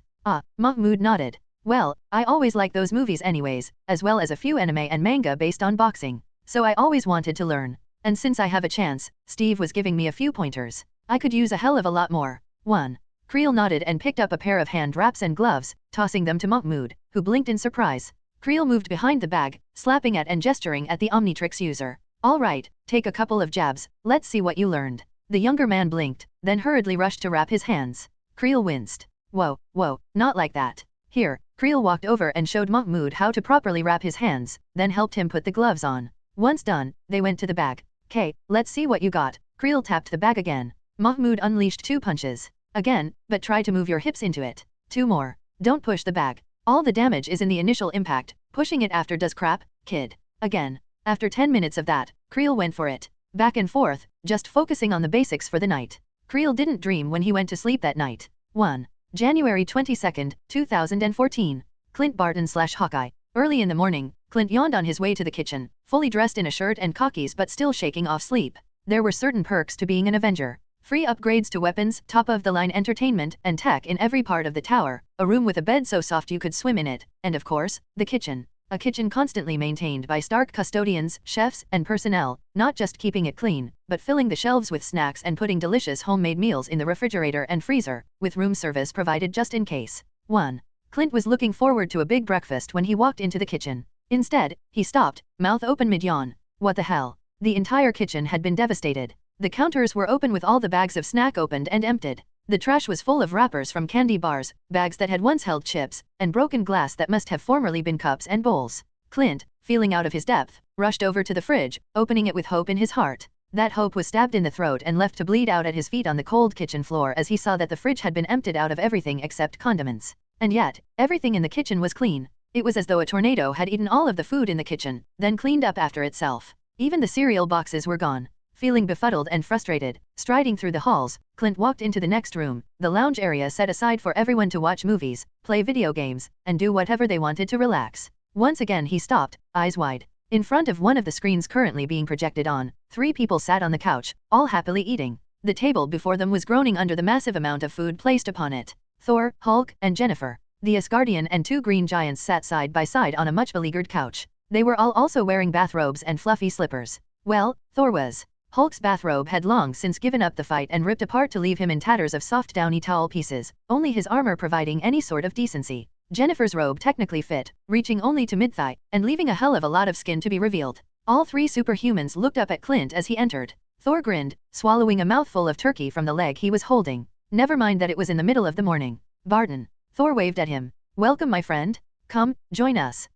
Sure. Clint stepped into the room feeling as though he'd walked into the Twilight Zone. What is all this? Clint asked in confusion. Well, Jennifer looked over at her cousin and Thor with a grin. The big guy told me he never really got the chance to eat until Dial fed him, and Thor's never watched cartoons before, she chuckled. Man, Thor. How crazy is it to know a god? He's definitely built like one. Jennifer flipped her hair over her shoulder and sent a flirtatious look Thor's way, which was returned with a hesitant smile. Yeah, you're all incredibly good looking, Clint said casually. So you decided to do what exactly? At that moment, the screen left commercial to go to a cartoon Clint, a father of two, was extremely familiar with. Ha ha ha, your question makes my shoulders bounce? Fireball. As the four of them watched, a pixelated figure in a cartoon world unleashed a fireball from his hands as a boy wearing a hat with a blue pine tree symbol on it watched. Gravity Falls. 2. I like him, Thor explained calmly. While I'm sure he won't become a permanent figure in the show, he has proven to be quite fun, with an attitude that I can relate to. Once again, Thor was full of surprises. How about you? Clint asked Hulk. Hulk like Mabel. With that declaration, Hulk shoved a bunch of sugary cereal into his mouth with a serving spoon and crunched loudly. 1. So you decided to do a morning marathon with sugary food? Clint asked Jennifer. The massive woman smirked. Yeah, I mean, Gemma told me I can't gain weight anymore, so I decided to abuse it. With that, she grabbed a package of double stuff Arias and ripped it open to shove into her mouth, moaning happily. Clint looked over the group. 3 adults with superpowers acting like little kids. Finally he was on familiar territory. The father of 2 moved to sit next to Jennifer. Move over, I love this episode. Jennifer shifted over as Hulk took the package of Oreos from her, the long-haired woman leaning back in her and Thor laughing at the events on screen. Clint grabbed a slightly burnt breakfast burrito and sat down for the show. Ava Star/Ghost. Bill had been given a lab to himself in the Avengers Tower, with enough room for Ava's room, the glass chamber that supplied her with quantum energy to keep her alive, several computers, and a new machine shaped like a spiky ball as tall as a small child. Ava stood inside her room, watching through the distorted glass as Bill and Fitz worked at the new machine. The British man turned from it and walked up to Ava, waving at her with a smile. Okay, Fitz yelled. Ava sighed. Despite her constantly saying otherwise, people refused to understand that she could still hear them perfectly fine through the glass, even if she hadn't been trained in lip reading. The machine is going to use the quantum batteries we made to gather energy directly from the quantum realm and send it to you. I already know all that, Ava said, crossing her arms and glowering. Also, I can hear you fine. Oh, good. Fitz turned and went back to the machine, looking as though he was at a loss as to what to say to Ava afterward. Be nice to Dr. Fitz, Ava, Bill said to his adopted daughter. He's been extremely helpful on this project. As long as it worked. Ava clenched her teeth as she briefly tore apart, portions of her back stripping away in long lines of flesh erased from existence before slamming back into place. Her heart tore out of her chest, then returned. None of it was visible, but she could feel it. I have to say, Fitz told Bill. I still think we should wait to do research on Big Chill before we dash. I don't think that's necessary, Bill said, eyes twinkling. Hit the switch. Fitz hesitated. With a look of trepidation, he pressed a few buttons on the machine and finally hit the switch in question. Together the 2 scientists turned to look at the glass cage. Ava found herself feeling a bit nervous as the walls began to glow before hitting her with waves of energy. She felt nothing at first, then a relieving sense of coolness began to fill her. She stood in the glass room for a moment, unable to understand what was happening. Then the pain, the sensation of skin and flesh ripped across dimensions over and over again, began to recede. She gasped at the relief that filled her. Falling to her knees, Ava nearly cried in joy, staring as her hands began to stop shifting dimensions and solidify. For a moment, all was peaceful. That was before someone slammed into her. From within the waves of energy, hitting her in her soul. Yayak. Ava. Bill yelled in shock when Ava screamed in horror. Her eyes were wide in fear and agony as another mind slammed into her own. She tried to understand, to fight back, to do something. But this mind was powerful. This mind was a survivor. And it was also kind. When it realized what was happening, it receded. Not before Ava saw her. In her thoughts, on the waves of quantum energy pouring into her. 2. Then the machine was turned off. Ava panted, tears of pain pouring down her cheeks. Bill opened the door and rushed into the glass cage, leaning down to hug her. Ava? What happened? Ava swallowed reflexively. As she was. Who was that? Who? Bill looked over at Fitz, who put his hands on his head, looking befuddled. Ava, no one else was in the cage. I felt her. Ava shook in her adopted father's arms. Someone, I don't, she was so strong, she's still in there. Who is Janet? Bill froze, eyes widening in realization. Thinking furiously, he looked over at Fitz. Dr. Fitz, please call Director Hill immediately, Bill said, forcing himself to stay calm through his fear for Ava. I think things have gotten complicated. God damn it. As Fitz took out his phone and dialed Carlson to connect to the director, Bill rubbed a hand on his face. We need a consultant. Frank Castle/Punisher. Inside the Enterprise's barracks, Frank Castle was packing up a bag when Captain America walked up to him. Hey, Frank, Steve said, wearing his casual gear, though his famous shield rested on his back. Thanks for all the work you've been doing. We all really appreciate it. Frank did a slow smile at that. Well, it's an honor to hear that from you, sir. You headed home. Steve chuckled. No, home is the tower, really. I usually just take a room there. It's easier that way. For just a moment, Frank had no idea how to respond to that. Captain America living in a tower just waiting for next mission. On some level, Frank felt like the idea of that called to him, but on the other hand, no offense, sir, but that sounds depressing as hell, Frank finally said. Steve looked surprised, then barked out a laugh. He shook his head, chuckling. Well, it kinda was for a while, he admitted. But now the tower is kind of full of people, so I usually end up having someone to talk to. I'll look into getting my own place down the road, but this is good. How about you, Frank? Where's home? For a moment, a memory came up. His wife, asking the same question. Frank pushed away the memory. Live right down there. Frank pointed at the floor, indicating New York City below the helicarrier. I was born there, actually. Hell's Kitchen. No kidding, Steve said, moving to sit on a nearby bunk. Me too. Well, Brooklyn. Born and raised there. As though Frank didn't know, hadn't read everything about Steve's life the second he got the chance to work for the man. Captain America's house was preserved by the city, including his room with the drawing he'd made before heading to the war. Here he was, a living legend, and he didn't seem to know it. Bit tough to get a place there now, Steve said with a wince. Prices kind of skyrocketed there. What, can't just ask for it? Frank asked, only half joking. Steve chuckled. Nah, I don't want Bridge giving me a place. Rather get one of my own. That was something Frank could respect. He finished packing his bag and stopped at the sight of a photograph. Maria, Frank Jr., and Lisa. His family. Frank turned and handed the photo to Steve. There. That's home, Frank said, trying to feel as certain as he sounded. On taking the photo, Steve smiled. Your family. Yeah, Frank shrugged his bag onto his shoulder and pointed at the three one by one. Maria, my wife. Frank Jr., and Lisa. Frank couldn't hide the pride he felt at the sight of his children. Gotta say, Frank, your kids look a lot cuter than you, Steve teased, handing Frank the photo back. Frank chuckled. Fuck you, Steve. Frank took the photo and stared at it. You know, the soldier hesitated. To Frank. Cap asked curiously. Nothing, it's just. Sometimes I feel like I don't deserve them. Frank put the photo in his pocket. I mean, the things I did, in Afghanistan, they weren't what I wanted. I was supposed to be a soldier, and, Frank rubbed at his nose. Shit, no idea why I'm saying this. No, I get it, Steve said, his voice filled with sympathy, though not in a pitying way. You can't understand unless you've been there. During the war, we had to do things, make compromises for the greater good. Frank huffed a laugh with no humor to it. Greater good.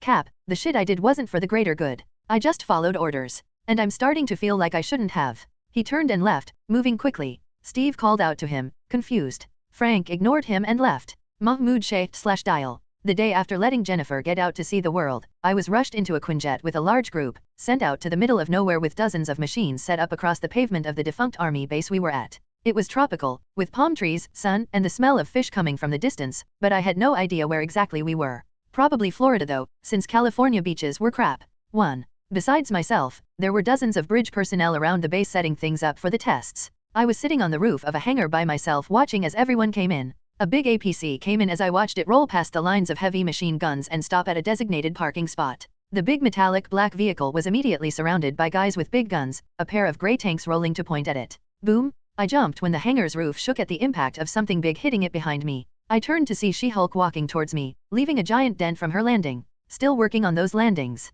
I asked, my legs swinging over the edge. Yeah, but I'm having fun anyways. The towering gamma-enhanced woman flashed her white teeth and stepped over across the rooftop on bare green-skinned feet until she was looming over me. Tony had quickly designed a costume for her in the shape of a one-piece swimsuit-like thing in dark purple colors and it seemed to fit her pretty well. She flopped down next to me, swinging her legs in cadence with mine. So, what's up? 2. The prisoners, I used my fingers for quote marks, have arrived. Now we just wait for the puppies and the volunteers and we're in business. Can't wait, She-Hulk grinned down at the area below. So my cousin told me you can change into aliens? What's that like? Like moving your second brain with the muscles you've had your whole life. She blinked at my response before snorting. I grinned at her. It's using a body no human has ever experienced as though you had it your whole life. Seriously, it's like, actually, sometimes it's like being you, I explained. 1 second I'm in my normal body, the next I'm supercharged. I thought of Frankenstrike and feedback. Sometimes literally. Then there are the weird powers, like being able to make indestructible crystals grow at will. Like, I can feel how I'm making it happen, but it's not in any way I can really explain. 1. The green muscle-bound woman flipped her hair back, the long locks falling across her back. That sounds sort of crazy. But then, my whole life has gotten pretty crazy since waking up yesterday. You don't get used to it, I said, talking to freaking She-Hulk while wearing an Omnitrix and watching a spy organization I'd helped rebuild prepare to test superhumans.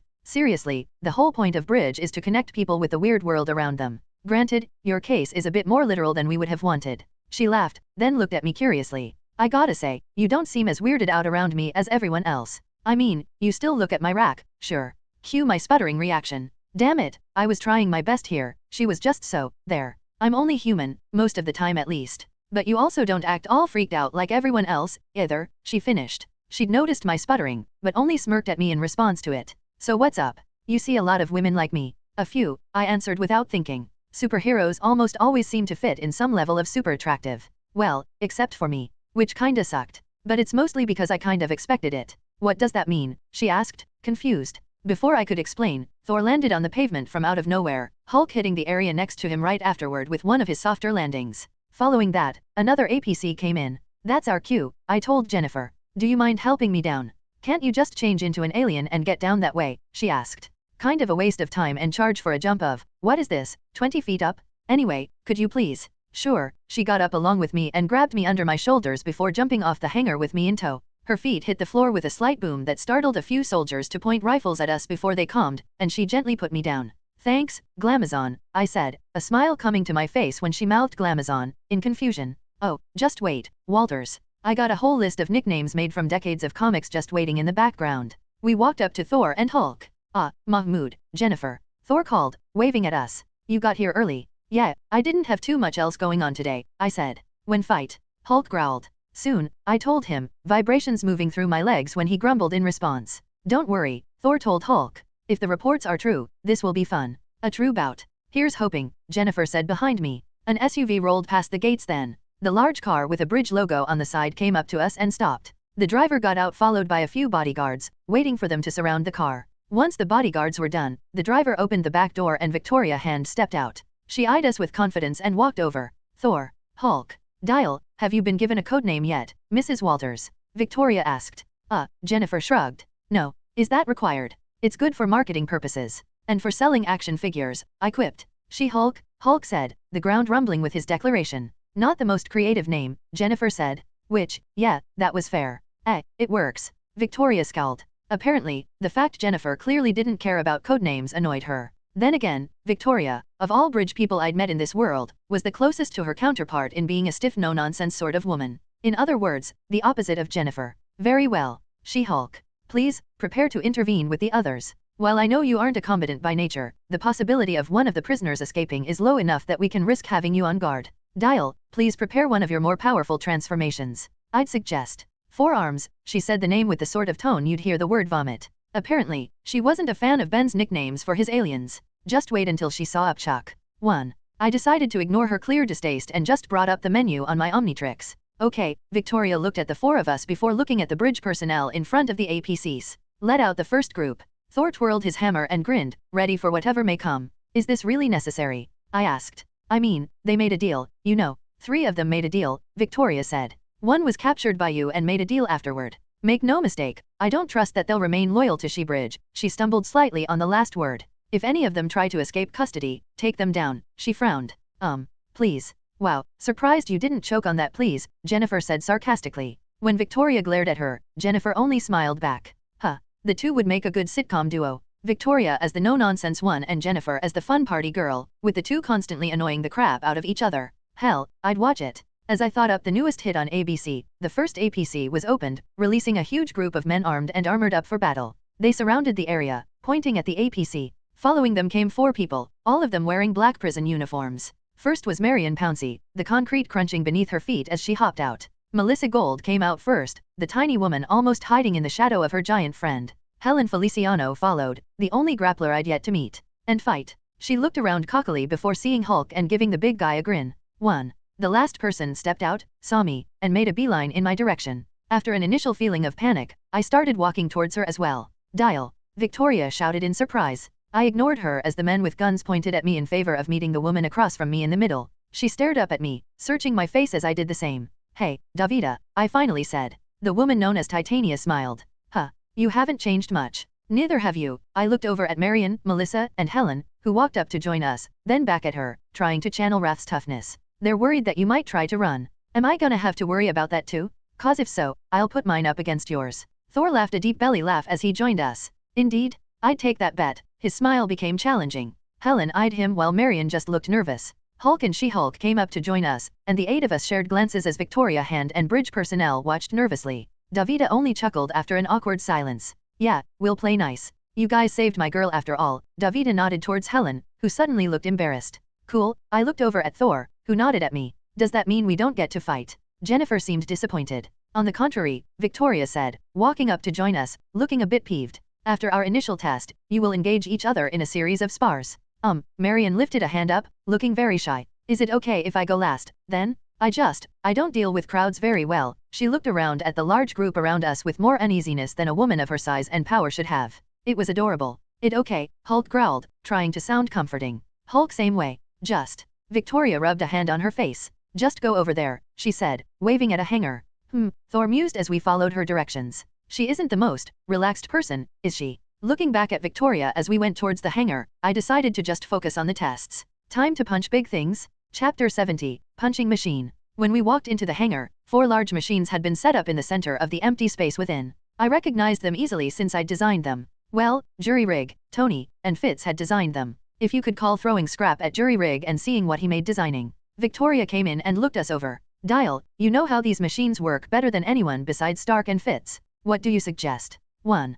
I thought about that for a moment. Take it in pairs. One person holds the machine, the other hits it. I flashed back to boxing with Creel. And of course, the people would have to be within the same realm of strength. So, I looked over the group before just outsourcing it. Davida, you know you girls best. Who should match with who? Well, I already know we make a good match, Davida said suggestively. I sighed in annoyance as She-Hulk gave me an intrigued look while Helen and Melissa chuckled, Marion giggling. But, I should pair with Thor. Marion with Hulk. Helen with, the Green Lady. Davida looked at Jennifer in befuddlement before shrugging it off. And Melissa with you, too. Made sense. Of the group, Melissa and I were the closest to natural humans. She was only about as physically powerful as a centipede soldier, which, though it was a lot more badass than I was closer to the realm of human than the others were. Besides, I wasn't planning to be human. Okay, go ahead, Victoria nodded towards the machines. What exactly are we doing? Helen asked, the tall blonde looking at Thor. We're punching big things, I said simply, moving to a machine in the center. Melissa followed me, the others joining. I tapped the front of the machine, which was just a massive plate of flat gray metal. The center of the machine was attached with giant screws to the ground, the whole thing a big pillar of metal with a blue light glowing within. The back of the machine was built with grooves for a body of varying sizes, from forearms to songbird in size. Tony designed most of it. It's called the hit calculator. One person punches this end. The other holds the machine from the back. The machine should be able to take forces up to a little over 1 million tons thanks to all the stuff we put in to make it work and will give calculations even if it does end up destroyed. I based it off something from Dragon Ball Z. Dragon what? Helen asked. 4. Apparently, everyone else was just as lost to the reference. Philistines, the lot of them. Anyway, hit the plate, hold the back, and so on. I turned and walked towards the one on the end, leaving the other pairs to pick their own hit calculator. Thor and Davida took the one further left, then Hulk and Marion, She-Hulk and Helen, Melissa, and I. So, who goes first? Melissa asked me. You, I said, flipping through the Omnitrix menu. Since you and I aren't superhuman, technically anyway, we don't really have to spot each other, so I'll just merge with the machine and let you take shots at me. With that, I pressed down on the watch. Upgrade. Merge. Melissa blinked up at me before smiling. Oh, I like this one. He's cuter than the Frankenstein one. My central eye blinked at her, my robotic voice coming out a moment later. Thanks. Anyway, I flowed into the hit calculator and filled the gaps within it, focusing on precision. Once done, a tendril holding my head rose up to look at her. Okay, give me your best shot. She stared at me, her smile fading. Oh, yeah, it's not as cute anymore. 2. What? What did I do wrong? I mean, seeing you go all goopy like that was kind of gross, Melissa said, her nose scrunching in disgust. No offense. All the offense, I said, not knowing why exactly I was so hurt. Look, just hit me already. Fine, fine. Melissa pulled a fist back and unleashed a devastating blow to the center of the plate. 1,845 pounds of force. Damn. 1. Was that your best? I asked curiously, kind of in awe in how much raw power her tiny form had. She frowned at me, apparently misinterpreting things. What, you challenging me? What? No, I just dash. You got it? Yeah. Boom, boom, boom. Melissa was apparently the sort of person to get fired up really quickly, because she started unleashing a hail of punches. If this were an anime, I'd have a sweat drop on my robotic forehead at the sight of her hitting my pressure plate as fast and hard as she could. Well, she was certainly eager. Jennifer Walters / She-Hulk. She's really going for it, She-Hulk noted. She was standing next to Helen, watching as the petite peroxide blonde on the machine next to theirs continued to punch and yell with an almost melodious tone in time with each hit. she's kind of singing. Yeah, Melissa has always been like that. Helen looked up at the taller woman.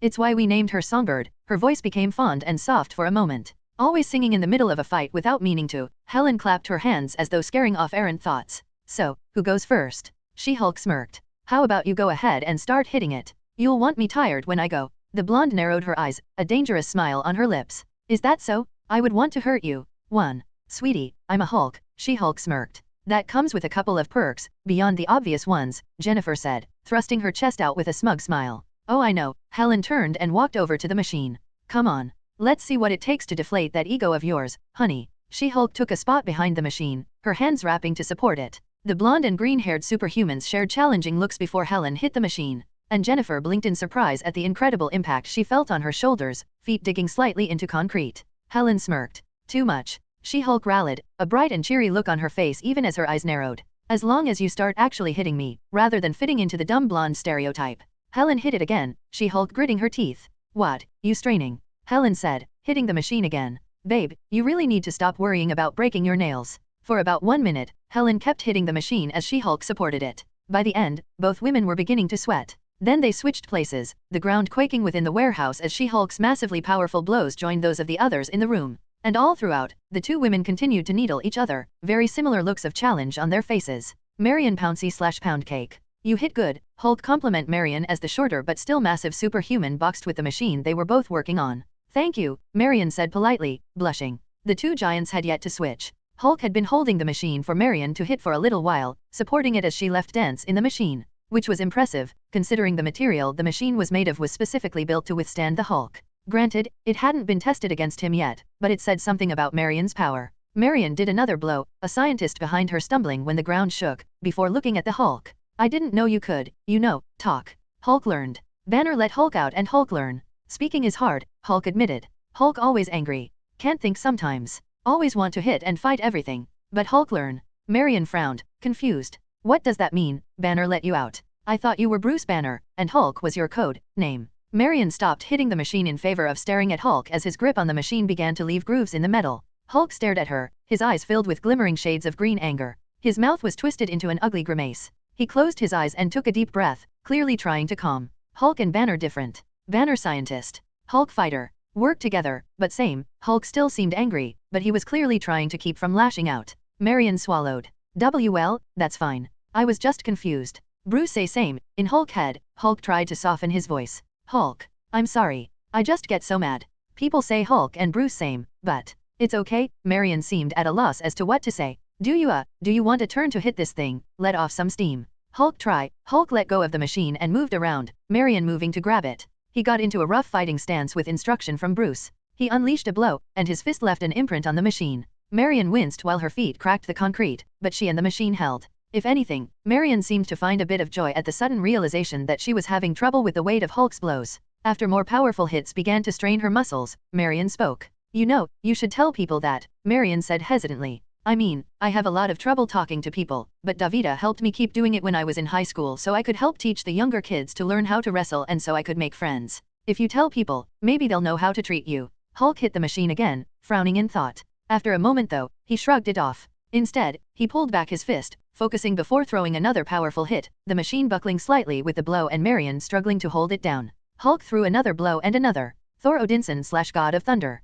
Fuck, Davida mumbled at the sight of Hulk's power, stopping her own punches. She shook her head. Maybe I should have done that instead of letting Marion take over. I don't believe your friend would like that, Thor noted. He looked at Davida, who had shifted into her larger form, standing about the size of Marion now. If I may ask, how is that you and your friends became so close? Davida looked at the Asgardian with a frown. Is this really the time for my life story? I find that it is always a good time for the right story, Thor responded. But if you don't want to tell me, I won't be offended, he said with a charismatic smile. Okay, just hold the machine for me first. Thor politely dropped Mjolnir behind the machine, then placed his shoulder to it. Davida unleashed an experimental blow, which Thor took with ease. Satisfied, she began to drum the machine with blows as she spoke. We all went to the same school back in the day, Davida explained. Joined the wrestling team together, and got pretty close. But one day, on our way to a wrestling meet, a car smashed into the bus. Drunk guy with a Humvee and no sense. The four of us got lucky, got sent to the right experimental facility. The rest of our team died that night, but we went into a coma. Davida looked over at Helen, who was currently arguing good-naturedly with Jennifer.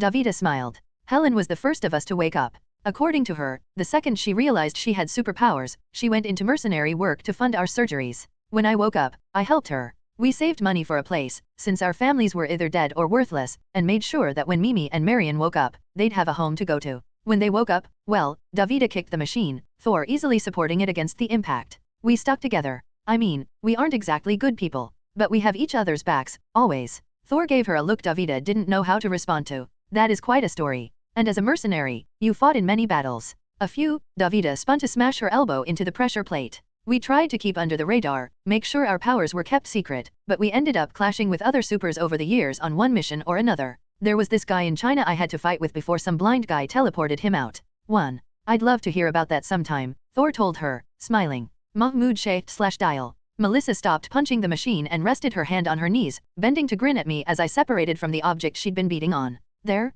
How did that feel? Impressive, I admitted, not willing to anger the tiny songstress. I tapped the Omnitrix on my chest and changed to my human form to save power. You're absolutely stronger than I am as a human. She grinned in response, looking me up and down before frowning. Oh, you're not that strong, are you? Not compared to all the super soldiers running around these days. I looked over at the machine. But even then, you're above most of the world's strongest recorded weightlifters, that's for sure. I guess we should trade partners around now, though. Why's that? Melissa asked, crossing her arms and looking up at me. Well, I'm planning to switch over to Wrath to get his strength rating, so Wrath. Melissa gave me a smile I didn't like. Got it, 1 second. She turned and rushed off, ignoring the guards in the hangar watching her in favor of running past everyone to get to Davida and Thor, calling to the grappler's leader. Melissa spoke with her for a while, then Davida looked up at me and smiled, Thor looking intrigued. The three walked up to join me as I groaned in annoyance. Yeah, should have expected this. So I hear you're changing into my fiancé, Davida said as soon as she got close. In her larger form she towered over everyone except Hulk and Jennifer, and since the only person shorter than me in our group was Melissa, the effect was especially pronounced as she leaned over to look down at me.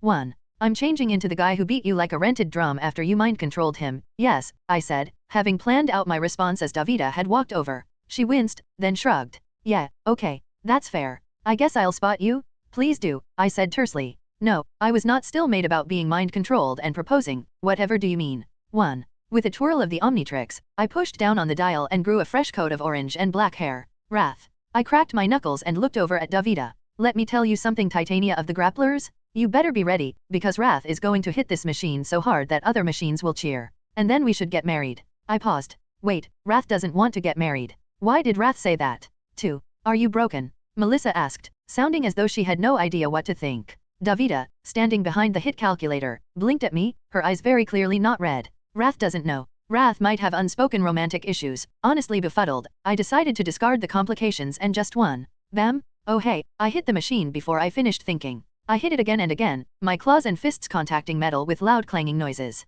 Davida took the blows on her shoulder, gritting her teeth as I put my hips into it. Thor, in the meantime, looked over at Melissa. I don't understand. Mind control? Davida can control people. Thor seemed disturbed by that. No wonder, if he'd ended up in conflict with Enchantress in this universe he would have a good idea of what we were talking about. It's more like she makes people fall in love with her. Melissa explained hesitantly. At the darkening expression on Thor's face, Melissa rubbed the back of her head. If it helps, she doesn't use the power anymore. I should hope not, Thor said. It's not a very honorable way to fight. Wrath agrees. I shouted, grinning at the embarrassed look on Davida's face. A fight should be with fists and muscles, and sometimes kicking, one-on-one, until one person is beaten down in the dirt and eats it like they like it. That's the only way a fight should go. I finished my statement with my fist claw extended and stabbing into the hit calculator like a hot knife through butter before ripping a decent chunk out. Yeah, self-control was hard as wrath. Honestly, I don't think Apoplexians had a word for self-control. Well said. Thor cheered, punching my shoulder with a loud boom as we laughed boisterously together. I love this form. Wrath likes you too, Thor Odinson, god of thunder with blonde hair. Now there's 2 of them, Davida mumbled. Great. After that, we were going to switch around once Wrath's score had been raised, but we were interrupted when Victoria called Thor and I aside, bringing us to a room deeper in the hangar we'd been working in. It was just a Spartan room with nothing but a crappy wooden desk, though the way Victoria was leaning against it, the thing might as well have been a throne. We're ready, Victoria said as soon as I walked in. While the others will be testing with the graveyard survivors, we've set up an area in the desert to test your Asgardian form. Will you need time to recharge? I nodded my head. Yeah, so you should give me around 10 minutes before we start. So what will this entail? Victoria pointed outside a window. We have some satellites and cameras set up to record everything that will happen around you for a mile radius, as well as check on weather patterns and energy reading. We've taken all the precautions we could, and emptied out the desert for miles around. That may be for the best, Thor said. I have no idea what I'm doing. Same, I agreed. Victoria looked between us, opening and closing her mouth. After a bit of that, she sighed, closed her eyes, and rubbed her forehead, muttering to herself. God help me, Carlson is so much better at this. Please go and start the test. Sure thing, I said, hiding my amusement at Victoria's annoyance.